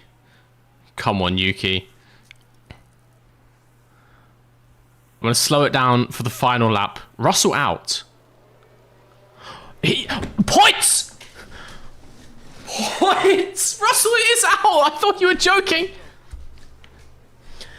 Can we make it P9? Also, we were gaining on Mercedes in the championship. Obviously, Hamilton is taking home 6 points for his P7. But if we can get up into P9 ahead of Ricardo, every little helps. I can't believe that, which means Pourchaire's bumped up into 15th. It's still below target. No shoeies incoming. Stop it. No. On to the final lap. Tires are cooling down once again, which means it's push time, Yuki. Please, dear God. Let's go get him. Get that V-carb. Get that V-carb. He's fighting Alonso. Last lap. Do Ricardo and Alonso crash and take each other out the race? Crash on last lap? Please end with the helmet cam. I like the helmet cam. I'm happy with that. We are max everything. It's all or nothing on the final lap. Settle down into a rhythm. May as well get Pourchaire to push as well, just in case. Look at the back of that Visa Cash App Red Bull. Or whatever the RB stands for. If there was ever a time for an overtake Sonoda. Now is that time. Okay, maybe down into Raskas is that time. How are the tyres? It's not over until the fat lady sings. Daniel could hit a wall. Alonso could block us. We could get him. We could get him with the ERS over the line. Not that we have any ERS. It's not over till it's over. But sadly, it is all over. However, from the point of our deepest desperation at the back of the field, we have finished Monaco in the points. Good job, guys.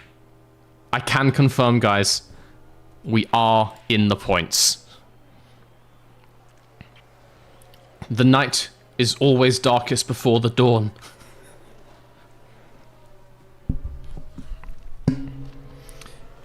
You merely adopted the darkness, but I was born in it. We drove a 0 stop in a wet Miami. I have known pain you can only dream of. And so, we are back in the points in Monaco. With half a front wing. A dozen stops between us. Always a special occasion. It's a saying in English, don't worry about it. Hulkenberg crashed on the last lap, did it? Oh my god. I don't need to see them celebrating. That doesn't bring me any joy. Oh, we lost 3 places. Alonso went 12th to 8th. Fair play. Rumor has it that Alonso is actually a decent driver. Christ alive. Okay, in the drivers, Ricciardo gains 1 point on Yuki, but we stay 17 ahead of him. Hamilton moves further ahead. It's a long season, guys. We got time. Again, RB catches us, but only by 1. Only by 1. It's still all to play for. Another good race, and we gain leaps and bounds on Mercedes. And we are going to have that good race in Canada. It's a medium speed track. And we have built a medium speed car. Still got 200 grand. It's not the worst. It's not the worst.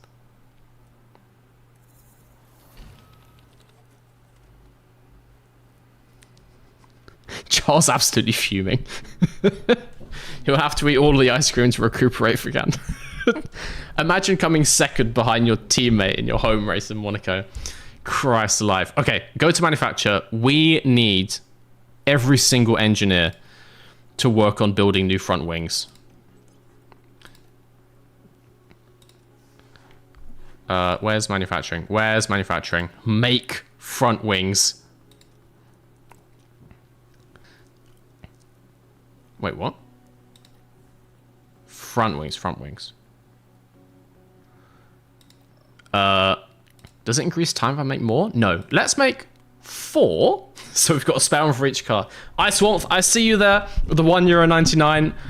Thank you again for the super chat. We got that point. We got that point, guys. All that stress for 1 point. Hey, people have done worse. People have done a lot more for worse in Formula 1. This is going to be completed in 12 days' time. Even rushed is 8 days. Oh, no, wait. How long do I have? Yeah, cancel the project.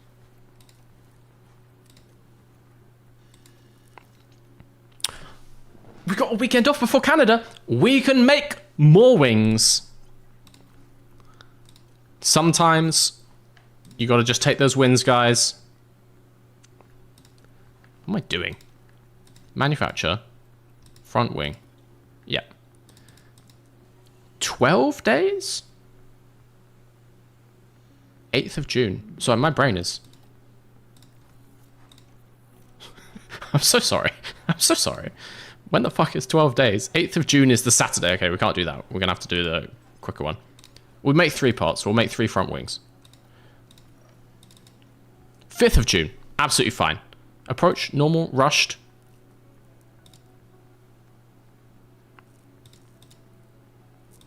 Oh, we'll make 4 and we'll rush it. Yeah. We need more wings, particularly for Canada. That Wall of Champions, I mean, we're about to win the World Driver Championship. We may be in 6th currently, but don't worry about it. Planning to hit the Wall of Champions, which means we're going to need more front wings. We'll make 4. We'll rush them through. Confirm that. 1.35 million. The super chats, they all go into the pot, guys. Thank you so much. Thank you so much. Okay. Can we also make more of that side pod design? Just research a new side pod. That's going to take 8 days. We'll have them ready for the 6th, which is the day before the race, if we rush them through. I kind of want to get them in just to make the car faster. We've got 23 million, we'll be fine. Okay. Front wing is missing. I have no suspension? What do you mean? Okay. He's going to have that. Front wing will get replaced before the race. Chassis missing. That's not good. Why was the chassis missing? It's fine. Okay, front wings gonna get changed before the race. Don't worry about that. Let's see what else is in the inbox. Just telling me some stuff. Sideboard's done. Boring stuff. Yep. Okay, let's continue. Making stuff. Making stuff. Hell yeah. Let's make another chassis. They are kind of correct.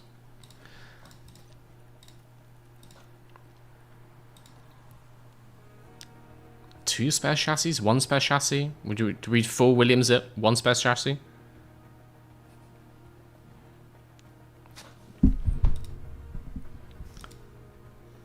I'll make one spare chassis. It works for Williams, it'll work for us. Don't worry about it. No. Because if we do crack them again... Oh, I can't afford that shit. We'll make one. It'll be fine. Alright. Let's continue.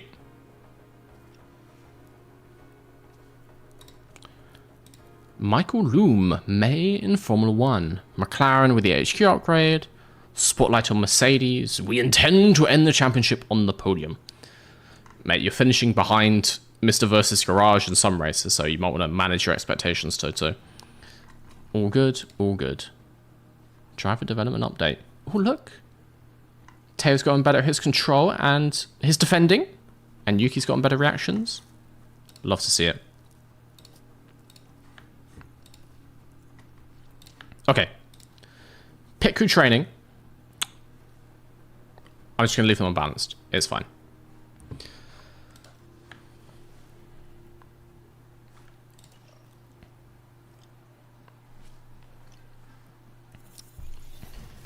Okay, we've made some front wings.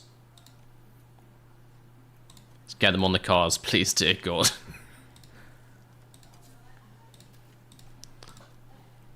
What does car 2 have? Oh, it already has one. Interesting. Oh no, he got a new one in the race, of course, I'm talking about. So, got loads of front wings, that's perfectly fine. We're making some other stuff. Spares for the race. We are ready. 2024 research complete for the front wing. Oh, we made a new rear wing design. Start manufacturing that as well. He's spending so much money on these. Alright. Do that. It's only $500,000. Bargain, if you ask me.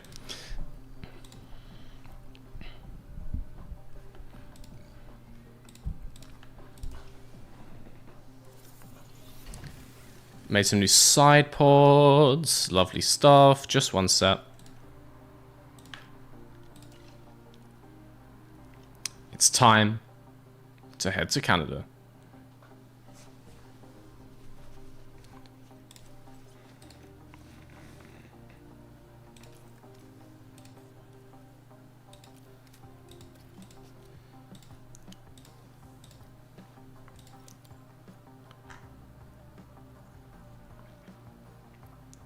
It looks like, again, weather forecast, rain in Canada. It's gone well for us so far.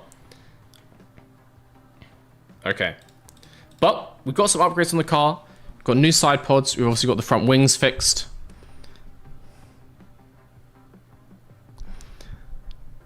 So,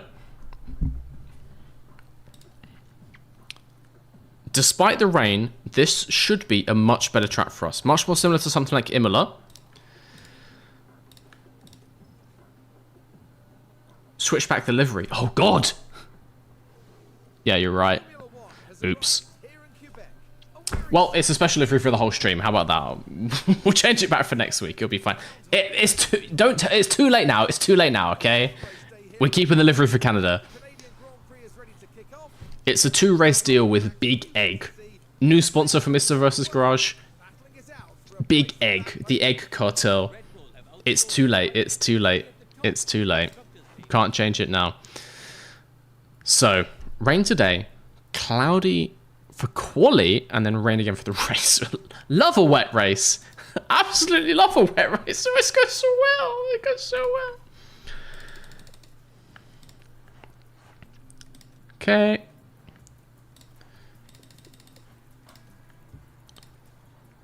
I'm just going to start with some higher wing angles. See if we can dial in that confidence a bit early doors. Let's give something like this. See what he says. Can't hurt. Can't hurt. Poor chair will just leave as normal because I don't care.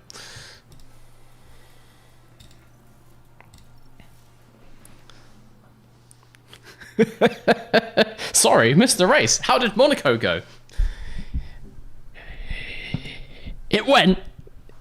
It went. That's all I'm going to say on that one.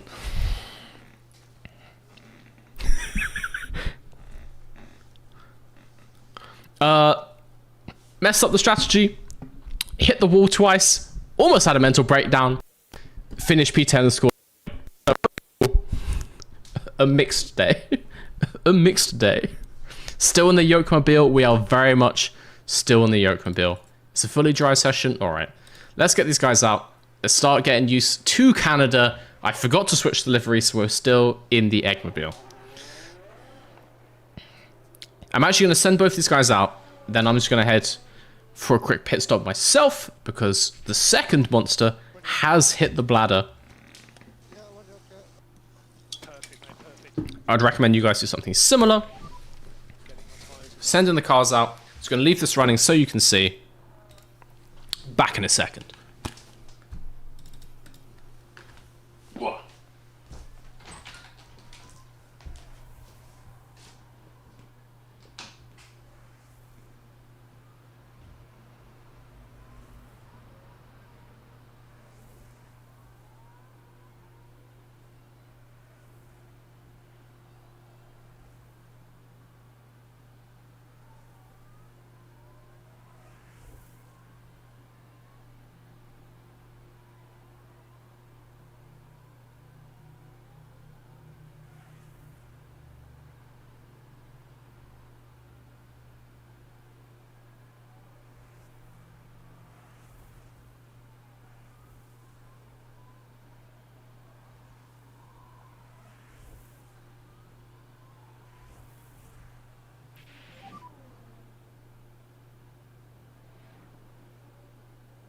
Copy.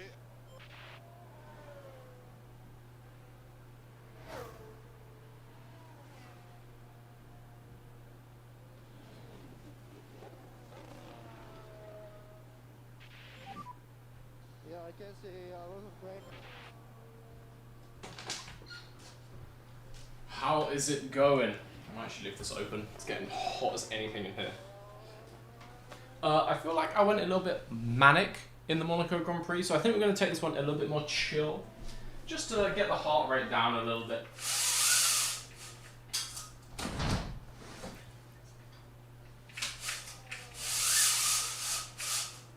Guys, let me know.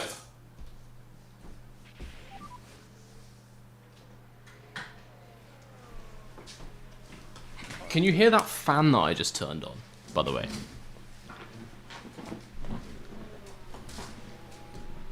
Oh, I've got this lovely breeze on my back now. The cold night air. Oh, beautiful stuff. Yeah, I feel like we had a slight manic episode during the Manic Grand Prix.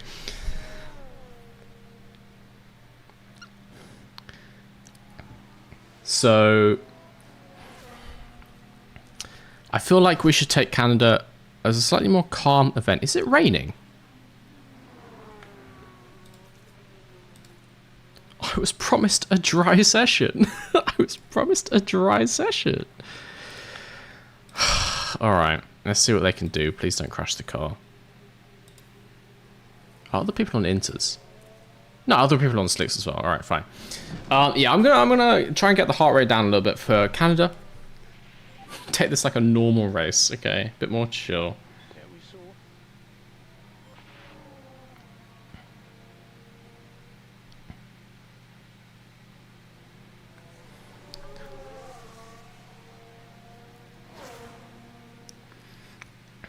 Inters was the best moment ever. Ferrari strats.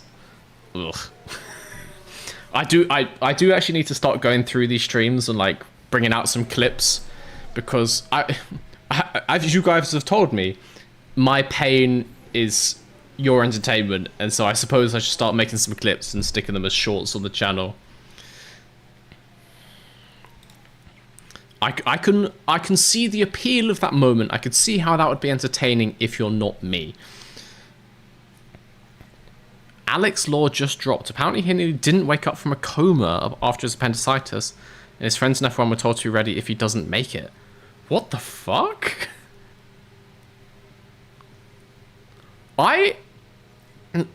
So he said at the time he went in for appendicitis, there was reports that there were complications. It was never proclaimed to be that extreme, though.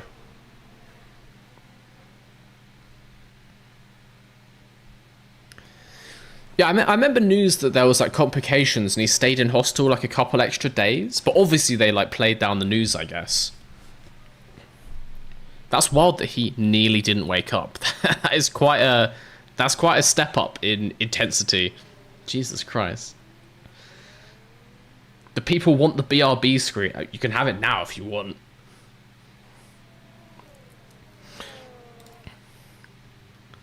Yeah, glad Alex is okay. Alex is a top tier driver. Solid lad, that Alex. But obviously, we don't want anyone to, you know, go into a coma from surgery complications. That would just be horrendous.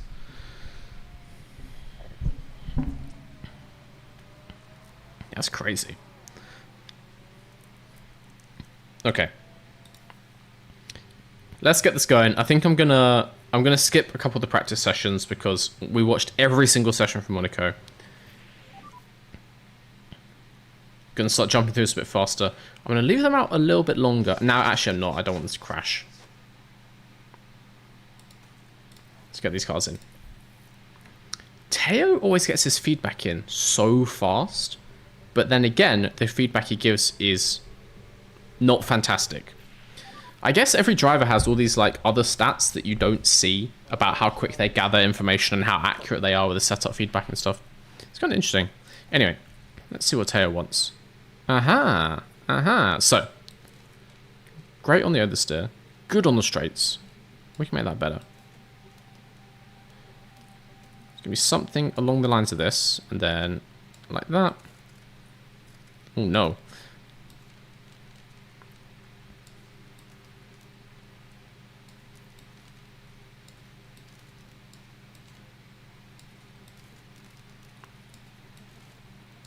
Something like that. And then we can move these ones kind of there-ish. Let's give him that. Let's give him that. See what he says. Okay, confirm. Is it staying wet? I believe it's staying wet for the rest of the session. We'll just give it a little check. Yeah, it's staying damp 1 mil, so we'll do the rest on inters just to be safe. Yuki is coming in as well.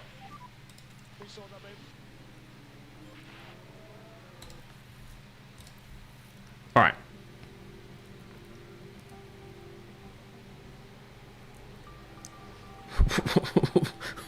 What kind of question is that? Mr. V, if you knew tomorrow was your last day on Earth, would you tell anyone? Yes! Obviously, I would let, like, you know, my girlfriend know. I think that would be courteous. Oh my god! It's a heavy question. I would let loads of people know. That would be a bit shit if you just disappeared, right? So yes, obviously I would start telling, like, my friends and family if I was gonna fucking die tomorrow. Jesus. Why do you want oversteer down there, Yuki? Some may say that the setup I gave him at the start was bad. Alright, we'll start with this. Push it more that way. Something like this. Check that out.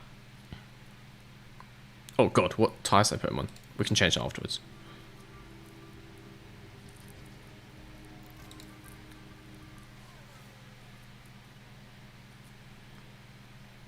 Mr. V, if you knew tomorrow wasn't your last day on Earth, would you tell anyone? Well, I suppose that's a hard one to prove. That's much harder to confirm. Like, if I knew it was going to be my last day, or at least if I believed that to be the case, if I'm wrong, then, you know, okay, bit of a prank. How do I confirm that tomorrow is not my last day? I think you'd make a lot of money in life if you could. Like, lots of people would want to know that. Oh, I'm sorry. You didn't mean not die, just vanish. How is that better? That's basically the same. Do you mean vanish from my perspective or like in total? Like as in I run away, or I'm just like gone, I'm just like blasted into another dimension? Yeah, vanishing and dying off, that's not better. It's not better. Obviously, the first thing would be to cancel your Office 365 subscription. don't want to leave any loved ones of any Microsoft debt. That would be mildly annoying for them. If you were to die, how would you want to? What kind of questions are these? Where were the questions about favourite Formula 1 tracks? Why can't I have more questions like that? What do we mean? How do I want to die? Do I have to choose? Do I have to?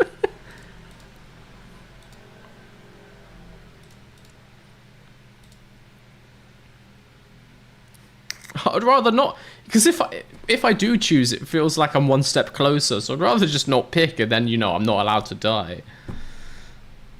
No, vanish as if I'm a wizard. Cast teleport. Cast dimension door and just head to another plane of existence. Schedule an upload for 2 years from now to spook people into thinking back. That's a good shout. If I knew that I was going to be gone from this earth, I would schedule loads of random vlogs. Like, I'd film myself in random places on Earth and be like, don't worry, guys, I've seen all the tweets. You all think I'm dead. I'm fine, look. And just put them, like, randomly in the next 5 years. What's your favourite F1 track to die on? There we go. Thank you. A normal question. So nice.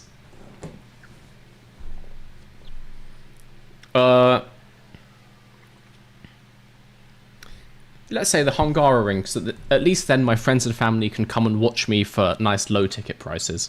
They can all come watch me perish on track and it won't break the bank. So that'll be nice for them. Do we want to go out on Inters? Everyone else is still just out on normal tyres. Fuck it, just go on Inters, just do it. Be fine. Everyone else is basically just staying in the pits, it would seem.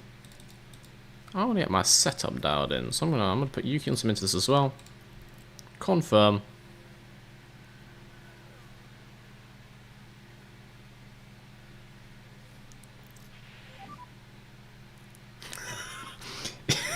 If you could vanish and skedaddle to Rivendell like Bilbo on his 111th birthday, would you do it?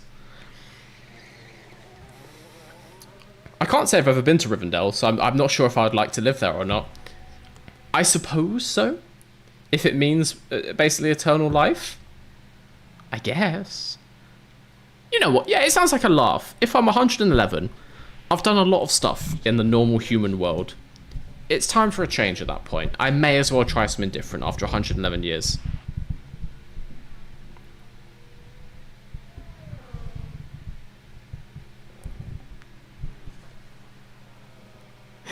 What are these questions?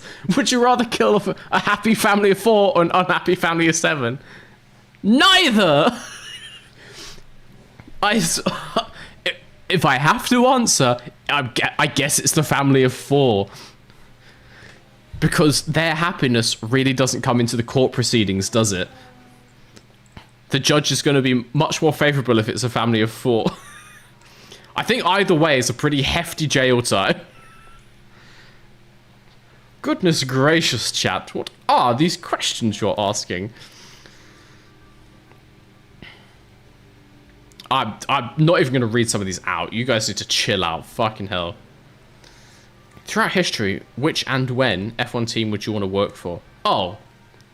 Probably either like Hesketh, 1970s Hesketh, when they were just like drinking champagne trackside, Or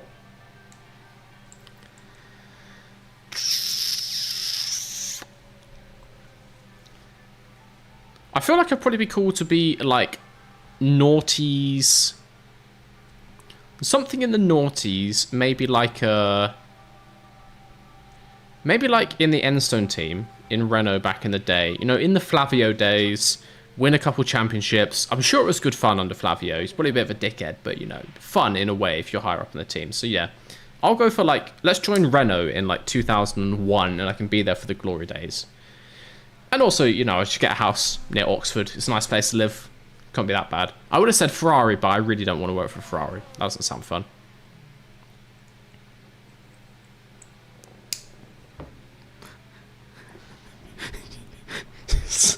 I'm not reading out your guys' questions anymore. Yeah, we saw that, mate. What pit crew job would you want to do? Chief mechanic. The guy with the little thing that turns the green light on, tells the car when to go. You have by far the smallest chance of being hit by a car, and you don't have to lift a heavy wheel multiple times a day. Chief mechanic, easy. There's a reason the chief mechanic is more like a senior member. Like, you graduate up to being chief pit stop mechanic because it's the best job and it's the biggest responsibility. Like, it's a cool job. It's a cool job to do, so easily.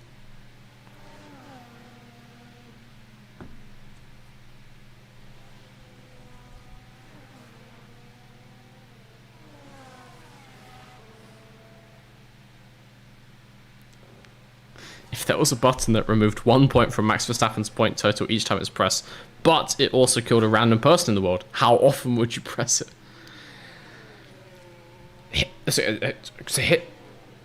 Hear me out on this. Hear me out on this question. Would anyone know that I'm doing it?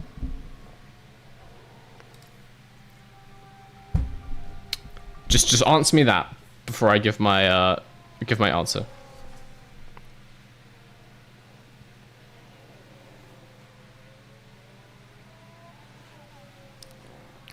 Can you put Subway Surfers at the bottom? I need more simulation. No, let me give you full Gen Alpha brain rot mode. Let's go 2x first person cam. It's double Formula 1. Are you not entertained?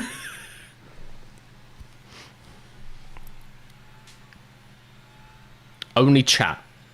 So the 150 people currently here would know that I'm pressing the button, but no one else. I don't know if I trust all of you not to snitch to the police. If it was a smaller chat, maybe.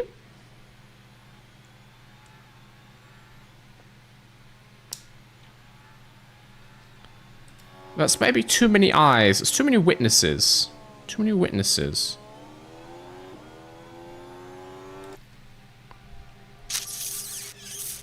You know what? I'm going to go with no. Because I think Max Verstappen having all those points makes it more interesting. We got a close title fight this year, but even the previous years, it's given, you know, it's given the other teams some encouragement. Ultimately, I think Max Verstappen dominance, good for the sport. So I wouldn't change a thing. Not pressing that button. What do you think? Ferrari fans would commit gen... Oh, for sure. Yeah, the Ferrari fans and part of Team LH. They would send him negative. They would send him negative several million points just to make sure.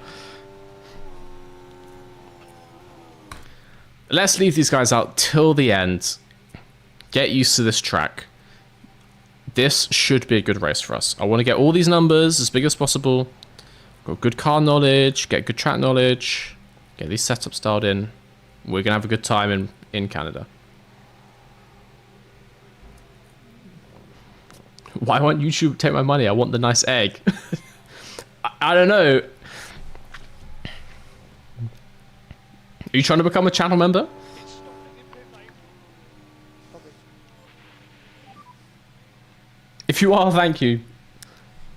Really kind way to support the channel. Pull up outside your garage, reminder it's slippery. We'll see if it comes through.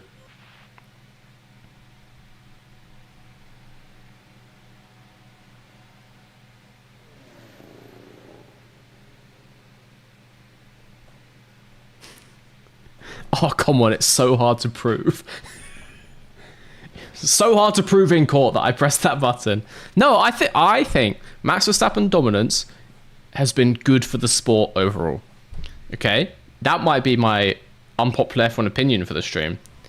I think it's made this year better. I think he could have, not dominated as much, then we could have had another mediocre year. I think it's pushed the other teams harder, and it's made F1 better. And maybe Max did that all on purpose, playing 4D chess. Because really, he just wants to go race people.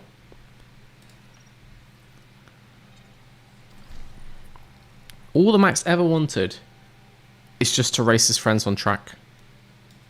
So maybe this was his plan all along. I am getting better at this minigame, I think. Let's do this after the session. Let's just get to the end. I'm trying to become a member since Canada started, but YouTube won't take it. I mean, thank you for trying, man. Obviously, you still got the standard YouTube egg emoji. If you do get through, that'll be nice. But you can still hang out for the whole stream without it. I will say, if anyone wants to become a member, you do get perks, custom emojis, 10% off MrVsGarage.com, where you can buy a cargo vroom vroom cap, and soon, new merchandise. Potentially next week. I'll let you know as soon as it arrives. You get invited to Discord. On the membership tier, you get access to raw green screen clips from the videos, which you can use for your own personal meme purposes. And get a members badge next to your name to show off to people in the comments under the videos. Proof that you're the real OGs.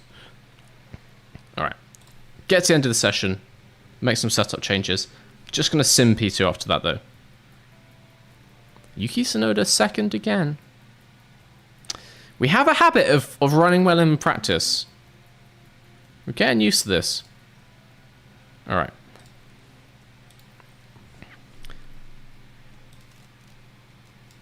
Let's get these setups better. Something like that.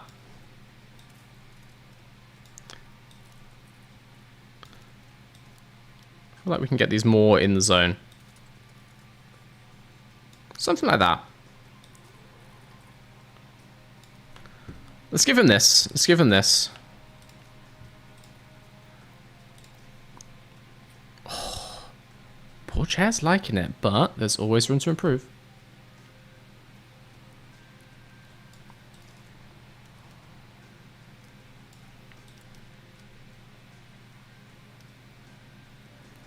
That traction is not good.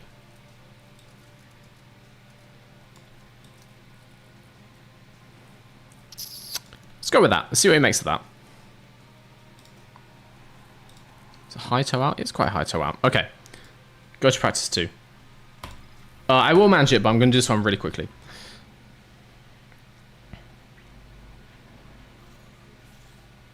How do I become a cool person in Discord? So,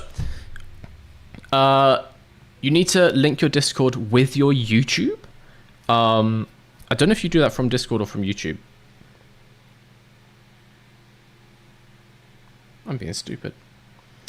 But just Google it. However you do it, you need to link your Discord account with your YouTube account. And then once you do that, you'll automatically get promoted up into Green Screen Enthusiast tier. If it doesn't do automatically, you can go in settings, connections, choose the Discord server, and then make sure it's like roles are applied from YouTube. If you're in Discord, though, that's probably the best place to ask. People can explain there without me having to do it while also trying to manage a Formula 1 team. Linking socials through Discord? Hell yeah. Yeah. Honestly, asking the Discord, probably the best place to do it. People there are very helpful. It's the same people here, but, it's much easier to read the messages in Discord. Let's send these two out. Dry session.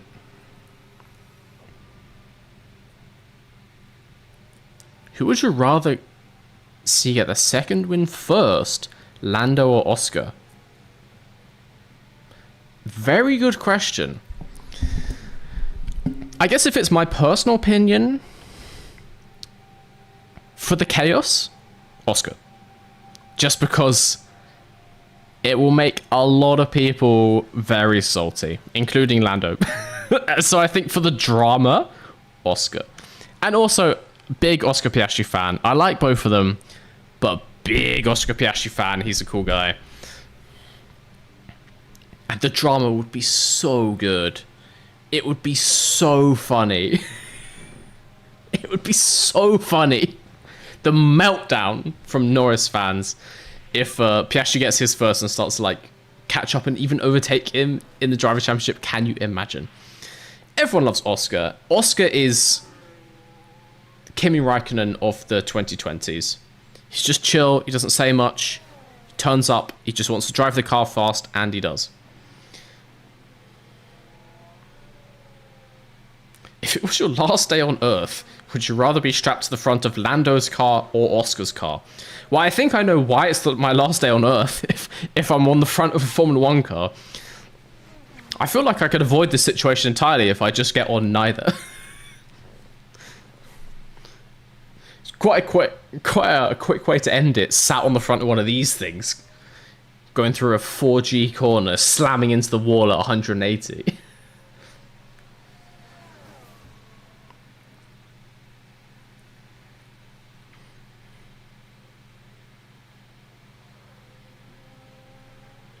Based on current form, I feel like Oscar is more likely to get number 2 first. I also think that's true. Oscar's been just like mega consistent. Also, so has Lando, but they're both very quick. Just something about Oscar, watching him live, makes me feel like he's going to get it first. He's been way more unlucky. Rain's starting. Interesting. Well, Porcher's coming in anyway. Did we actually test these setups? Yeah, it's something about watching Oscar, even though he's not necessarily faster, I just get the vibe he's going to win again first. I just get a vibe. I couldn't tell you why. I just do. He's quick, like, when it counts, if you know what I mean. He's not necessarily the quickest in every race, but when they're 1-2, he always seems to be quicker. Was Canada the crazy wet weather race this year with K-Mag? One of them. There's been multiple crazy races this year. Canada was one of the most mental this year. Yes. Ooh. Oh, we don't know how good it is because we didn't finish the feedback. Intriguing. Alright, let's get this back in the window. Oh, that traction. It's always the traction, man.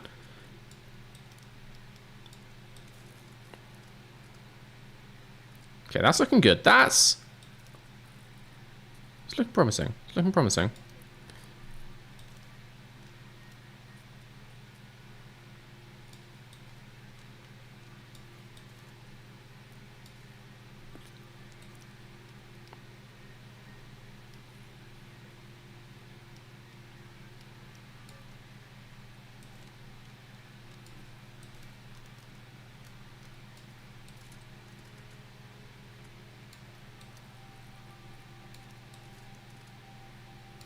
I'm going to go with that. See what he says.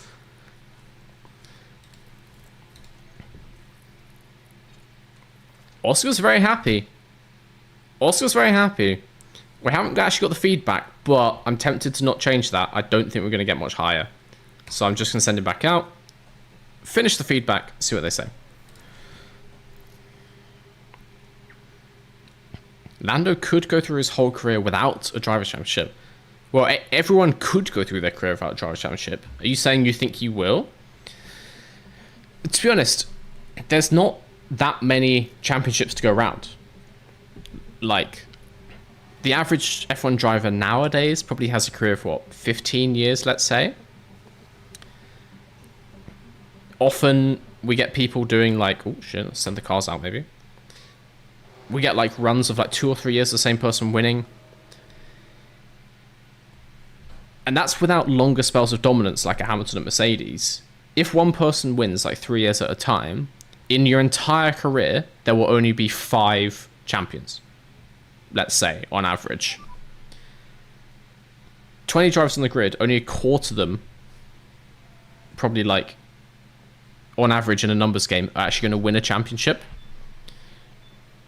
So most drivers, even the ones that are excellent drivers, definitely have the caliber with the right car, won't win a championship. And that's the same throughout history. There's been so many drivers who definitely could have been champions in the right car, and they just never had the right car. And that's just how Formula 1 goes. Alright, send him out. I sent them out exactly when I meant to. I sent them out exactly when I meant to. Don't you give me this fucking attitude. Just thought I'd say it. Sitting down playing some games with you in the background has been really enjoyable. I'm glad, man. I'm glad. I'm still quite new to streaming. I only did it a handful of times back with my old channel. I always just feel really awkward about streaming back in the day, but I'm really enjoying this series. I think this is a good game for it because I can just kind of sit back and read chat. In the past, my brain's not good at like playing like a first-person game and talking to you guys. It's a bit overwhelming. This has been chill. It's been nice. Monaco wasn't that chill, but you know what I mean. It's been fun. It's been fun. I think Lango won't get a Drivers' Championship. We'll see.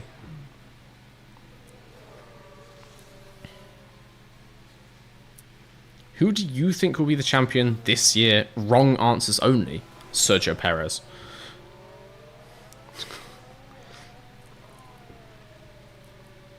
Has the Drivers' Champion ever been won by a driver with less wins than other drivers that season?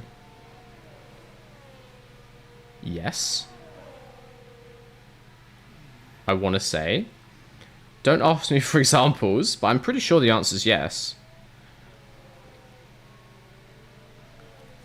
Who won a championship with only one win? Who did that?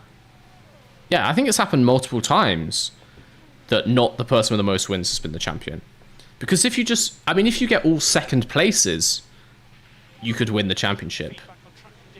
We've had drivers with a 1-win season. We've definitely had a couple with a 2-win season in the 80s. Let's say Keke Rosberg had 2 wins. Probably wasn't the most that year. So, yeah, it's happened. Do you have any examples? I want to say Keke Rosberg. I want to say maybe like a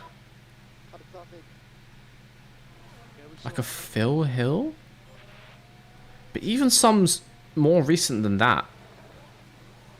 I'm trying to remember like back in the noughties, if any years. Obviously not the Schumacher years, but even stuff like some of the Vettel years, if maybe he was like equal on wins.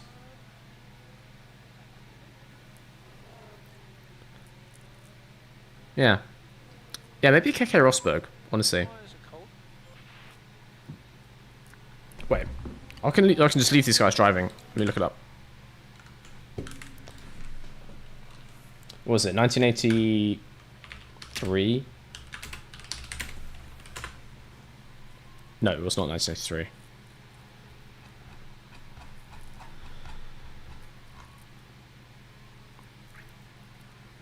But even then, I literally just looked up 1983. Nelson Piquet, 3 wins, world champion.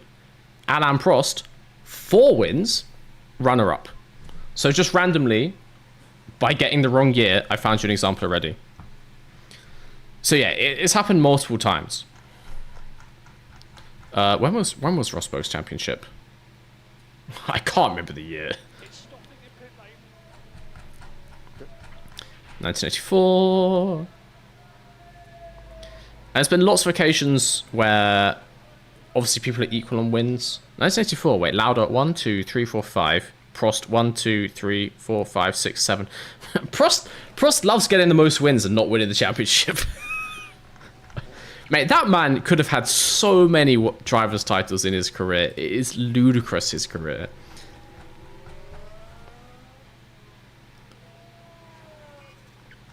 So yeah, there you go. Back to back, 1983 and 1984. Driver's champion does not have the most wins. 1985, Alain Prost has 4 wins. Nigel Mansell has 5. Comes P2. Almost, so... yeah, multiple years in the 80s. There we go.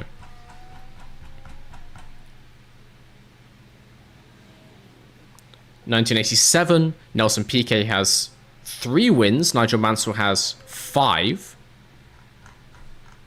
PK wins the championship. So yeah, it's happened loads of times. It was almost a recurring theme in the 1980s, it would seem. I straight up can't remember when Keke Rosberg was the champion. That's really bad. 1982.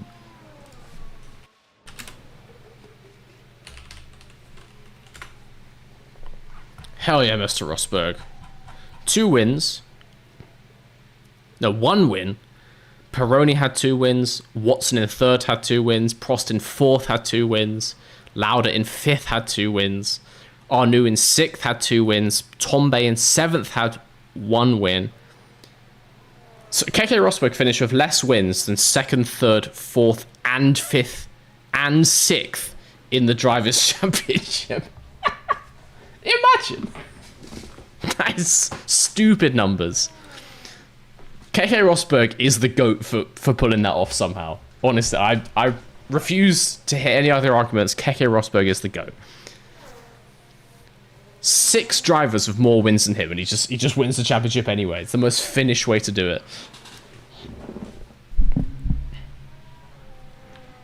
Yeah, I think Prost is either a 7 or an 8-time world champion with current point systems, like, a lot. The man is crazy. I don't know if Yuki's going to get all his feedback in for this setup, which is very disheartening. Let's just get into the end of this practice.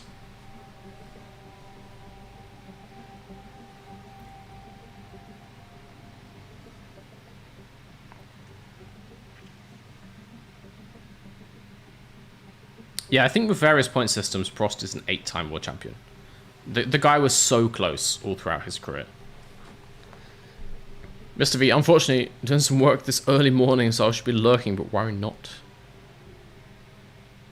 We'll return if this goes on for 2 more hours. We shall see. We shall see how long Canada takes. I'm planning to do the Canadian Grand Prix. We shall stay here till it's done.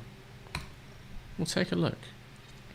Setups are getting better. He hasn't finished giving us feedback, but it looks pretty good. So we'll send him back out on the same in P3. 94% push air locked in. Locked in, locked in, locked in. Let's get to the end of this session.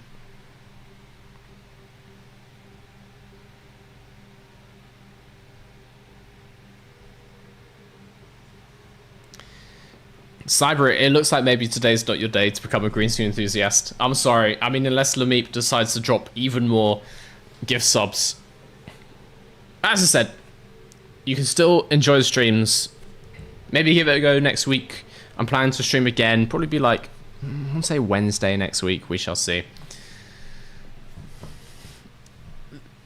Really appreciate the trying, though. But don't worry about it. Don't worry about it. Who do you think will be the next driver to complete the Triple Crown? I don't think that will ever be done again, honestly. If anyone current was going to do it, probably Max. It's the kind of thing he would try and do. I could definitely see Max winning Le Mans in his career. He's said that it's something he would like to do. I don't think he would do the 500. The only reason he would be for the Triple Crown. Yeah, he could win it. Like, he's got the skill. But yeah, I don't think anyone's going to win the 500 again. Motor racing, all the different disciplines just get further and further apart as time goes on. So I don't think it's ever going to happen again. Is my personal opinion. Of a current driver, I would say Max. All right. Will Alonso try the 500 again? I guess he could try if someone's willing to give him a drive. He's going to be in his like mid-40s. I guess actually IndyCar has multiple older drivers. Yeah, he could try it. I don't think he'll win it though. I just don't see it happening for Alonso. Max, on the other hand, if he tried it, I could see him having a genuine chance of winning. It just feels like the kind of thing he would be good at.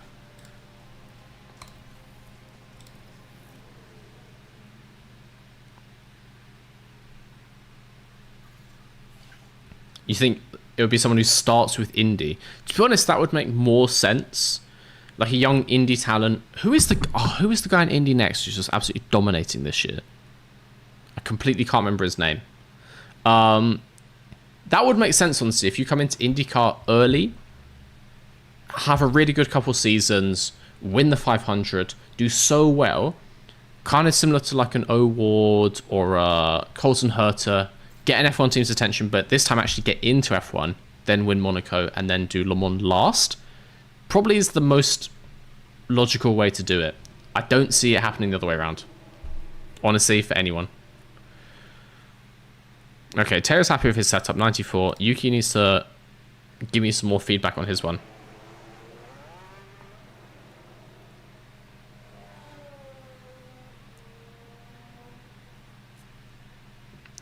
You saying Max is so disorienting. Hey, for all I know, he had that name first. I could start calling him Verstappen, but who knows? There might be loads of Dutch people called Verstappen in this chat who are going to start complaining as well, so can't all be winners.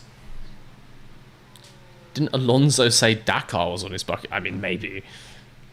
Alonso seems like the kind of person who'll just do anything for fun. He just loves driving. So, yeah.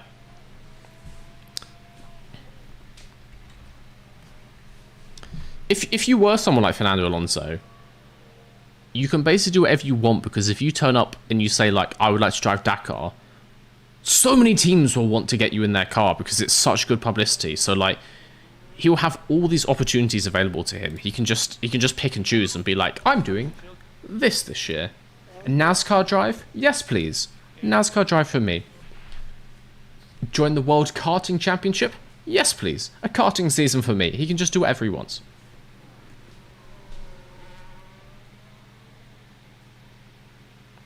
I'm still getting into the nuance of different disciplines. What skills as a driver make someone better for one discipline versus another? So I'm not going to claim to go into like the exact details of what's needed for Formula 1 versus IndyCar. I don't know off the top of my head. But basically, the cars are different enough, and the sports are different enough, and the conditions of the races are different enough that they're all so highly specialized. It takes years of training for each one, and years of experience and all this kind of stuff. Okay, let's actually get Snowder in now. See what he says about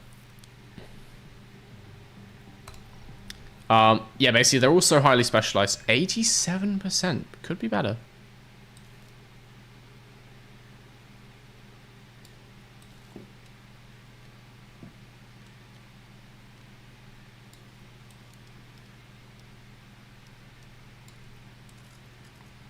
I mean, that traction gets me every time.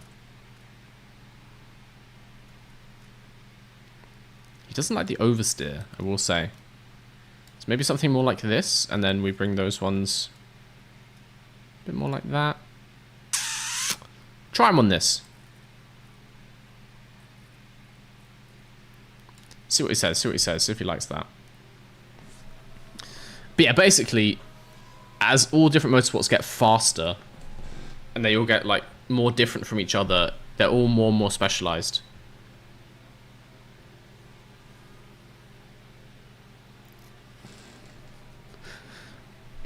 I'm wondering, have you got timed out on your messages in the middle of that spam?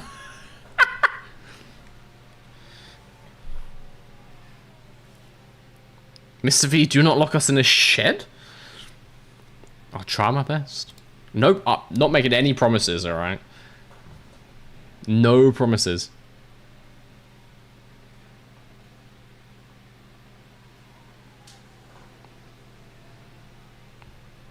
Bit of research, last champion with less wins than second was 2008. Fair play. I thought there was one in the 2010s. I thought one of the Vettel years, maybe he had less than Alonso. Interesting, interesting. Please lock us in a shed. How many eggs are in the shed? I'm not telling. More than you could possibly imagine. Where do you think I got all the eggs for these emotes from? I need to keep a heavy supply going for this spam in the chat, so it's all good. But yeah, basically, like, sport gets faster, sport gets more specialized. takes more and more experience and training for each sport, and therefore it takes more time to swap over between them. Like back in the day, cars were cars. You got in and you did this, then you drove fast, and so you could be successful in all different motorsports. Like what is his name? Who won both an F1 championship and a motorbike championship? I forget the name. Anyway, there's no way in hell nowadays you could be an F1 champion and a MotoGP champion. It's just ludicrous, basically. They're both back in. Okay, he says, give me more feedback. I need more feedback. Okay, he's happy on his setup. Do another run. Come on, come on, come on.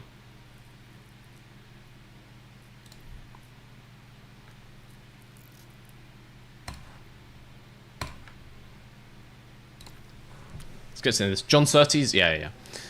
Like, yeah, back in the day, you could be an F1 champion and then go and do a motorbike season and become the equivalent of a MotoGP champion. There's no way in hell that you could do that nowadays. Because they're more different. So yeah. Mr. V, favorite niche motorsport series? Oh, stadium trucks. I think the one that's the Australian one, I forget the exact name of the league. It's like street tracks, but they put jumps out. That one. Stadium super trucks, I want to say. It might be a slightly different league name. Absolutely mental. Those races are so much fun. Does it help feedback to use different tires throughout the practice? I have no idea. I don't know what I'm doing. It would make sense, wouldn't it? But I don't know. I want to see Max try Stadium Super Truck. I want to see that too. I get the feeling he has various sponsor deals that forbid him because it's too dangerous. You know, he's a Heineken brand sponsor. Not going to sell as many Heinekens if Max fucking plows through a barrier upside down. So yeah, I think it is Stadium Super Trucks. Absolute banger to watch. So much fun. Such a stupid sport.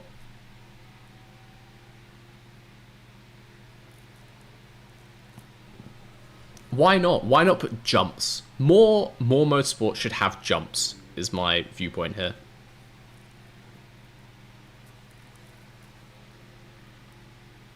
.2010 they were equal on wins, 5 each. Okay, that's what I was thinking of. I thought Alonso won more in 2010, but yeah. Do I watch Pikes Peak? No. I'll see some highlights of best runs each year, but I don't watch it. I think normally if you actually watch it live, it's on in the middle of the night because it's in Colorado, right? It's like a midnight in the UK. So no, I've never watched Pikes Peak live. I'd like to go to Pikes Peak one year. That'd be pretty cool. Just to see some crazy cars. I just got here, custom livery. The custom livery is for Monaco. It's an egg-based livery. I forgot to switch it back. So, yes, we have a custom livery for Canada as well. The jumps count as straights or curves. That will also be covered in the deep dive. I swear to God, guys, at some point in the future of this channel, I'm going to make however long it may be, I'm going to make an hours-long video just answering the question, what is a straight? All of your questions will be answered. Don't worry. Because that's another thing. If it's straight in a horizontal sense, but not straight in a vertical sense, can we still call it a straight? These are the questions that need answering in the motorsport Formula 1 community. And all the other YouTubers are scared to tackle questions like these. And so that's why I had to start this channel, to answer these questions that no one else has the balls to even attempt. What is a straight? I don't see WTF1 answering what is a straight. Cowards. I'm not coming after WTF1 specifically, that's just an example. Wait, there's an egg livery? There is. Wait, can we show it to you? They're in the garage. You'll see it. You'll see it in qualifying. There is. But that is the end of P3. we are heading to qualifying here in Canada.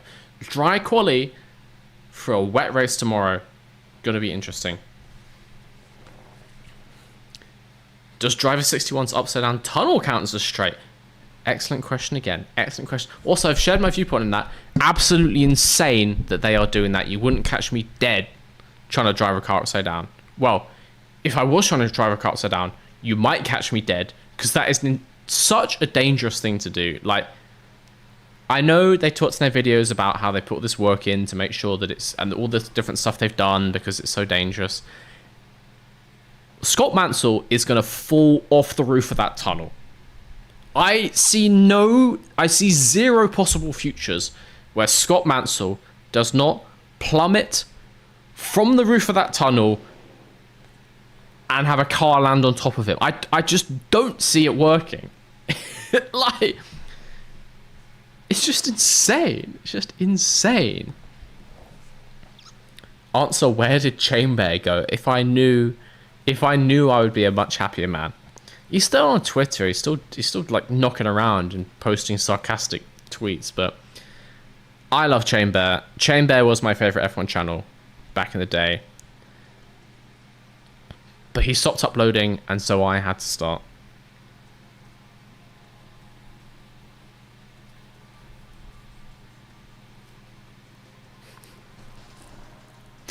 Why is straights allowed during June?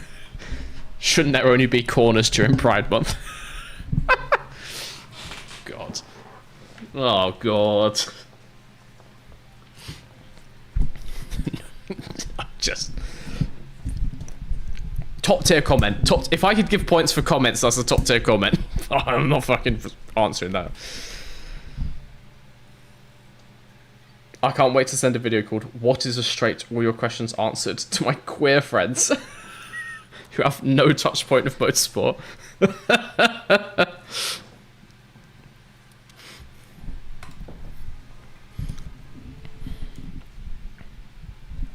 is coming up, and the drivers will be ready. Qualifying is coming up. Plot twist, Mr. V is Chainbear. Dun dun dun. I'm a much worse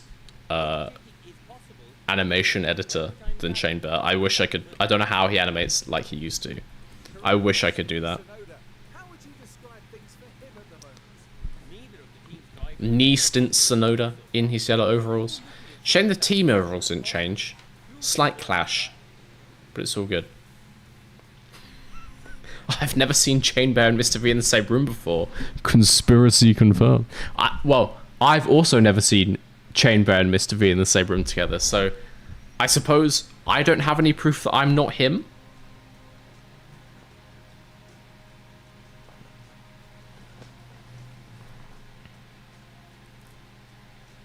Release What is a Straight on the first day of Pride Month. That is actually quite a funny idea. I might have to do that. I might have to save it until June next year. I like your style. I like your style, chat. That's hilarious. Okay, we're gonna head to qualifying. I'm gonna send them out for their first run in Q1. I'm gonna go take another piss while they're doing that, because it turns out if you drink this much Monster Ultra in a short space of time, you have to just pee every half an hour.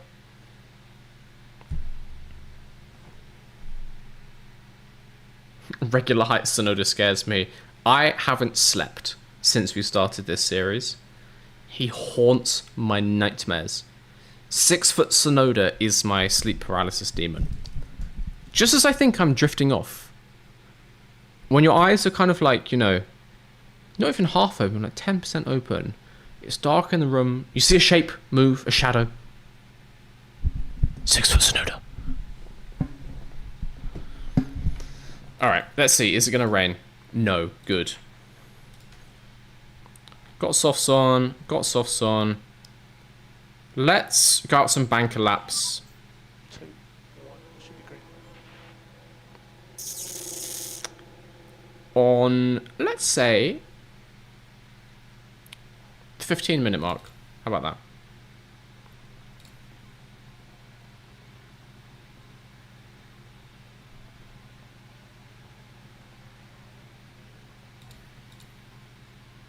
do you know Mobile Chicane? It's a really good channel with 1 hour vids about F1 history, most of single drivers. No, actually, I don't. I've never heard of it. Oh, 15 minutes. Send out.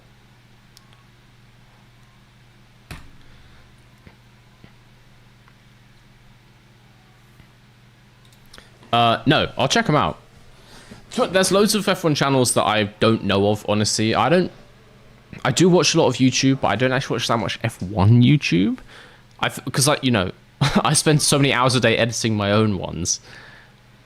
I kind of like, want to watch something else in my free time. So actually, I watch less since I've started this channel. I don't catch that many of other people's videos, quite frankly. Anyway, you're going to watch Tsunoda do his first Q1 lap. I'm going to use the toilet quickly. I'll be right back. Ooh.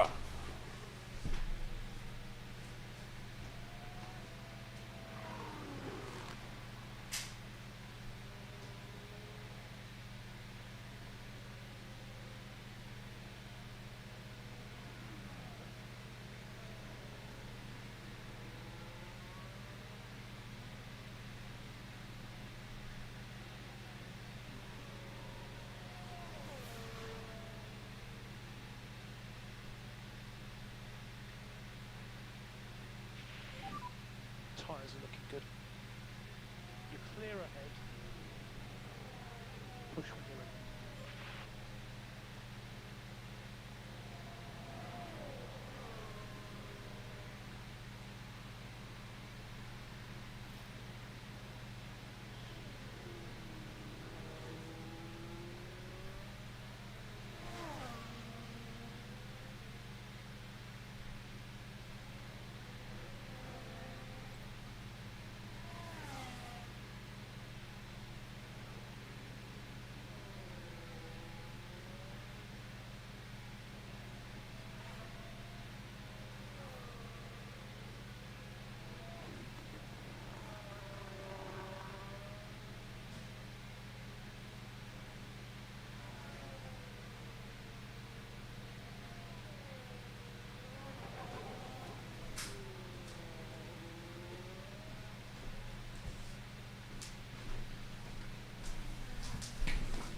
The egg chat. The egg spam once again. I leave the room for 60 seconds.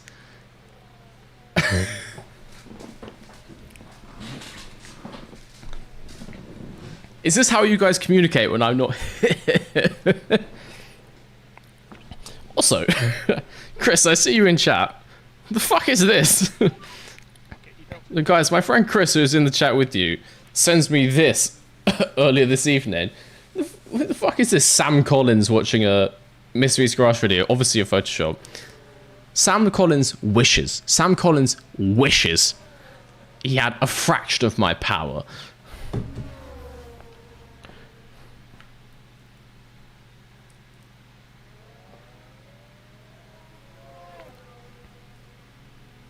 I mean, I wouldn't be surprised if Sam Collins does watch my videos.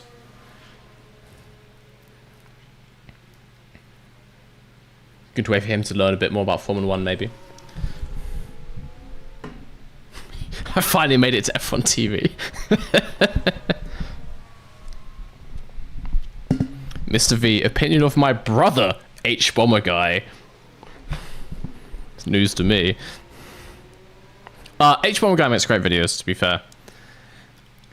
I will say, you know, a long video is nice. You could edit them down. Could make them sharper. He gets a lot in those videos, of course, but he makes videos that are, let's say, 2.5 hours. You could probably lose a half hour.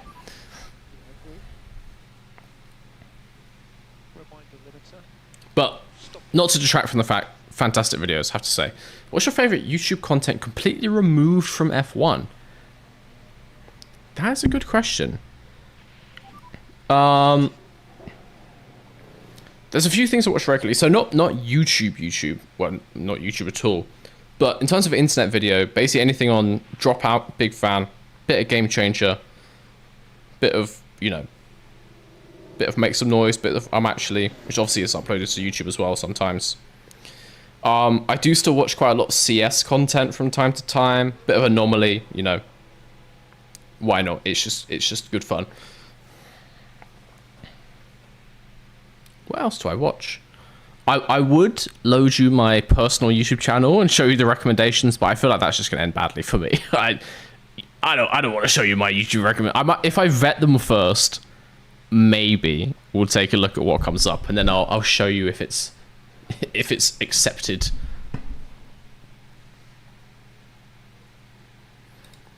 But yeah, I watch all kinds of random shit, to be honest.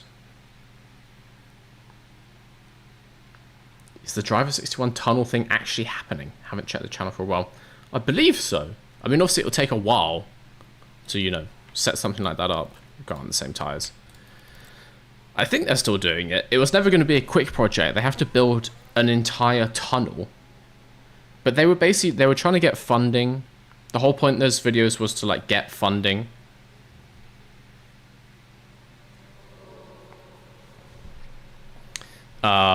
Who knows? They need to, like, get loads of land and build a tunnel.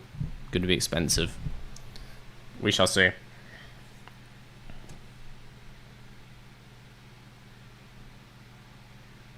You guys are skeptical they're going to get funded. So am I. They claimed, what, like $500,000 or like several 100,000 to make that thing happen. That's a lot for one YouTube video. It's like Mr. Beast numbers, but they're not going to get Mr. Beast views on it. I mean, they're going to get a lot of views, but like, I don't think it's worth the investment, honestly. Sam Collins is always looking at things he loves on that screen. It's a compliment. Mate, it may be a compliment. If Sam Collins is stealing my stuff, I want compensation. I want compensation.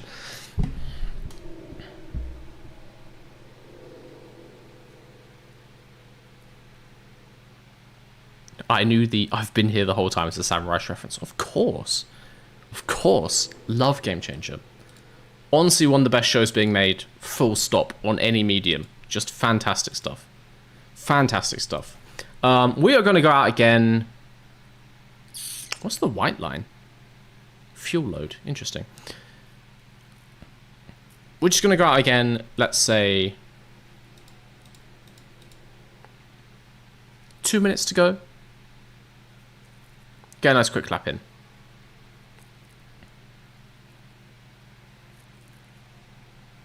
Do I sim race?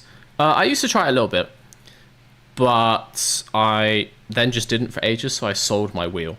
I just had like a shitty folding seat with like a Logitech wheel. I was just like, I don't use them enough, so I'll just sell them.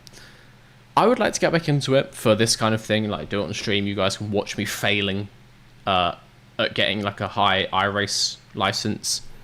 That would be fun, now that I've got like a decent audience on here. In the future, if the channel takes off, I'll invest some money in like a nice sim setup, but those things are expensive, to be fair.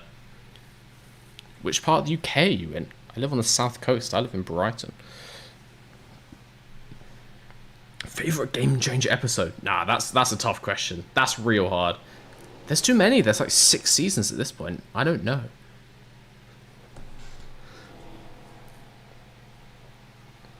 Should get Mr. Beast to sponsor the tunnel thing. Yeah, I don't think that's going to work so good right now.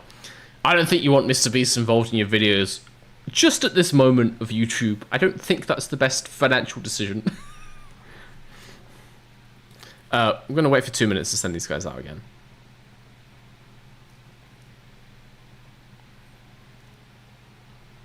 Three.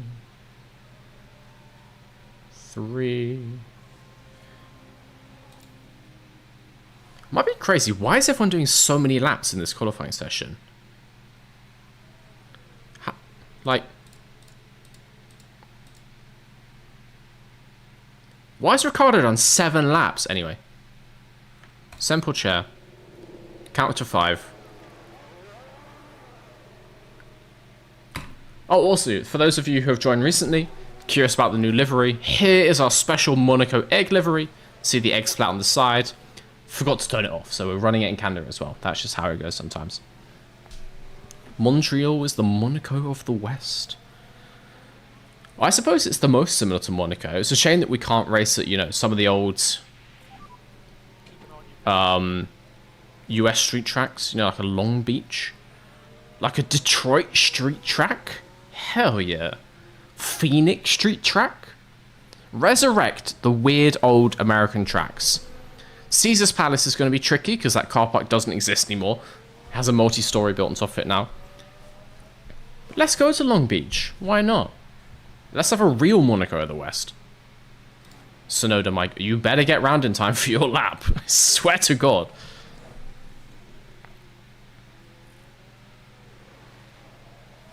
Didn't read the full title, was sitting there thinking, this isn't Monaco. You are correct. It's not Monaco. Can we drop a first name, or should we just call you Mr. V?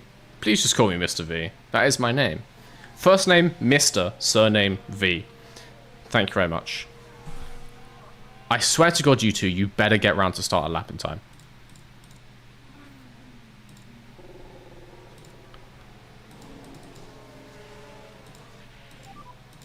So track is clear. It looks fine. Need to push again. It looks fine. Okay. Where's the line? Okay, both of them on a lap. Let's get this going. Should be easy into Q2. What's with the egg, though?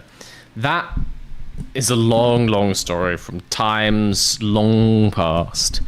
A small little live stream.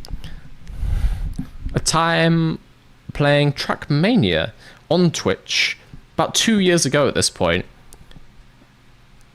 The full story will be revealed in due time. I promised it as like a explanation video.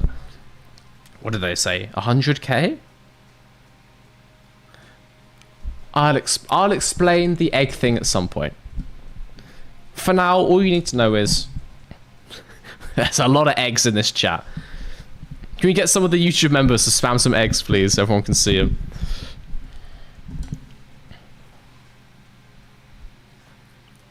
Can I call you sir? No, that's weird. That's oddly kinky and I don't like it.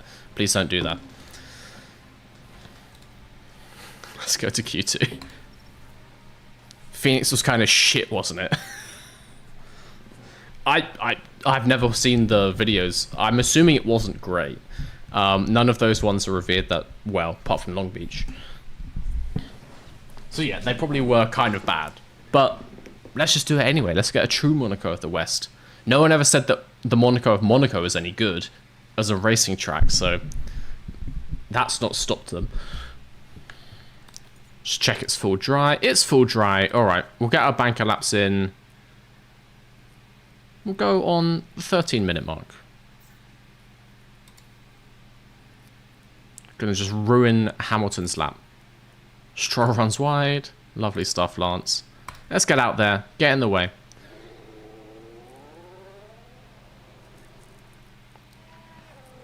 Does that mean Daddy is off the table too? You know. Jury still out on that one? Yes, please. Please do not refer to me by by any kinky names. That's for a different website. If I stream in other websites, then maybe, but not here on YouTube.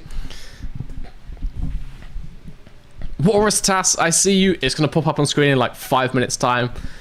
Thank you for the super chat. What's that? Australian dollars? Just want to say, only found your channel a month or so ago and it's fucking brilliant. Big fan. Thank you, man. Honestly, means a lot. Thank you for the super chat.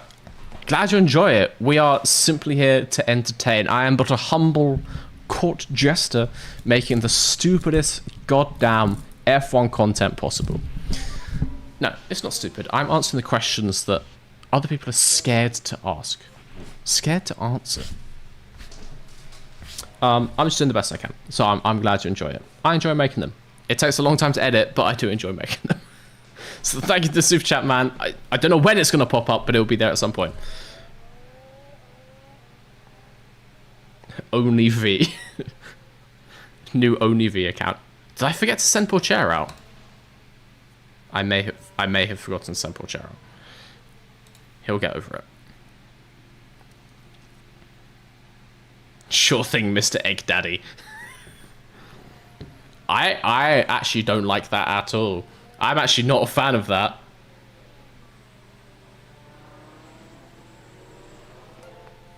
I should just not acknowledge anything you guys say. Warastas, hey, I moved the alert box. Should be a little bit easier to read. Thank you for the $5 Australian, man. Means a lot. Thank you guys. Thank you all of you who have supported through this stream. Had a lot of support today. Means a lot. Really helps with like keeping this channel going.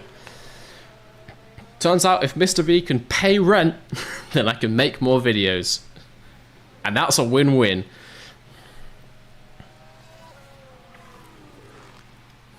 Who said and that's another sip? They're both doing their laps. It's fine. It's fine. Look, we're P1 and P3. We wouldn't be P1, P2 and P4 if we had a strategy error, would we? The Ferrari Strat's cooking. Oh, God. Oh, no. Okay, same tyres. Same tyres. Where is poor chair? He's fucking racing a McLaren, which is not going to help his lap. Oh, he's on an in lap at least. Yeah, he'll be fine. Okay. We're going to go again just before the 2-minute mark. It was a bit sketchy last time. We have more traffic. That's going to cause us to miss the line. We'll go at like 2:15. Should be plenty of time. Get round. Set a new flying lap. Pole position. Win the Canadian Grand Prix. Bish, bash, bosh. Done. That's the plan. Oladeli would be P1. You shut your dirty mouth. You know that's not true. Same tires for you. Let's do this. Have you considered paying your rent in eggs? I'll keep throwing them at my landlord until they can see it.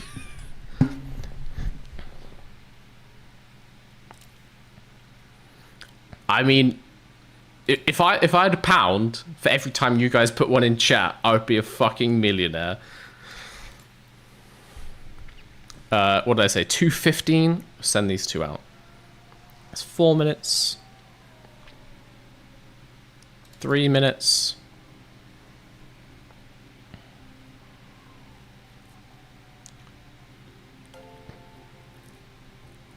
Ooh. Baby Chief, welcome to the green screen enthusiasts. Welcome to the club. Try out your new emotes. Ah! The time! No! You distracted me with... Thank you for becoming a channel member, but it was a very distracting time. It was a very distracting time. Poor chair's gonna miss. Poor chair's gonna drop. What is a poll time?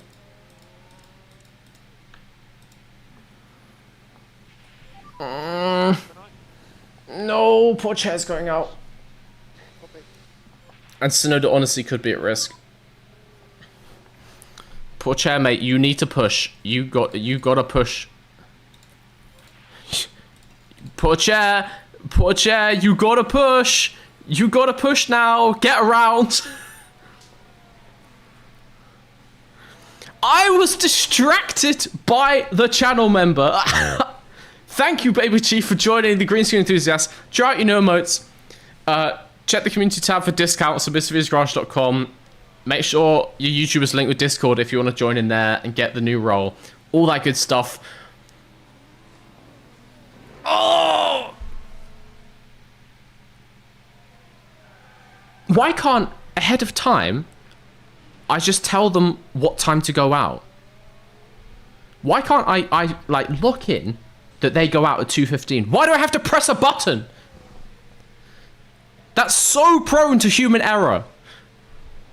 So unbelievably prone for an idiot like me to miss the button. Ferrari moment, getting distracted by money. 2 races in a row. Okay, well at least my favoritist child, my beautiful baby boy, Yuki 6-foot tall Sonoda, is through to Q3. But once again, I'm so sorry, Teo. You've been slightly screwed by The team. The team. The overall Mr. versus Garage organization.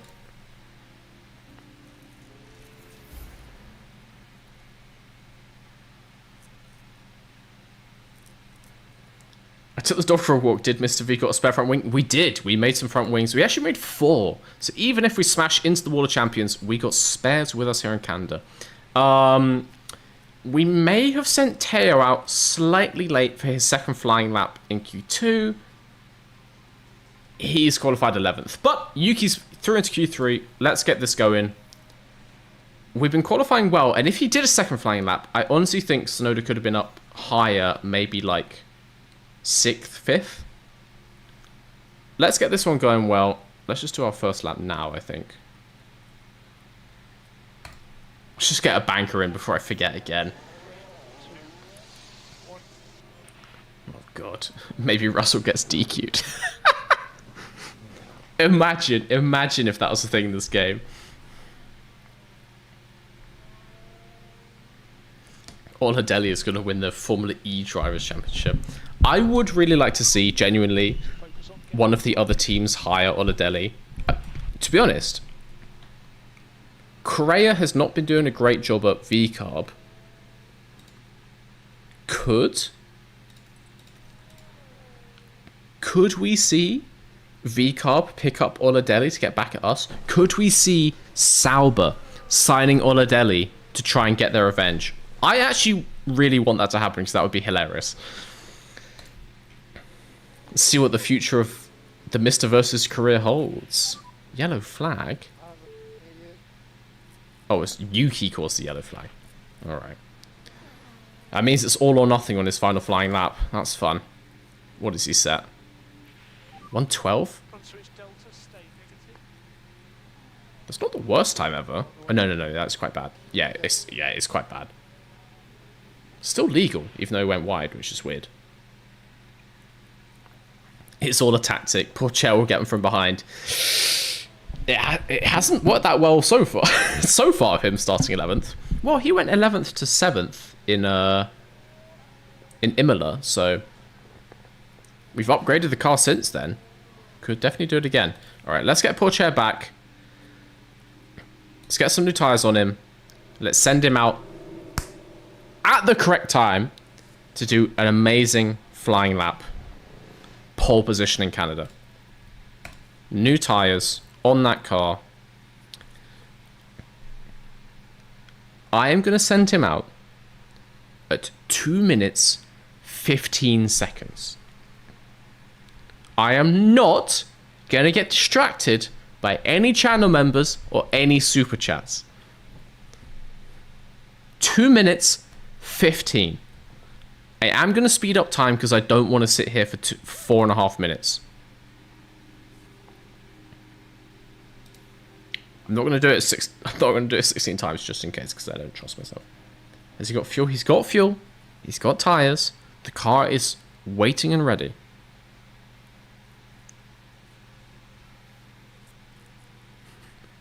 I can literally see you saying distract him. Even me reading the chat is distracting. Okay, times 4. Times 2. Perfect strategy. 2 minutes 15.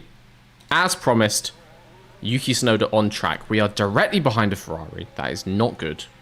Please, please make some space behind that Ferrari, Yuki. Please make some space behind that Ferrari. He's going to get fucking dirty aired by the Ferrari, I swear to God.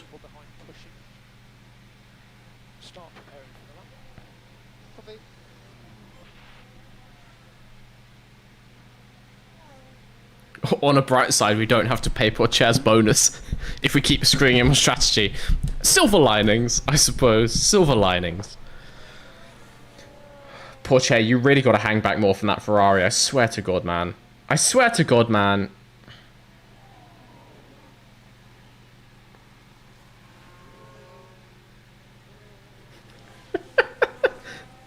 Let me grab my credit card for a $500 super chat. That would be distracting. I can't lie. I think I would lose my shit if you did that. If you do 500, make it gift subs. Ugh. Did we find out which engine we're using? Ah, so I did check at the end of last stream. It doesn't say. There's literally no way to know. You just have to remember, I'm pretty confident it's Mercedes. But honestly, I don't know. He's gonna fight this. He's gonna fight this goddamn Ferrari for his entire push lap. Well, I mean, to be honest, if we stay with him, then we'll get the same time as a Ferrari. That strategy. So actually, we could be like P3, you know.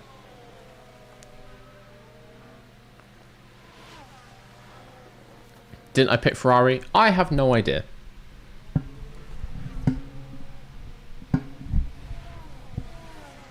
I have genuinely no idea which engine we have, and there's no way of knowing. I think at the end of the year, we'll get a chance to choose a new one. But I genuinely just don't know. Honestly, we're staying with this Ferrari ahead. Which Ferrari is that, actually? Leclerc, it looks like. Black T-Cam. If we just stay with him and then we get a massive tow down the double straight... Tsunoda pole position incoming? Tsunoda? Look at that toe. Look at that toe! Oh!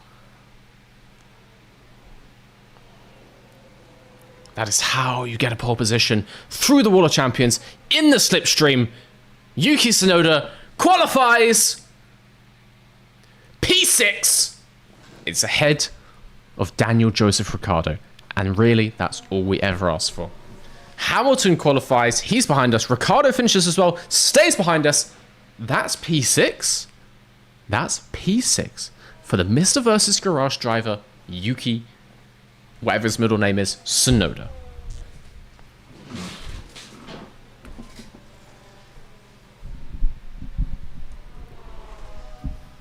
I'm happy with that. And considering the pace we had in Imola, which I think should translate to here, this is going to be a good race for us. I'm not making any bold predictions, but I'm quietly confident. And when I say quiet, that's a Mr. V quiet, which is still quite loud. Quietly confident. Sunol? We have to wait for the Sunol. But we beat Mercedes. Exactly, we beat Mercedes again. Honestly, Mercedes are our constructors' rivals. As long as we finish ahead of Hamilton, if Tsunoda finishes ahead of Hamilton, we got this. A slight issue, chat. There is a slight issue. It's a wet race here in Canada. We've had a couple wet races so far this season. All of them have gone badly. So, it's not that promising. Do our fortunes turn around here in Canada? Find out in 60 seconds time. I'm going to go get another drink. I've run out of Monsters. I'm going to go get a water. You should do the same. Otherwise, my throat is going to die in the middle of this race. It's feeling scratchy already. I'm going to go get a glass of water. Please take this opportunity. Hit the bathroom. Go get a drink. I don't know what. Get a cookie.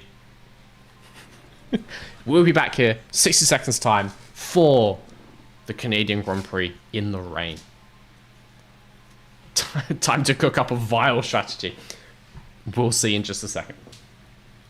Oh, it tastes. I can't believe I drank all of them. I should just buy like fucking 20 of these a week, I swear to God.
it's time for the Canadian Grand Prix.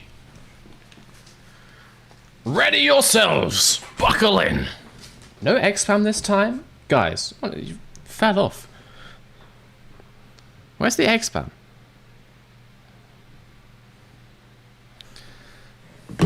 Strap down, strap on, and strap in.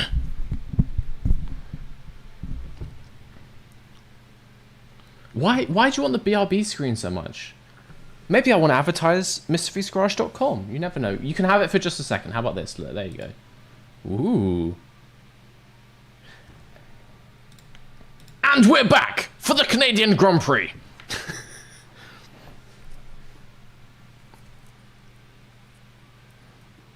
You check the first stream, it's Honda. Did I seriously choose Honda? Why did I do that? I don't want a Honda. Anyway, it's working out fine. Oh well. So, race graph. If we take a look. Oh, that's just a fuckery, that is.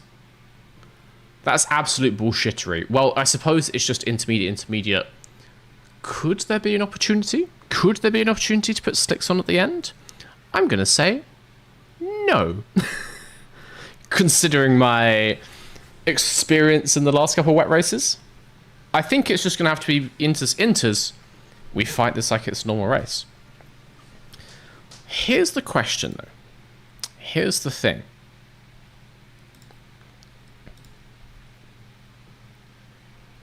Do we do the zero stop?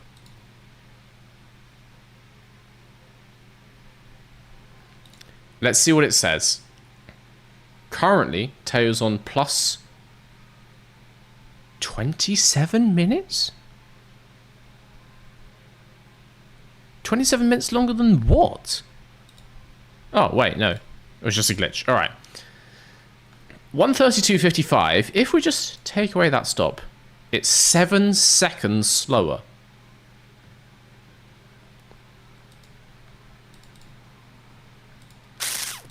Feels like probably we should have the stop then. Oh god, where was it? Yeah, just don't save that.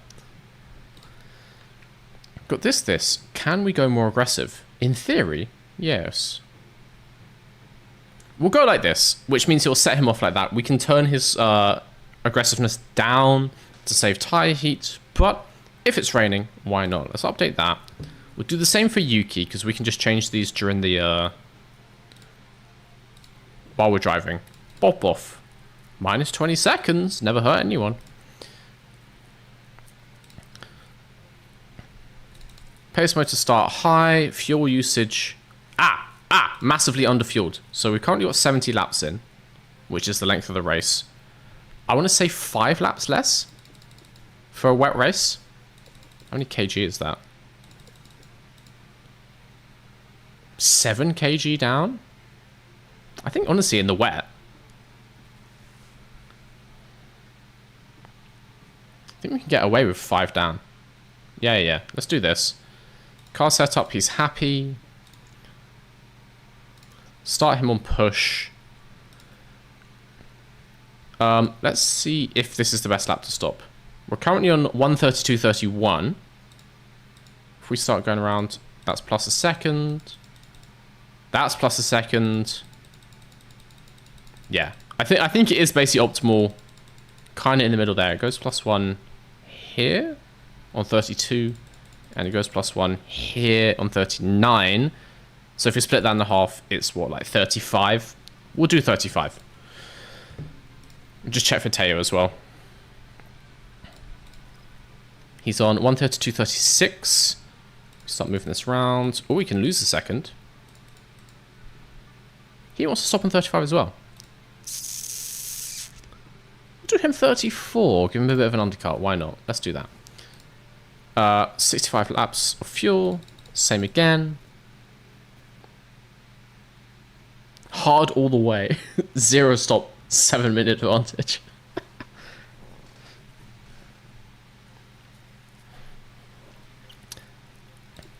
Five laps down.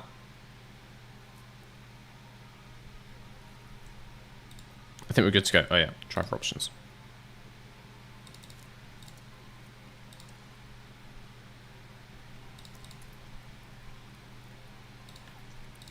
Let's just go full push on the first lap, and then we can turn the fuel bit down again. We'll be fine. Okay. It's time for the Canadian Grand Prix. Why Honda, you say?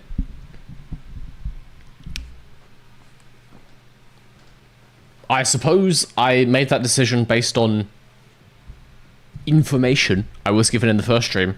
My memory doesn't go back that far. I don't know why I made choices. I can barely remember last stream. And that was what? Yesterday? I don't know.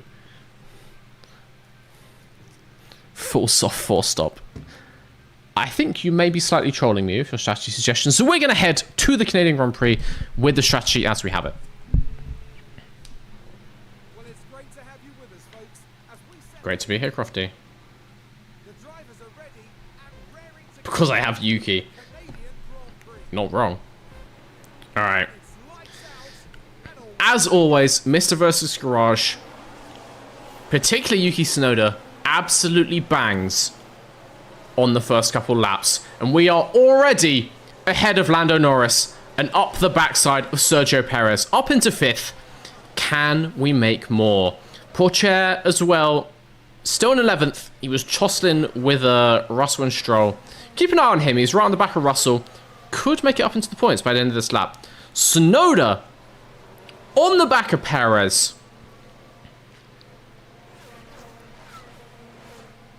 Some claim he is washed. Will he get washed away in the rain here in Canada, allowing Yuki past? We shall see. Cargo vroom vroom. Casual Norris bottling lap 1. It's a pretty accurate game. It's a pretty realistic game. Easy podium. Every time I say it, it doesn't happen. So this time, I'm not going to say it.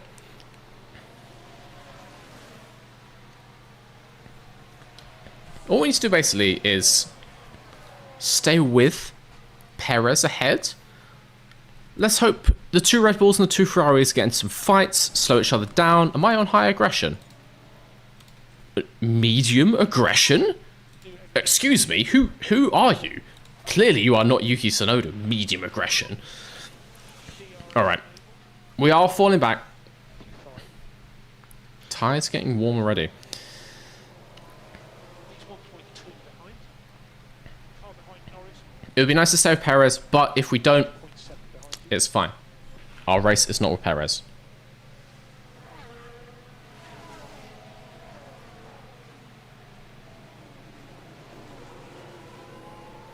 ERS. We got ERS on mode push. We'll leave it there till we get a bit lower. Leave it on for the first couple laps. We don't want to fall behind too quickly. And actually, we're getting close to Perez again. Plus 0.4. We have insane pace through the middle of the lap here. We fall back in the straights. Teo up into the points past Russell. Yes, he is. 2 seconds behind Piastri, but we've already got 0.8 on Russell. I told you, we have excellent pace early stint. Can Tsunoda use that pace? He's got ahead of Perez, Tsunoda P4, and he is alongside Charles Leclerc. Stay calm, everybody. Stay calm, everybody.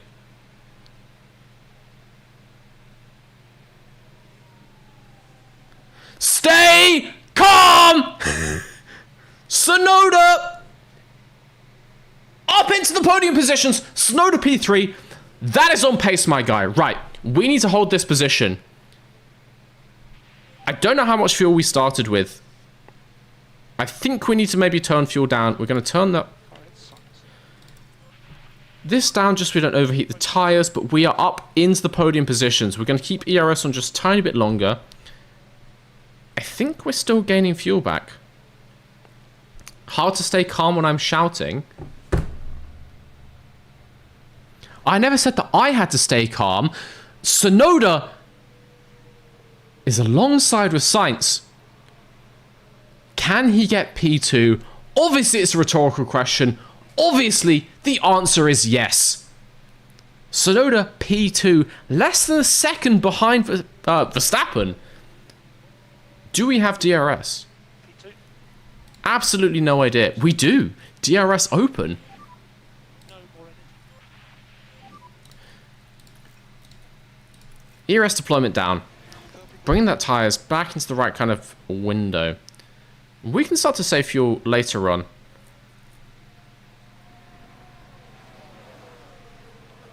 Have you considered that the caffeinated drinks may be causing the panic? I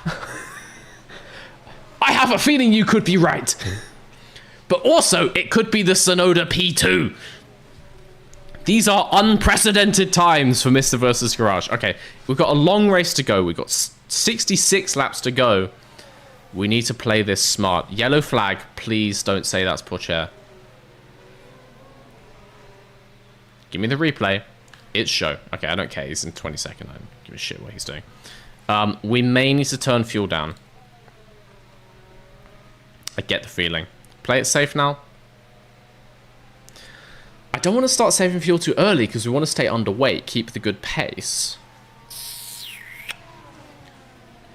I think tyres are good on 4 dots.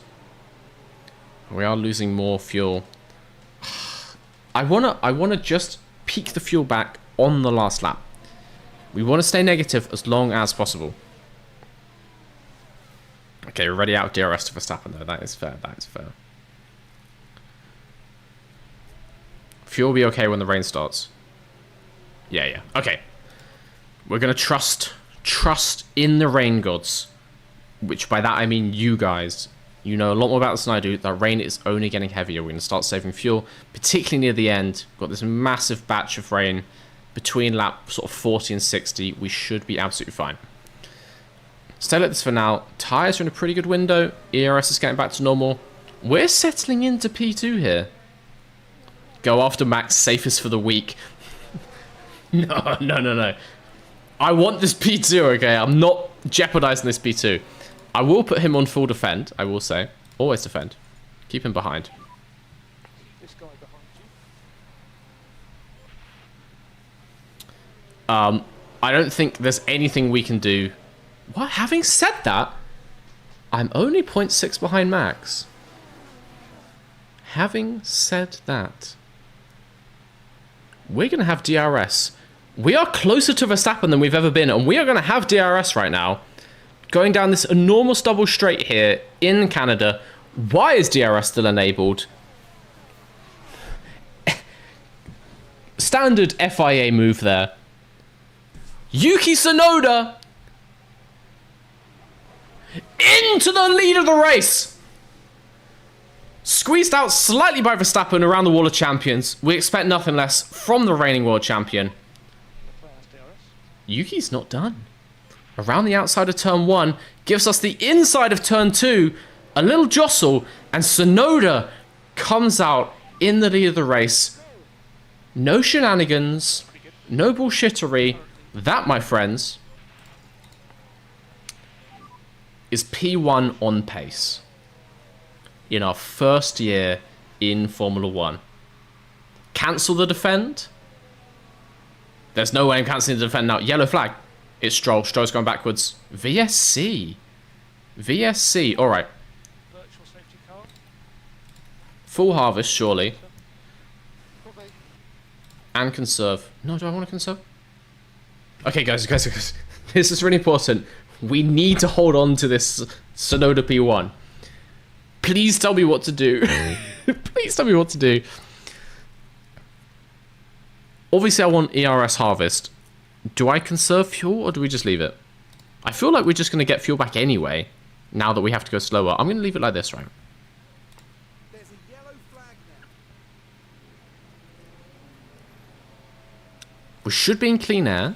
We're obviously in clean air. Focus on bringing the pack back up. At the front of the pack. Cancel defend was before getting max, now defend. Yeah, we still got him in full defend mode. Full defend, still got high aggression just in case Max does get back in front of us. Save fuel, you say? Save fuel, alright. A little bit more lift and coast. Just need to be careful for when that safety car starts to come to an end, because it can happen anytime. Fine on tyre life, absolutely fine on tyre life. No need to burn fuel under VSC, but I want to stay negative. Because when I'm negative, the car's lighter. Alright. I'll trust you guys. There's more of you than there are of me. I'll trust you guys. Just need to keep an eye out on the VSC. What is Stroll up to? Oh, we're not allowed to look at him. Yeah, they'll be saving fuel anyway, but I suppose we may as well just do it like this. I'm just going to do what you guys say. I'm going to do what you guys say. When the safety car ends, I'm going to pause it and turn everything back up. Can I pause it with spacebar? I can. Okay, that's good to know.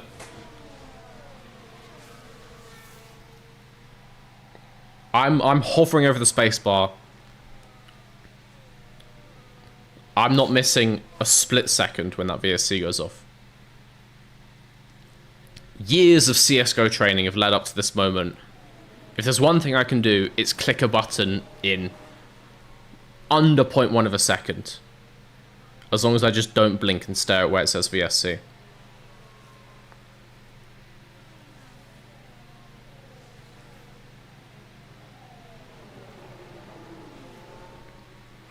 Keep fuel at best plus 0.5. Any more and you'll be losing way too much time. Remember, you can't just push to remove fuel, because then everything starts burning up. Yeah. That's what I'm thinking. We want to stay negative until right by the end and just like save the last lap, right?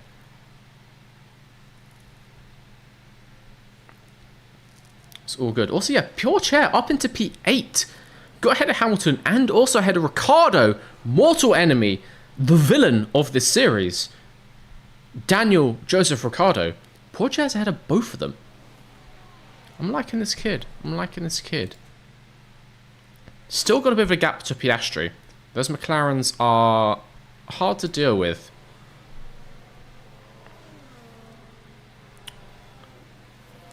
I hesitate to say, though, Canada is going pretty good so far. Can't really ask for more. VSC ending. I think it's technically still out. But VSC ending. I told you, if there's one thing I can do, is click a button on a split-second notice. Right. I am not getting past by Verstappen. Absolutely not. Push, push, push, push. Mega aggression.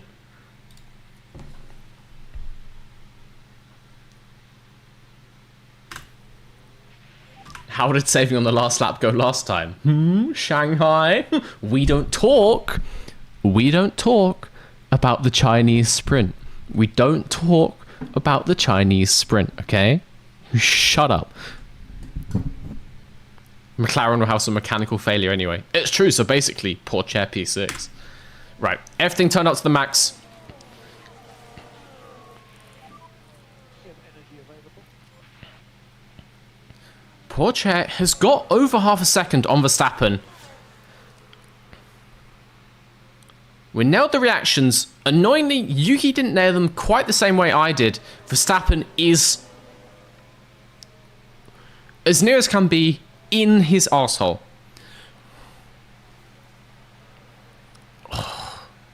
That is a spicy Red Bull. I really don't want to see those cars collide.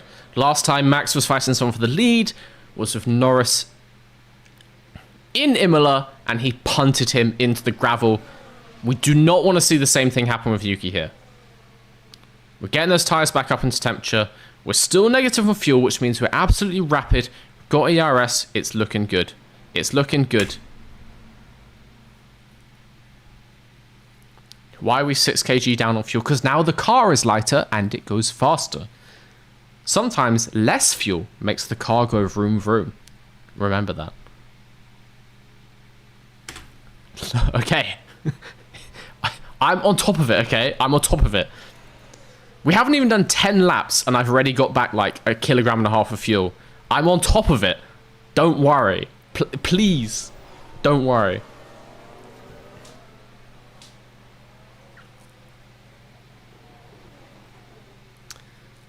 I want to start going through this faster because otherwise it's going to take absolutely ages to do 70 laps. But at the same time, I cannot look away with Verstappen 0.3 behind Yuki. We'll start to do ×2. I think that's a nice little happy medium. Save fuel. I don't need to save fuel. We haven't even done 10 laps. It's fine. It's absolutely fine. If it makes you happy, I'll go balanced. balance fuel, and we'll turn the ERS down as well. Which is probably not a good time in the lap to do that, but it's alright.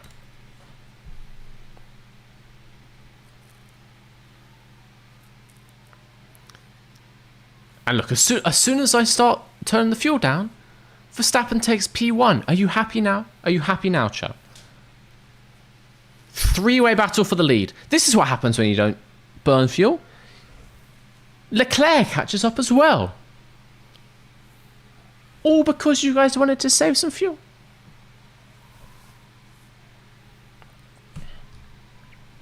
Alright, tyres are looking excelente. We can keep pushing on these. Get them into that yellow window. Lovely, lovely stuff. It's getting feisty, but Tsunoda on full defend is really fucking good at keeping these guys behind. Put fuel back up. Well, now I'm just getting mixed messages.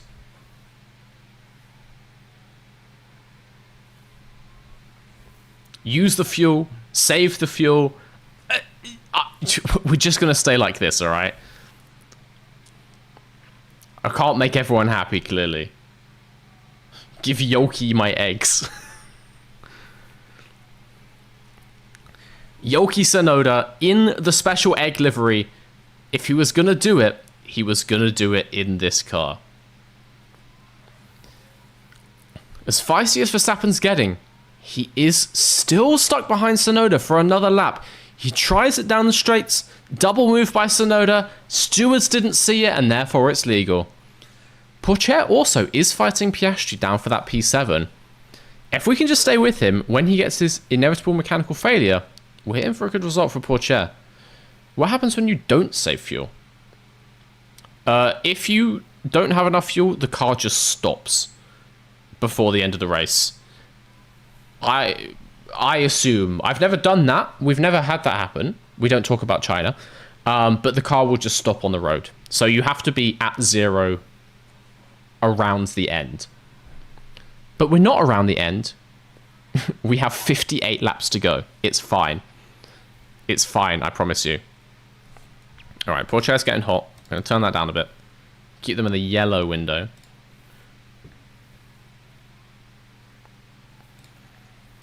It's the same with Yuki. I'm going to start like balancing out when he's going aggressive. Really, Verstappen's only opportunities are coming down probably like now into the hairpin and then the end of the two straights.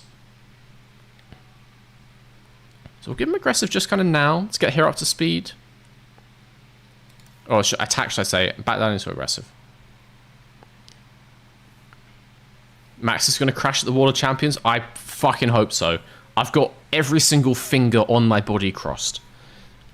All 24 of them.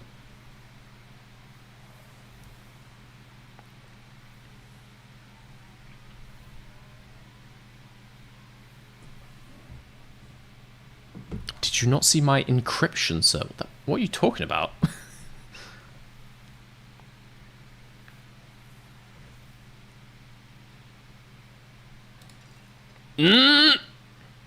Wasn't paying attention. It's all good. Okay, I lose way too much tire temperature if I do that. Don't like that.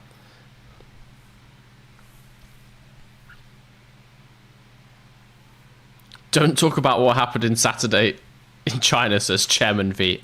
Yes.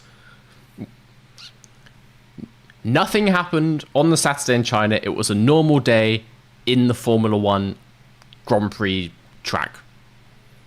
That's all there is to know about it. Chairman V has spoken.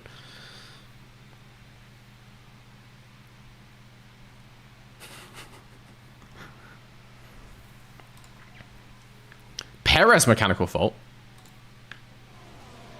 I'll take it. I'll take it. Okay, Yuki's full push on tyres. He's not even getting them up into yellow. I guess he's just in full clean air. The track is getting wetter as well. It's getting more damp. It's actually going down a tiny bit, but then it's getting even damper. It's keeping the tyres cold. It's keeping them looking lovely. Looking simply lovely, guys. Mouse to V. The Mr. stands for Mao. Your P1, what did I miss out on? Probably won't last long anyway. Ooh, Why the negative sentiments? Why can't you just be happy for me for once, guys? Why'd you have to antagonize Mr. V so much? We just drove into P1 on pure pace because Yuki is a beast. All right. I told you we were going to be good in Canada, and we came off the line and we were just quicker than everyone else. And now we're P1. That's how you win in Formula 1. You drive the car quick. The car went vroom vroom, and now we're winning the race. You're welcome. You are welcome. How is Pourchaire doing? Oh, he's directly behind Piastri. If we can just take Piastri, he's going to start to get some clean air and cool his tyres down. Please, dear God, just get in front of that McLaren, man. Anyway, enough of that. Back to Tsunoda. Oh, Verstappen is so close. All right, our pit window is 35 for Yuki, 34 for Pourchaire. We're not going to finish the race. Yes, we are. Yes, we are. Just wait and see, okay? I'm going to go back into ×2. I don't need to change the settings much. We just need to watch that this number doesn't go red. I know it's red for Teo, but he's fine. But we need to watch out just in case there's any crashes, any safety cars. I get the feeling there's a high chance in a wet Canada. Look at those walls. Those walls look appetizing. If you're, you know, if you're Magnussen, if your Sargent particularly loves to crash in this game, if you're Stroll, those walls look inviting. So we need to just be ready on the pause button. I think we can start to go ×4 though. I think we can go ×4. This is reverse Ferrari fortune. Ferrari win Monaco, then lose everything else. Mr. V has terrible Monaco and then wins everything else. I'll take it, man. I'll take it. That's fine by me. Push Pourchaire for just one lap. Yeah, sure. Why not? Fuck it.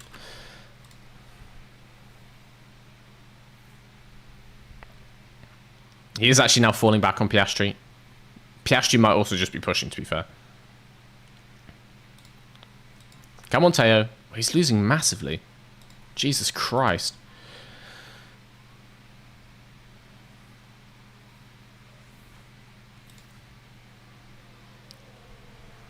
Track is now dry. That is not true. That is fully not true. He has Mr. Ricardo behind him. That track is not dry. That is a lie. This game is not to be trusted. All right, Pourchaire is kind of falling off the back. We got him turned up. 1.3, he can get back on those McLarens. We shall see. Stroll is out already. Oh yeah, that was the VSC, of course. That was the VSC. I mean, if anyone can crash twice in a race, Lance has the skills, man. Underrated driver. It was too late to push. No worries. There is a bit of a delay, to be honest, between, well, A, you guys typing and me saying it, and B, me reading something and my brain acknowledging the words, because not the sharpest tool in the shed.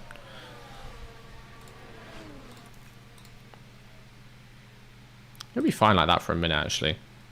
It'll be alright like that. Tsunoda still in P1. Oh, Verstappen, get away from my car. Also, what is the, like, speed up button? Oh, cool. Do it with the keyboard.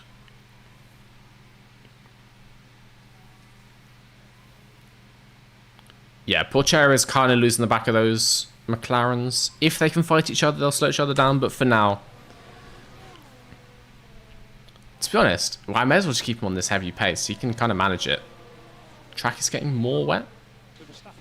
It is not.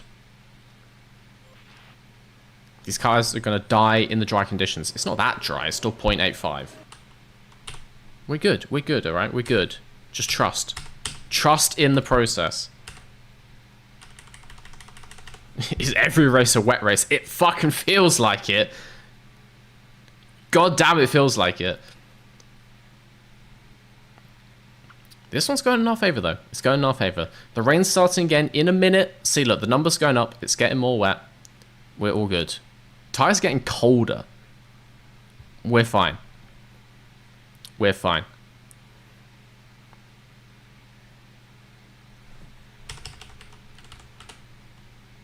I managed to go into ×2 speed with the Arikis before, but now it doesn't work. Weird, alright. Surely Max must be overheating. You would think so. See his tyre life. His tyre life is better than ours. I mean, the Red Bull is obviously a better car. But yeah, you would think that his engine is fully cooked. Max Verstappen, mechanical failure halfway through this race? I'm keeping my fingers crossed. There seems to be a lot more rain races in F1 Manager compared to F1 Manager 23. To be honest, I think they're just making it more realistic. Like, we do get quite a lot of wet sessions in real life. I don't know if they've done it to match the actual 24 season. Obviously, Canada was wet. Wait, was Canada wet? My brain is. Whatever. But yeah. I don't mind. If all the wet races go like this from now on, I don't mind. It turns out, basically, if you just don't do a stupid strategy, actually, a wet race is fine. We may have just done some really dumb stuff previously, which is why it went really bad for us.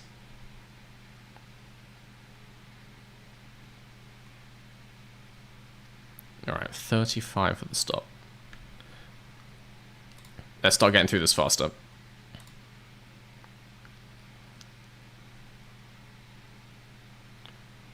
Water going back up on the track. Teo lost 4% tyres in 2 laps. He's fine, but like we were going to pit with so much to spare anyway. Verstappen takes Tsunoda. I mean, to be fair, it was kind of about to happen. He's still right with him. It's not like he's just driven off the road. We've got DRS. We're going to stick on the back of Verstappen. We can stay with him. Verstappen engine explosion incoming due to being behind us for so long. Could be good. Could be good. We do need to watch Yuki's tyre temperature now that he's not in the front. Gonna start getting hotter. But Teo's managing it, and it's not really damaging him too much. It might be giving him some engine wear.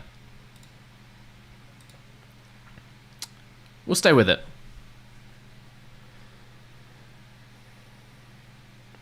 I think they're using real weather on race replays. That would make sense. Like the actual races that already happened. Why not have the real race from the day take place? I mean, it makes it interesting. Like, you can live out your real life 2024 fantasy with the real race conditions. So yeah, it would make sense that they've loaded in the real weather. It's quite an easy thing to do, honestly. ERS aggressive? We can do it for a lap. We can do it for a lap.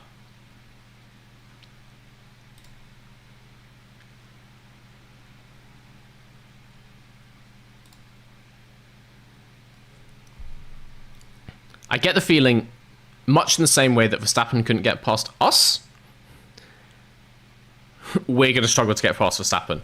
But he did do it. It is possible. Hello, Mr. V. Hello. Welcome to the stream if you just joined. We are fucking smashing it in Canada. We're up in P2, on merit, on pace, fighting Verstappen for the win. You joined at a good time.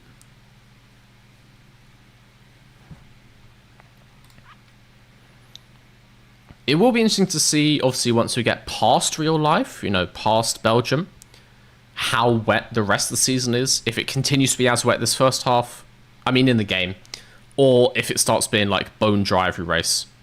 Oh, Verstappen is now pulling away. We lost that DRS, ERS. Verstappen is now gaining. Also, tyres getting hot. We don't really need to save them. We've got so much life in hand. We're pitting in 10 laps time. I feel like we just keep driving at this pace. There's not really anything I can do. There's not really anything I can do. We're going to run out of fuel. No, we aren't. No, we aren't. Shush. Okay, it's fine. I think we skip ahead. Teo's planning to stop on lap 34. I think we start to skip closer to that. See what happens.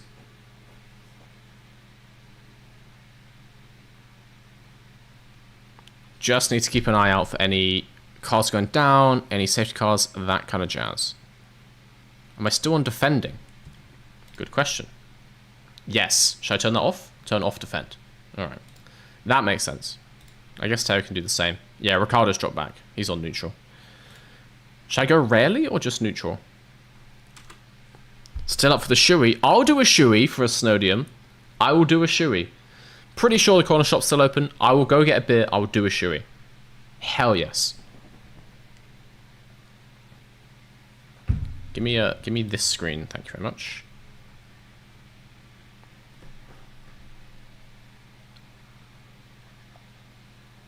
The track is actually drying out again. Tires getting kind of hot.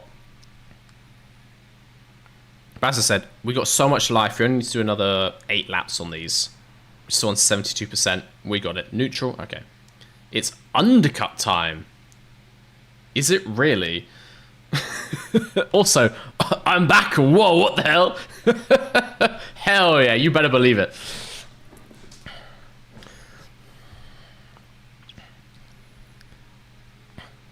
I guess in theory we could undercut, because from this point we definitely can get into the end, right?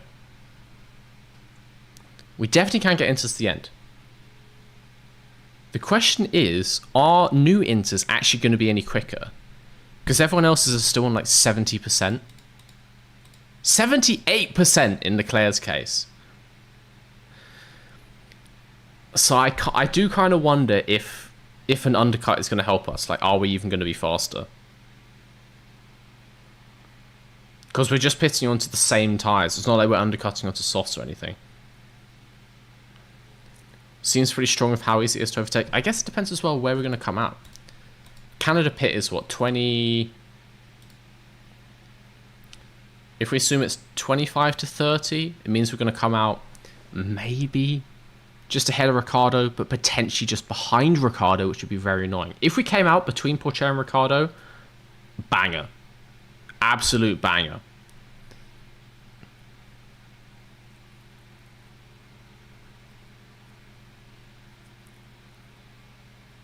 Okay, I think we need to vote undercut, yes or no. And if so, like now or just like lap 32 or something? Do we know that Hamilton to Ferrari is hard-coded into the game? I was told that it is, but it hasn't been announced yet. I suppose the game, it doesn't have a way of showing news like ahead of time. So the only way we'll know is to get to the end of the season and see if he goes into Ferrari. Because you don't have the thing of like driver moves announced ahead of time. Wait, no, but you can make deals like that. I suppose it just hasn't been announced to the grid yet. Who knows? Who knows? Push bit more on these tyres. Yes, undercut, but later. Lap 33, someone's saying. And actually, yes, you are right. Canada is a short pit stop. It is the shortest on the grid because it cuts out turns 1, 2, 3, basically. 32, 31, 33. All right. All right. All right. Okay. We're going to call it like lap 32, 33, that kind of thing. Let's keep in fast motion for now. Really want some more rain to fall. Getting kind of low on the rain. I guess I might want to go on aggressive just for now so we don't massively cook these. We're going to be all good. Don't you worry. Don't you worry. Oh, God. We turn our tyre pace down. Immediately start losing shit tons of time to Leclerc in front. 2 seconds behind. We got a nice gap to Sainz though. 2.5 seconds to him. It's all good. If you scout Hamilton, you can see that he has the Ferrari contract for next year. Ah, interesting. I guess my scouts aren't doing anything else, so we may as well check the weather. Yeah, it's about to start raining and just basically keep raining quite a lot for the rest of the race. So yeah. But it's like into weather the whole time. 32 double stack. They're far enough apart that we can double stack. It's basically just 2 normal pit stops at that point. Sainz is gaining on us. Also, what is this saying? Oh, it's just he's coming up to his window. That's fine. Which F1 team do you support? I don't support any teams. I'm just support the sport. Used to be a McLaren fan back in the day, but that was 10 years ago. Nowadays, I just like watching a good race. Don't support any teams. Is this a safety car from Korea?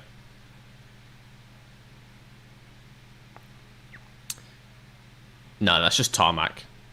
He's definitely getting back after that, right? Yeah, he's back on track already. No safety car, no safety car. It's all good.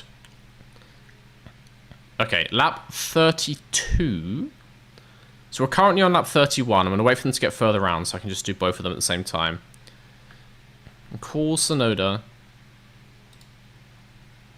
Enters. Next lap, confirm pit. Pourchaire is now on lap 32.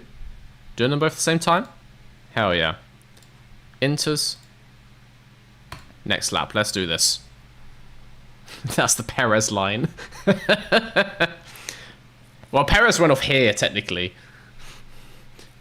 Any line in Canada that goes straight into a wall is a Perez line.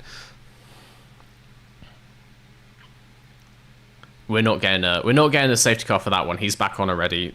You just get like Mario Kart picked up with a Fisher on and put back on the road in this game. It's very rare to actually get a safety car. We had like 3 or 4 spins in Imola. None of them were safety cars. People hit the wall and we didn't get safety cars. So yeah, it's rare. Aggressive on tyres? I suppose so. I suppose so. Get back, Perez. Stay in your lane, mate. You'll be fine. Okay, we have lost 5 seconds to the people in front. We can at least absolutely send Perez to the Shadow Realm. Or perhaps not. We'll start to conserve Yuki's ERS just as we start to get down the straights, I think.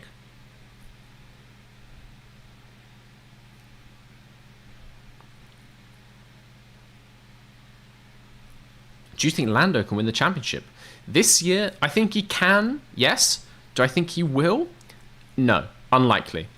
McLaren have a lot of questions to answer on their strategy team. They've been doing good, they made a good car, but like that Red Bull team is strong, that Red Bull team is formidable.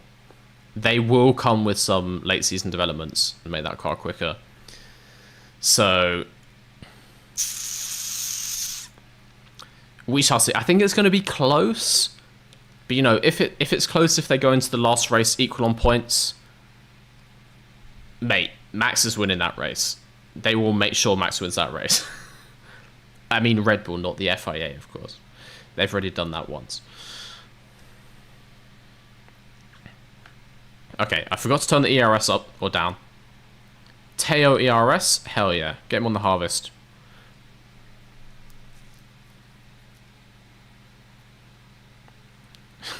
I just got here. How did Monaco go?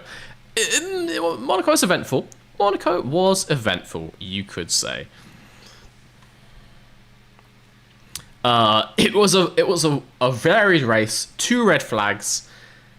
We had some minor strategy blunders from Mr. Versus Garage, let's say. Very minor blunders. Very minor. We still finished in the points, and that's all you need to know. That's all you need to know, really. Yeah, I'd recommend watching it. That was a pretty hype. That was pretty mental race, honestly. Okay, undercut achieved. Double stack on lap 32. Pourchaire did absolutely fuck all harvesting on the way into the pits, will I say. How are the confidences doing?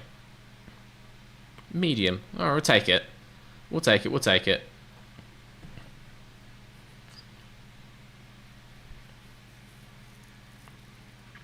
The fight for points was successful. Very diplomatic answer, that one. Yeah, Monaco was just pure chaos. Pure chaos. Alright. Back out on new inters. Need to get these tyres warmed up. Don't want to go too crazy on them. Don't want to go too crazy on them, Teo. Just get them warmed up. Then undercut will be achieved. Don't you worry. As soon as these tyres get into the white window, pushing like crazy. Undercut the shit out of Leclerc and Verstappen. We need to also make sure that these tyres can get to the end, so we don't want to absolutely screw them early on. Who do I think will win Zandvoort? George Russell. That's my prediction.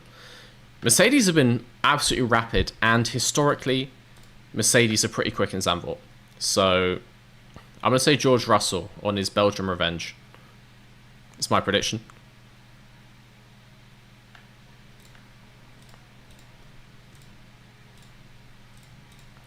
Alright, let's get this going. Let's get this going. Get in front of that McLaren. It's undercut time. But as I was saying, I was kind of skeptical about the undercut because we are basically the same speed as people who haven't stopped. A little bit faster. Okay, no, actually maybe significantly faster, to be honest. That could have just been the ERS deployment. Okay, we're in the window. Tyres in the window. Time to smash it. What difficulty are you running? I have no idea. I'm assuming normal.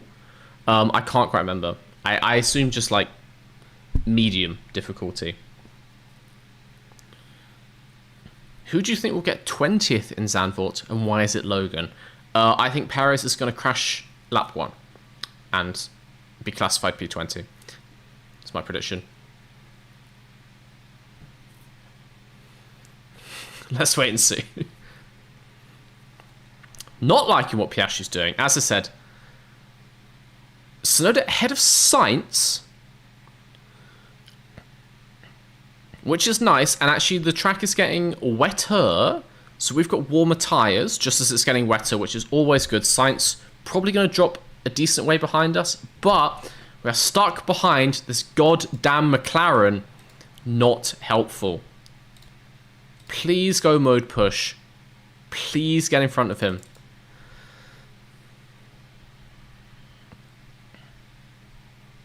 I think one of the Alpines will just not work. Honestly, yeah, an Alpine DNS, I could definitely see it. I could definitely see that happening. Okay, Yuki. Perez will crash into Logan, and his car will roll further ahead, therefore he'll be P19. Hell yeah. Is this a new overall livery or a special one? It was meant to be a special one for Monaco, and I forgot to turn it off. So it's a special one. We will be back to the pink and blue for the next race, which after Canada must be Austria? Yeah. Yeah, this is just a one-off, but it ended up being a two-off because I forgot. Put Yuki in defend? I don't want Yuki in defend. Or do I want Yuki in defend? He's on neutral, anyway, if that's your question. I'm happy with this. Tyres looking good. I still want to push them a little bit, but not too crazy. I'll turn them down if they get to like 97, that kind of thing. Let's start to speed up time. See if people ahead start pitting. None of them pitted yet. I am 25 seconds behind, which is more than a pit stop. When you start getting that down. Might put it on this, actually. See if I'm catching to Verstappen. Spain? Oh yeah, that makes sense.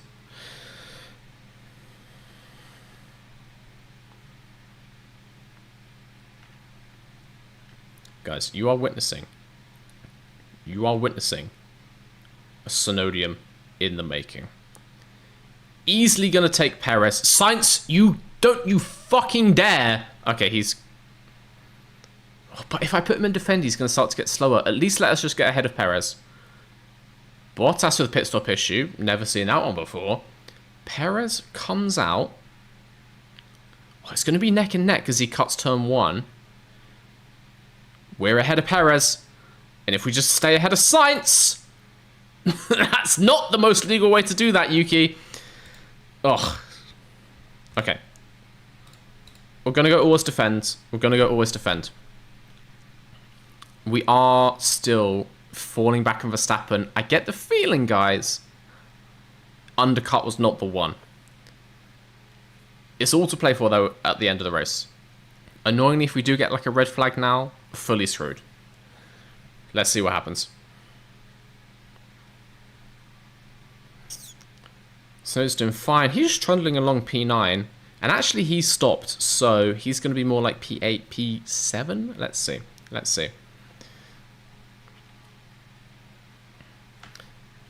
We're looking good. Track is getting wetter. Let's start to go a little bit faster through this race. Leclerc stops. Where does he come out? He comes out ahead of us. Ugh. Okay, if we want the Synodium, we're going to have to get Sainz. We're going to have to get Carlos Sainz. But we are basically pushing already. And we're 1.8 behind. Maybe Sainz gets held up with some of these back markers. Maybe he catches Leclerc and they start to fight. If red flag comes, we get back in front on pace. What? Oh, well, yeah, true. If we do the restart, we are absolutely mega on restarts. Yuki's aggression is 120 out of 100. This kid can drive a lap 1. But if we do get a red flag... No, wait, we can put new inters on as well. We've got loads. So yeah, everyone's just going to have new inters if we get a red flag. We went P6 to P1 on lap 1 the first time. We can do it again. Got a little baited by the yellow flag there. It's all good. Verstappen's not that far ahead. We're what, 7 seconds behind? 8.5. It's fine. It's fine. I think the undercut has backfired a little bit. Still good though. P4 is mega. There's a lot of race to go. We could see a Ferrari issue. We could see a spin from Sainz to Leclerc or Verstappen. We could see an engine failure. It's that kind of time of the season. Don't always defend. Perez is far away. Surely it doesn't do anything if no one's there. I would have hoped that nothing happens if no one's near us.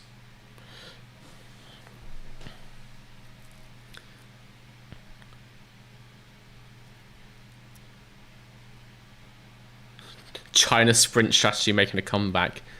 No, we will conserve at the end, don't worry.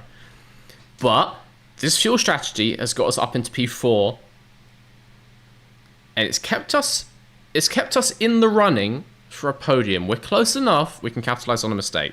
Perez is right on our arse, that's why we want to defend. Perez is right there, of course we want to defend. Okay, just need to keep that Perez behind. Snowdome is still possible. It's possible. I think at this point we need a mistake from one of the front runners, or like a mechanical failure, which definitely can happen. Definitely can happen here in Canada.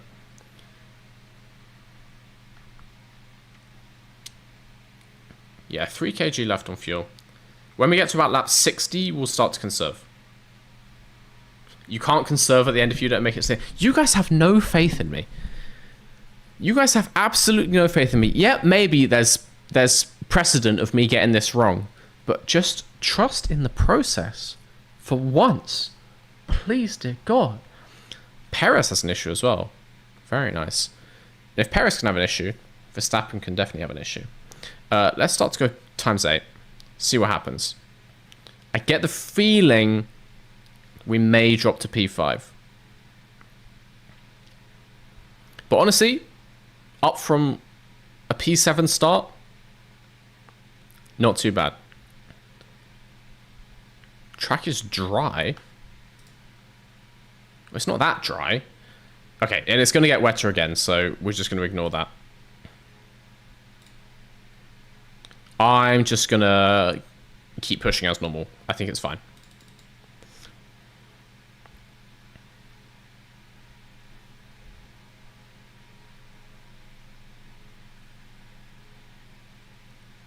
Yep, Sonoda takes P4, but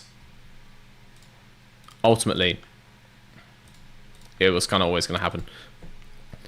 We can stay with them, though. We can take that P4 back. We're going to fight until the death. As I said, a Sainz spin, a Leclerc spin, we're suddenly ahead of them. We're up into the podium. Let's see how it goes. Tyre life looking fine. If anything, we're ahead. It's slowed down for the yellow flag.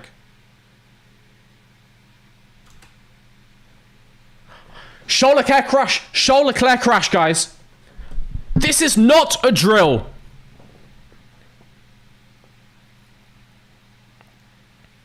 This is not a drill!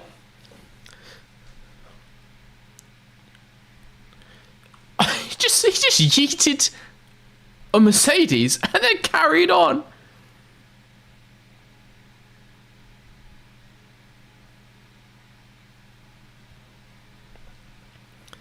But does Leclerc have damage? He does not. What the actual hell is this game? He just punted a Mercedes and carried on fine. No, the fuel is fine. It's fine. Honestly. It's fine.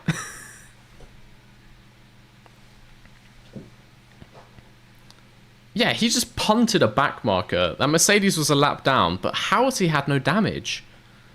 This game is wild at times. I can't lie. Very stupid. Does he not get a penalty? Honestly, a Charles 5-second penalty. How many? We're more than 5 seconds behind him, but it would help. Okay. We're going to go back up into the push. We're fine on fuel, as I said. Just trust in the process. Tyres moderately overheating? No, they're not. It's fine. No penalties given. No penalties given. For that. Are you taking the piss? Like, okay, yeah, fine. George has blue flags, so he should have been wider on that corner or let him get through in the braking zone. But what the he fucking sent him into the runoff. No penalties given. This game is whack. Like, genuinely, what the fuck am I watching? Alright. Okay, the fight with Perez continues. We're going to get him again. We're going to get him again. Watch this space, look. And up into P4. Right on cue. There we go. There we go. At least when a car goes like inside the corners, it automatically slows them and basically gives you the place. It's almost like that could be a thing in real life. And when it detects you miss track limits, you just get a slowdown like in electric carts. Could be cool.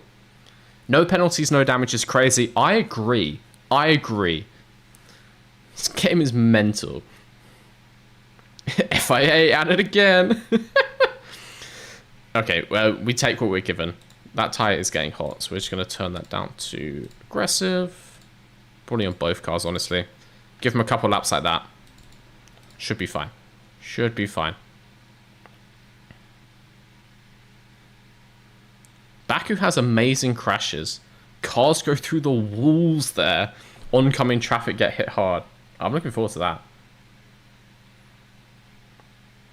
I have a feeling the graphics are different to what we see. Yeah, I mean, yeah. Well, the game is like, it's not simulating them driving, is it? It's simulating times and just like distance between the cars. I guess also it's a system kind of, you know, like a Baldur's Gate. When they get close, it just rolls a dice. And if the percentages matches up with the table, then it decides you get damage. And then the animation is similar, but sometimes it looks crazy and the dice has decided that actually it's all good. So just a roll of the dice. Check Leclerc's tyres. He could lose a lot of life with that crash. No, he's absolutely fine. Better than ours anyway. He is behind Sainz though. 8 seconds ahead of us. I will say this though. If he can punt one car, he can punt another. And he's now right next to Sainz. Are we going to see some Ferrari on Ferrari action? It's happened before. Okay, tyres are back down, so we're going to go back into the full push. We got this. It's lap 57. We've got 2.2 kilograms under. Can easily save that in about like 4 laps time, or less even, so. Not worried at all about fuel. Those two Ferraris are so close to each other, and that makes me so happy. I just want to see them crash. And honestly, Verstappen not that far ahead. Could we see a fault? Could we see a Verstappen spin? I doubt there's a Verstappen spin. Don't you encourage them. Don't you encourage them with a fuel warning. That is not helpful for my race engineer. Listen to me, guys. The fuel is fine. I promise you. I promise you the fuel is fine.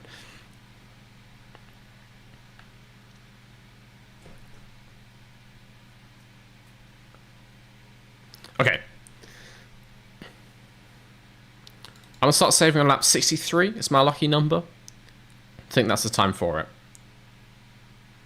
We are falling further behind the two Ferraris, which is not happy days. I get the feeling I might have saved my tyres too much and gotten too cold. Leclerc has to pass Hamilton soon. Very true. Look at that Mercedes in between the two Ferraris. You'd love to see it. Wait, I just realised, guys, with the points we're going to get from P4 or P5, are we going to overtake Mercedes in the Constructors? Are we going to overtake Mercedes with this race? I think, honestly, it's going to be close. Particularly if we get a P4. 12 points is mad, considering Mercedes is on for 1 and we're on for 16. I think we might, like, draw level. Get the fuel to -1. I said I'll start saving on lap 63, okay? I'm a man of my word. Verstappen is about to cross the line now. That's lap 63, but Tsunoda's not at the line. We want to save kind of after here, so Perez is like less likely to take us. Porche's in mega space, so he can just save. That's no problem. I kind of want to go back onto balance just as he gets to here, just so Perez doesn't get a good run on us up the straights. Looking good. Looking good. And conserve. I'm going to play this game for a couple of laps. We should be absolutely fine.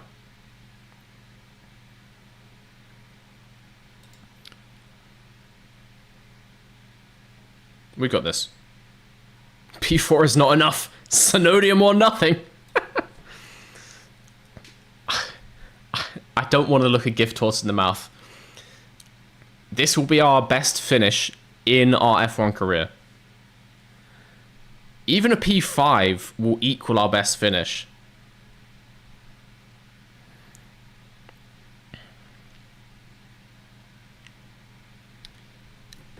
I'm not gonna jeopardize this. 4 laps to get the fuel up. There is a minor chance the fuel might a minor chance the fuel will jeopardize this, but I'm not going to do anything strategy-wise that might ruin it.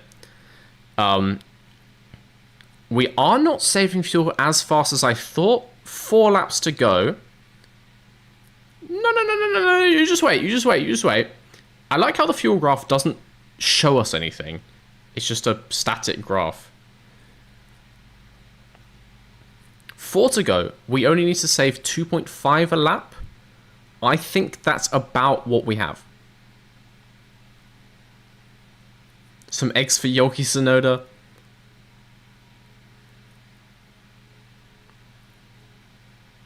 I think you might have ballsed up. No. Just watch. Just watch, okay? Please just watch. It's fine. It's fine. It's fine. We're halfway through the lap and it's still 0.9.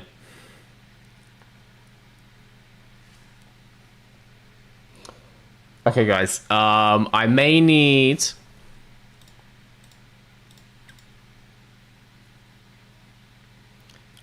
some advice. I may need some advice on how to save more fuel. I may need some advice. Blue flag? Oh, for Pourchaire, I think. I may need some advice for only saving 0.1 a lap. Will turning down the tires save fuel? I better fucking hope so. I really hope so. It's fine. 3 laps to go, 0.8. I feel like if I get him to avoid curbs, he'll drive slower. And therefore we'll use less fuel. Aggression down, but that's just on overtakes. I'm going to do the curbs down. I'll put avoid high-risk curbs. Same for you. 0.7 ERS on high? Really? Oh, I can't do that for Pourchaire. He's got no ERS to play with. Use battery instead of fuel. Alright, we've got ERS on push. Drivers shouldn't be aggressive. What, in just like a general sense, or you mean right now? I'll put them on medium. How about that? Poor Chad doesn't want to go on medium. Deploy ERS. We are deploying. We're down to 0.6. We got 0.6. We just need to save 0.3 a lap. Yeah, we're gonna need some prayers in the chat. We're gonna need some prayers.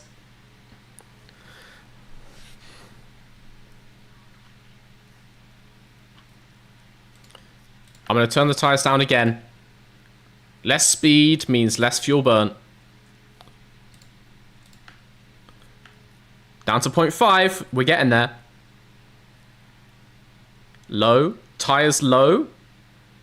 I guess we might have to, honestly. Tires on light. Come on, lads. Please, please, please, lads. Balanced tires. We're going light tires, honestly. Perez is falling behind as well. Perez has got some issue. He's back.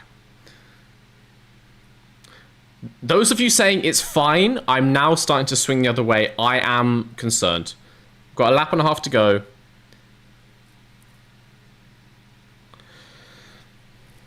Yuki Cam, please. This is Yuki Cam. What cam do you want? This one?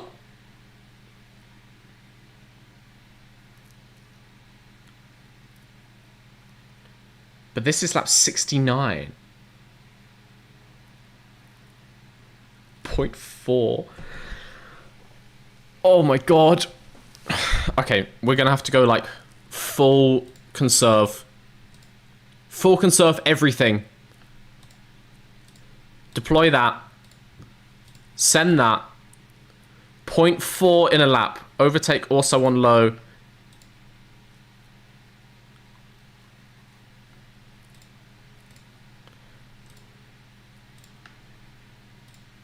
Point 3.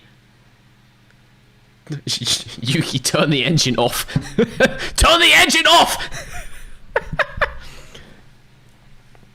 I want to go in like half speed, honestly. I don't like this. Guys, there was no reason that we couldn't save it in 7 laps.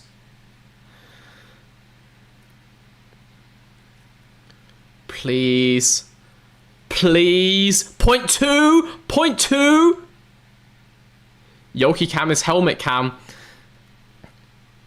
No engine the battery. I mean, if he can just get onto the straights and roll over the line.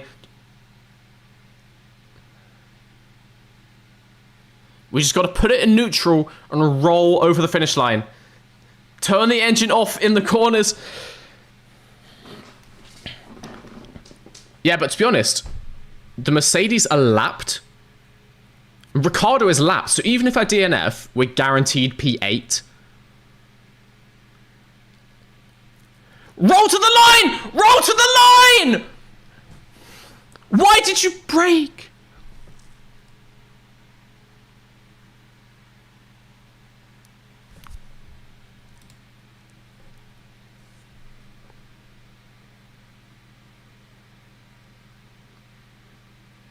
If Pourchaire Pourchaire's fucking done it as well. You couldn't make this shit up. The thing is, we finish ahead of Ricciardo because Ricciardo's lapped. Mate, Pourchaire's done it. Pourchaire's there, look. I don't know how Yuki doesn't get a penalty for stopping on track. That is not safe. I mean, congrats to Pourchaire, I suppose.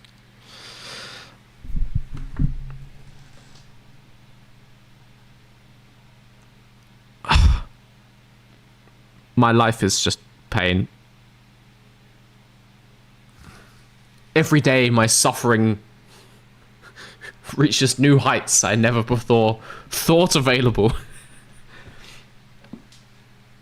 You can't spell Sonoda without no. To be honest, not all terrible. Honestly, it's double points finish. We finished both cars ahead of Mercedes and ahead of Ricciardo. I mean, honestly, with a slightly worse strategy, we would have just finished here over the line. Matthew, thank you for the $10 Australian to literally laugh in my face. I mean, You could laugh at me. I'll take it. Thank you for the super chat. Not bad for a number 2 driver.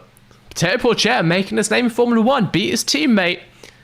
He was behind him, but Yuki decided to pull over.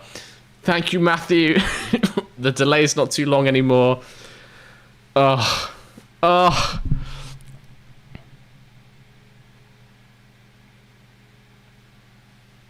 Will the game disqualify you for not having enough fuel for a sample? No. I guess. Let's just see. I'm pretty sure that counts. Yeah, we still got 4 points. I would take it. I would take it. Look at that. Ricciardo with 2. Lewis Hamilton washed 1 point in that Mercedes. Would Yuki... In real life, obviously, Yuki would have got disqualified for that. You'd also get disqualified for stopping on track. Like, the most dangerous thing you could possibly do. I guess if you pulled over into, like, a decent side road, it would be alright. But stopping literally in the middle of the straight in Canada, that is a hefty offence. But, as it stands, we continue to gain on Hamilton and the drivers. A 9-point gain on Mercedes in the constructors. We are 7 points behind Mercedes. If I had actually pulled in that P4, and all we had to do was start fuel saving, what, 1 lap earlier, 2 laps earlier, we would have been ahead of Mercedes in the constructors. Every day's a school day, right? We're still learning. We're still learning. Sorry, what actually happened there? Yeah. Yeah, good question. Run out of fuel. Yeah, run out of fuel.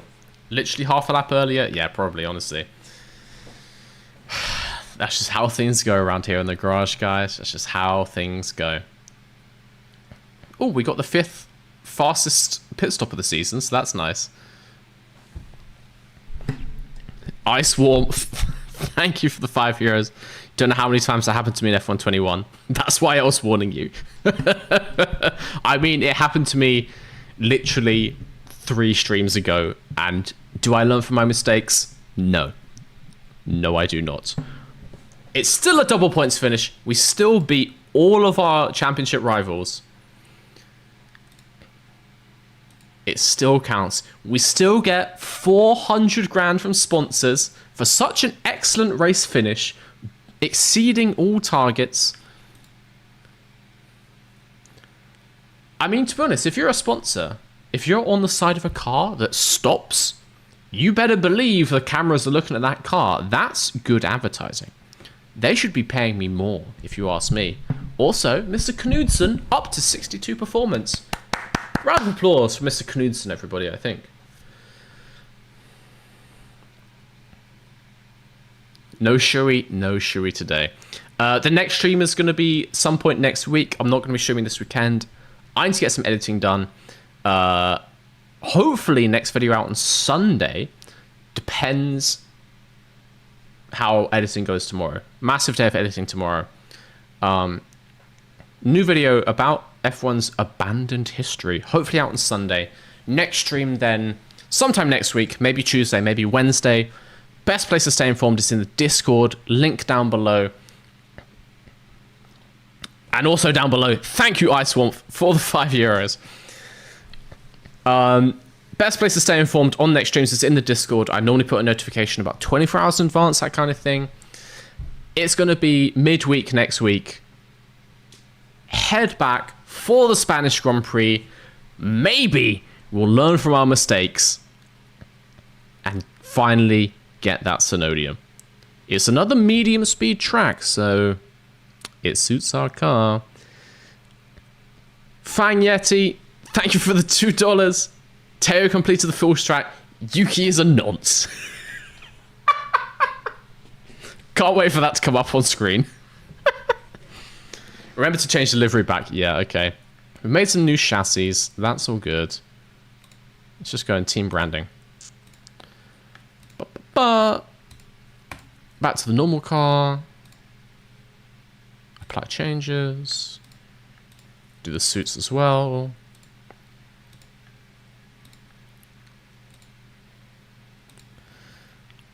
I think, to be honest, if Yuki was still 5'2", that weight difference would have probably meant we could save the fuel.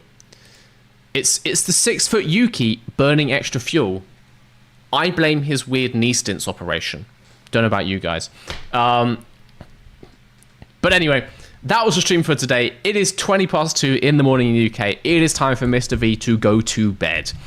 2 races a day. It's been varied. Those of you who joined late, I highly recommend watching the start of this, seeing what happened in Monaco. I almost had a heart attack. That was a crazy race. Get in the Discord, check back soon. New video in the next few days, hopefully on Sunday, maybe Monday or Tuesday. It's going to be excellent. It's going to be great. I'll see you then. I'll see you on the next stream. Back for the Spanish Grand Prix. I'm going to end that there. Thank you so much to everyone who's super chatted, joined the green screen enthusiasts. You are all amazing. Genuinely, thank you so much for the support. It's been crazy. See you back next week. And we end on this. According to Fang Yeti, Yuki is a nonce. You heard it here first.